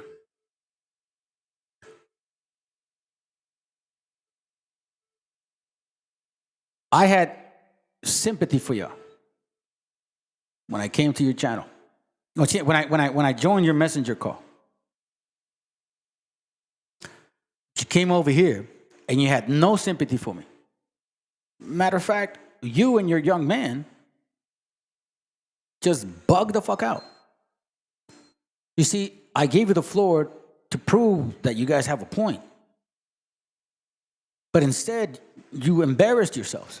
I actually thought you guys had a little bit more order. I really did. And you proved to me that you don't. And then the next guy that shows up, I'm like, okay, he's Rastafari, African dude, and like he's fucking Sergio, fucking Paisa and shit. Defending the other nations, bro. So if you came out of the nutsacks of them, stay there. Because you probably did. That means you're a Hamite. Fuckface. Get a better phone, man. And maybe we can talk. Have a good night, family. Love y'all. Shalom.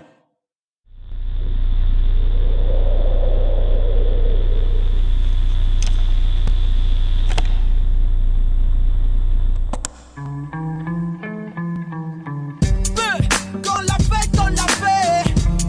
Ajá. Yeah. La promoción lunática. Na, na, na, na, na, na.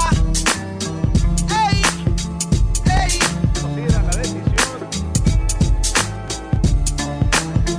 Ey. Pregunta dónde se quedó.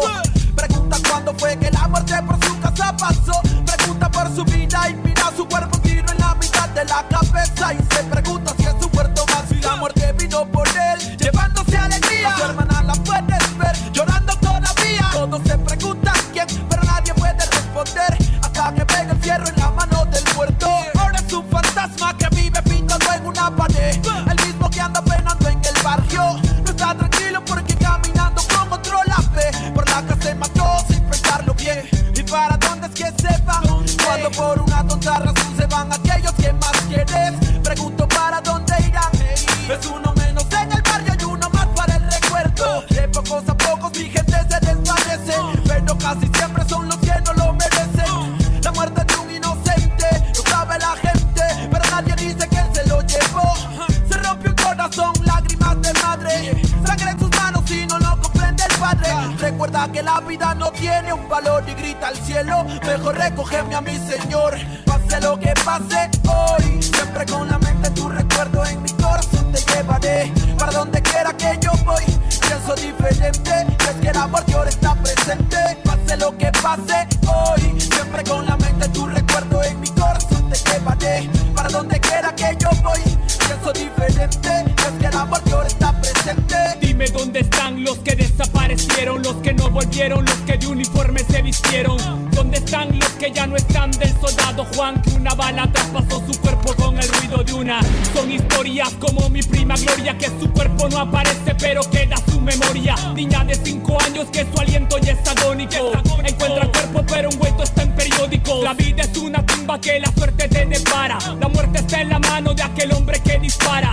Padre que espera a su hijo que vive en la urbe, pero al día siguiente lo recogerá en la morgue. Se cuentan horas, días y también los calendarios. Primo, nadie sabe si caras en cementerios. Como mi amigo Mario que jugaba a ser sicario. Hasta mató a su hermano y lo tomó como algo serio. Se cuentan horas, días y también las estadísticas. Para la policía un expediente más en balística. La lista aumenta y también el desenfreno. Como aquel niño que golpeado en el hogar se siente ajeno. Le pone freno y toma la decisión, sacando la pistola de su padre en el cajón. Su lápida ahora pinta: hijo mío, te queremos. Si la muerte nos permite, algún día nos veremos. Pase lo que pase hoy, siempre con la mente tu recuerdo en mi corazón te llevaré. Para donde quiera que yo voy, pienso diferente. Es que el amor de ahora está presente. Pase lo que pase hoy, siempre con la mente tu recuerdo en mi corazón te llevaré. Para donde quiera que yo voy, pienso diferente. Es que el amor de ahora está presente. ¿Dónde van? ¿Dónde? Dime dónde van las almas que se pierden en el camino de la vida. ¿Dónde van? Dime dónde van. que te tienen pulsos y otros por impulsos para el diván. Penas que se cuentan en la esquina, cuidado con la neblina que la muerte se avecina por la acera. Joven estudiante muere en una balacera. Otro lío de pandillas que en el diario aparecerá. La vida se desaparece como el humo de un cigarro. Locos disparando desde un carro. Otra vida que se pierde bajo el cielo gris. No se puede ser feliz cuando gente muere en un desliz. Como Marco que soñaba con ser narco, viajar en barco y olvidarse de las penas en su cuarto. Pero cada vez que parcha ya se siente harto y su corazón marchito marcha para el infarto. Almas en oferta como Berta, se acuesta en una cama pero en otra se despierta. Son 14 años y ya perdió la niñez. Se desaparece un viernes y no regresa en 2 o 3. Coleccionando amores, sin importancia a los rumores. Malos menores, sin temores y sin valores. Deambulando en cada city, con el futuro a convertirse en un graffiti. Pase lo que pase hoy, siempre con la mente en tu recuerdo, en mi corazón te llevaré. Para donde quiera que yo voy, pienso diferente, es que el amor de ahora está presente. Pase lo que pase hoy, siempre con la mente en tu recuerdo, en mi corazón te llevaré. Para donde quiera que yo voy, pienso diferente, es que el amor de ahora está presente.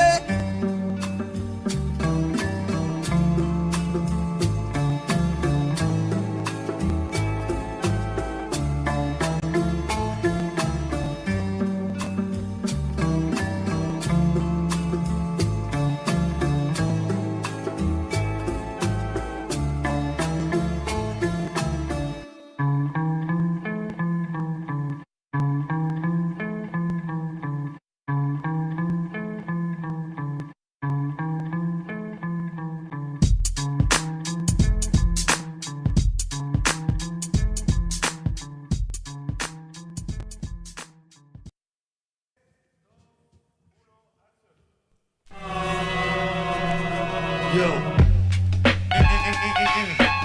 comentando, ¿qué dicen? Sí, ¿qué cuentan? Ya, escúchame, ya. Los medios cuentan que si hay libertad de prensa, la mordaz es cosa escasa y todos dicen lo que piensan. Y esa sutil es impresa y repetida diariamente tiene contenta tu mente con yo soy combate y fiesta.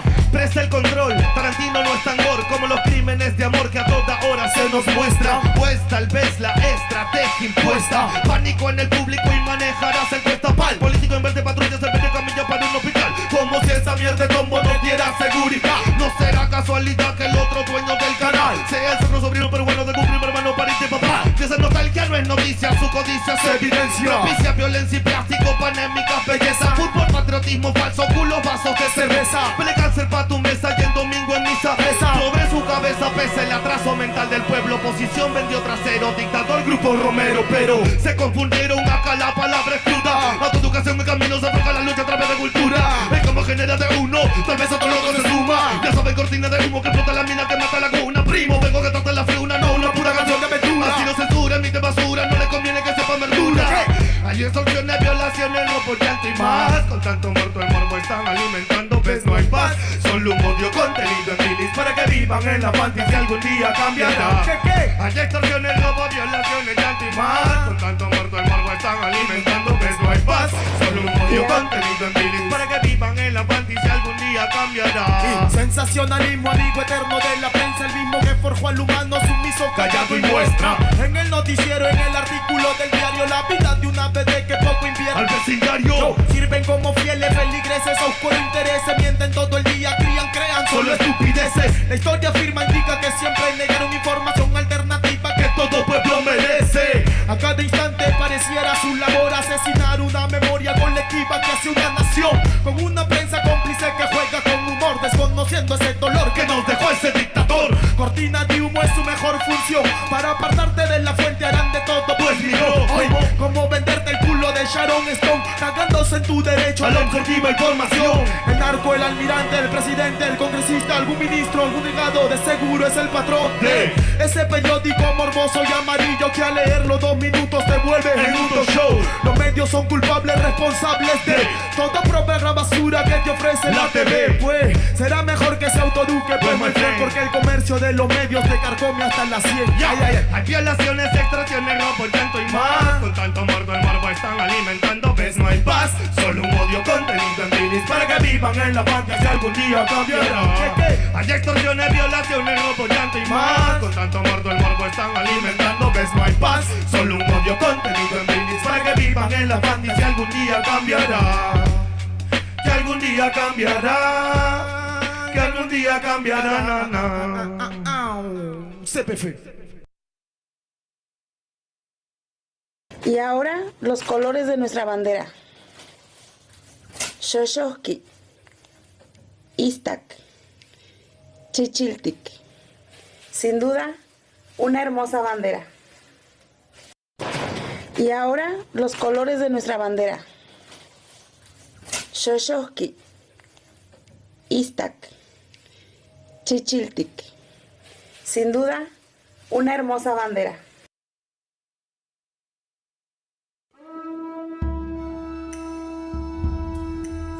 Mesta isukame Claudia Shemo ya utayu.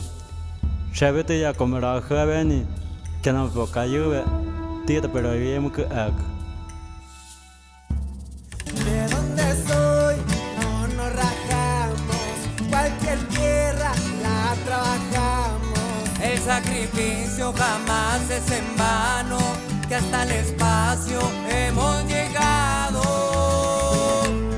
Where we are from, no nos rajamos. And what we dream of lo realizamos. Gran paisano, hermano, amigo, soy mexicano.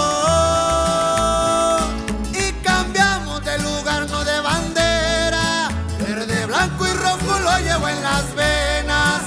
Como el águila volamos sin fronteras. Rompemos la malla que separa tierras. Y nacimos con legado de grandeza.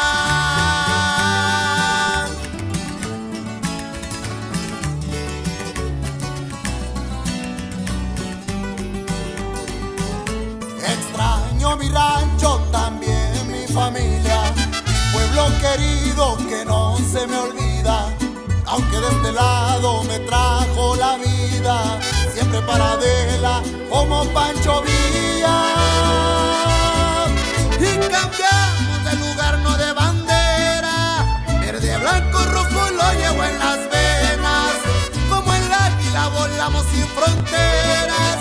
Rompemos la malla que separa tierras. Y nacimos con legado de grandeza.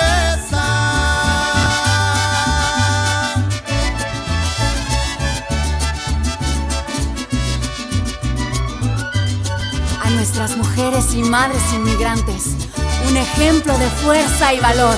¡Y que viva México! Y aunque el acta diga americano, hay en puro mexicano. Y cambiamos de lugar, no de bandera. Verde, blanco y rojo lo llevo en mis venas. Como el águila volamos sin fronteras. Rompemos la malla que separa tierras y nacimos con legado de grandeza. Y cambiamos de lugar, no de bandera. Verde, blanco y rojo lo llevo en mis venas. Como el águila volamos sin fronteras. Rompemos la malla que separa tierras y nacimos con legado de grandeza.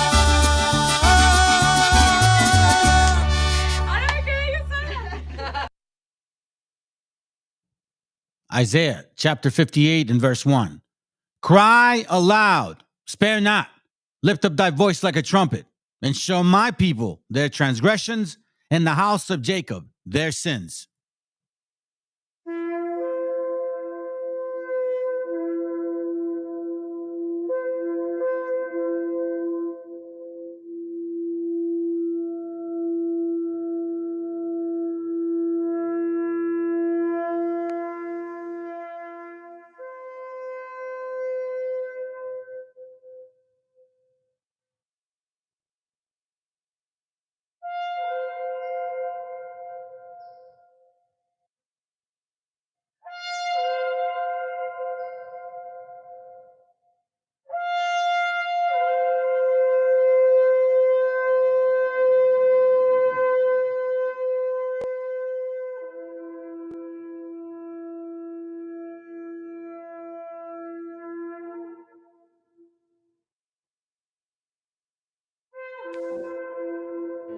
Chicanos killing Chicanos is what they want. Blacks and Chicanos killing each other is what they want. That's how they run this place. Once we get together, they don't run shit. You got a lot to learn about being Chicano. Yeah, Alcatraz, midget loco. Yeah. They never seen this coming, man. What up, Loom? What up, Oreo? 500 years of captivity. What else? Now they trying to tell us how we supposed to be, how we supposed to act, how we supposed to rap. How I'm brown but my flow too black. Come on, y'all kidding me, right? Nike Air Flights fitted cock back fresh. Representando Mexicanos on the map. No estoy jugando, got bars like a battle on smack. But hold on, I'ma bring it right back. My people indigenous. I'm not sure if you getting this. By the time I'm done, you gon' be feeling this. I come from the people they call Meshiacha. I've been to the motherland, Chichen Itza. Seen the Mayan ruins, intellectual architects. Been in the cenote, seen ancient artifacts. Really? Cali is Mexico, those are the facts. They raped women, gave elders heart attacks. It was a battle, our people were outgunned. Took life and cattle, we were outdone. However, 2 wars proudly we take to the grave. Those we call our Independence Day. It's time to stand up, educate our people. Stay on our ground, let them know that we equal. We see your plan, but your plan is see-through. You can't stop my people. Mexicano, I'm brown and proud. Mexicano, I'm brown and proud. Mexicano, I'm brown and proud. Mexicano, I'm holding it down. Yeah. Story with Mexicans, Mexicano. Gave birth to the word that we know as Chicanos. Aztec warrior, man, it's all in my blood. From the Tenochtitlan, that's the heart of the love. Now Mexico City, that's a modern day name. Don't let the books confuse it to be a modern day slave. Gotta get your facts right and study the culture. Don't be like Cortez, he came like a vulture. Came to just steal and take away the land. He seen what we got and he was like, damn, who would've guessed it had to be a white man? Damn again, now we got stolen lands. They say go back to where the fuck you from. Man, this is my land, that's what you stole from us. I'm not Hispanic or Latino, I'm a Mexican. Man, fuck La Milicia, you can have that bitch. It's time to stand up, educate our people. Stay on our ground, let them know that we equal. We see your plan, but your plan is see-through. You can't stop my people. Mexicano, I'm brown and proud. Mexicano, I'm brown and proud. Mexicano, I'm brown and proud.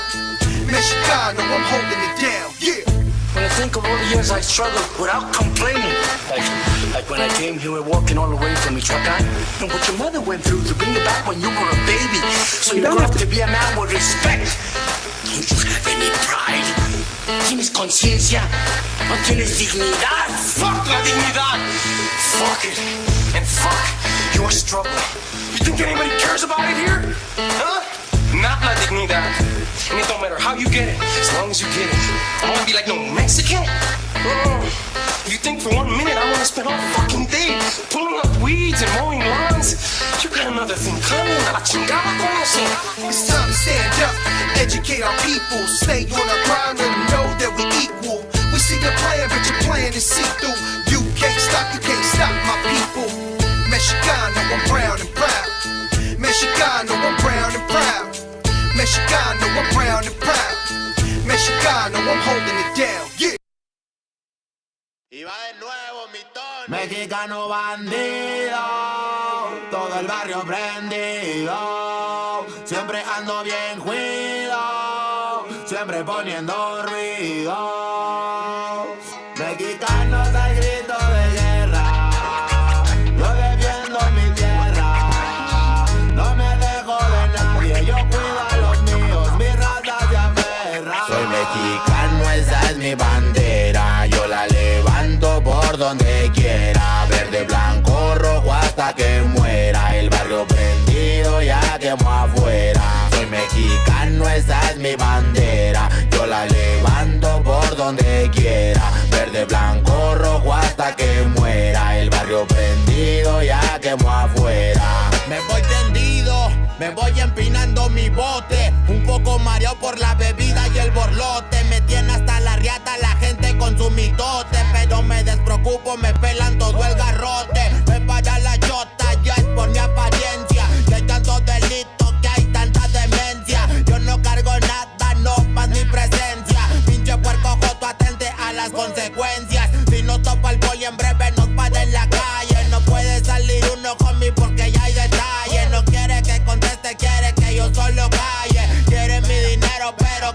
a su madre. A la dica este sistema nos quieren ver abajo, pero tumbar gente, quien les dijo que es trabajo. Puro chingar al indio, váyanse mucho al carajo. Loco, no me rajo, lo bueno porque se armó la alianza más pesada del país. Todo el mundo ya conoce las rimas de estos MCs. Pa' ponerme más feliz, unos baisas de hachís, mis paisas en el gabacho, bien truchas con la polis.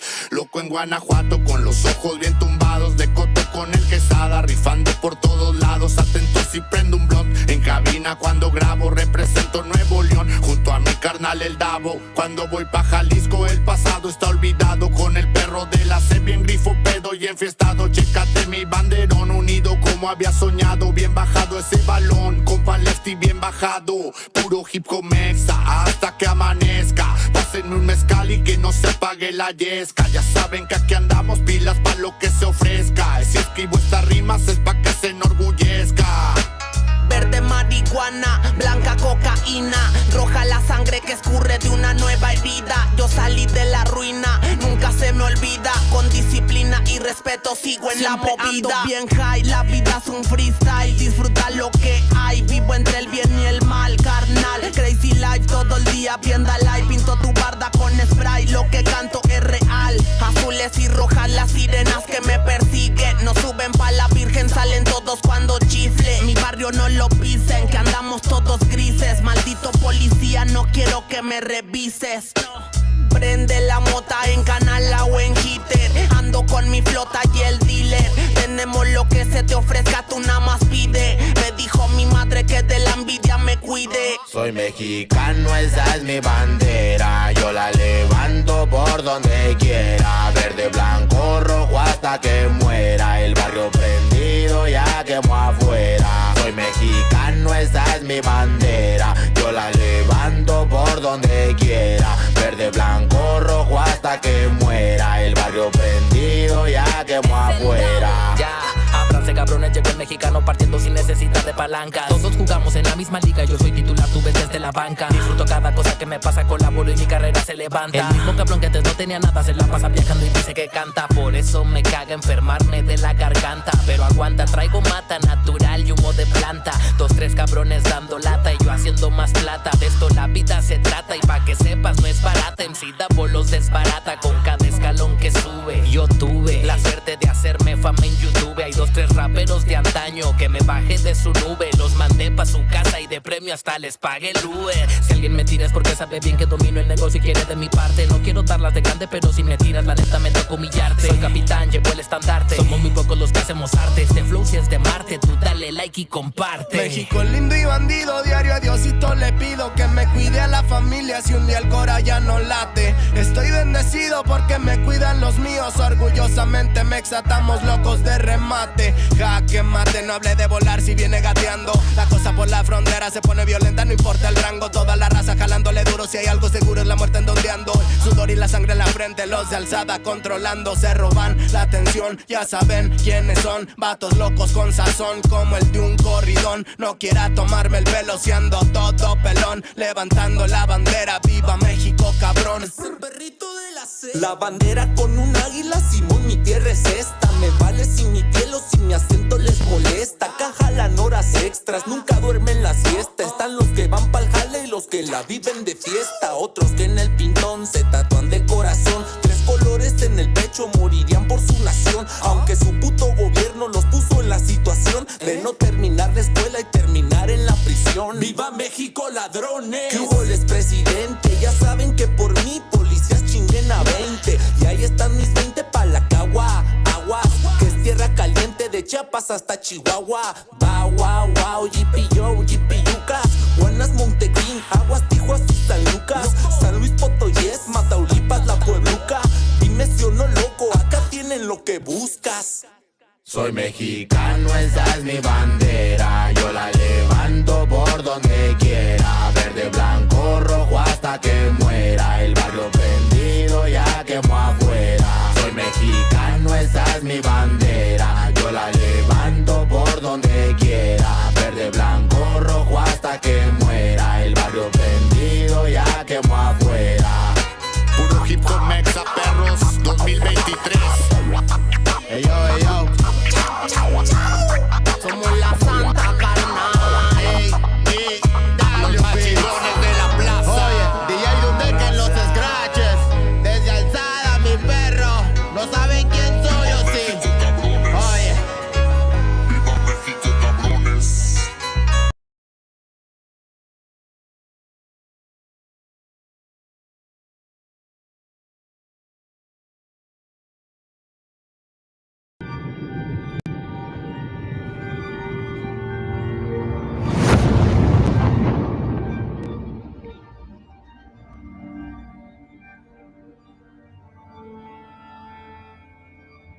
y cal.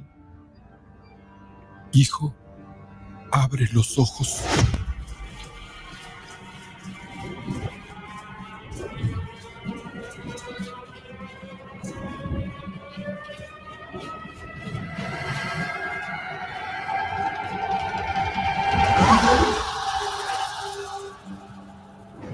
Tu cuerpo se queda con nosotros, pero tu espíritu debe seguir.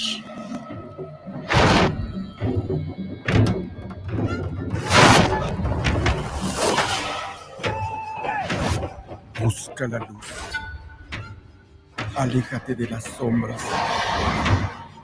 Deja que nuestro dolor sea tu fuerza. Desde aquí iluminamos tu camino.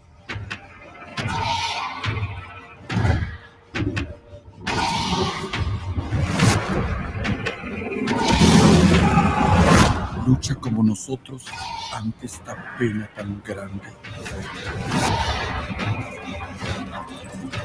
Yo soy tú. Tú eres yo.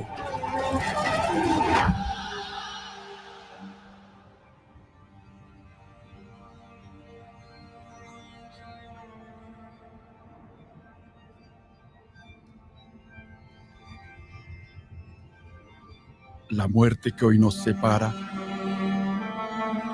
mañana volverá a unirnos. Eres libre, hijo.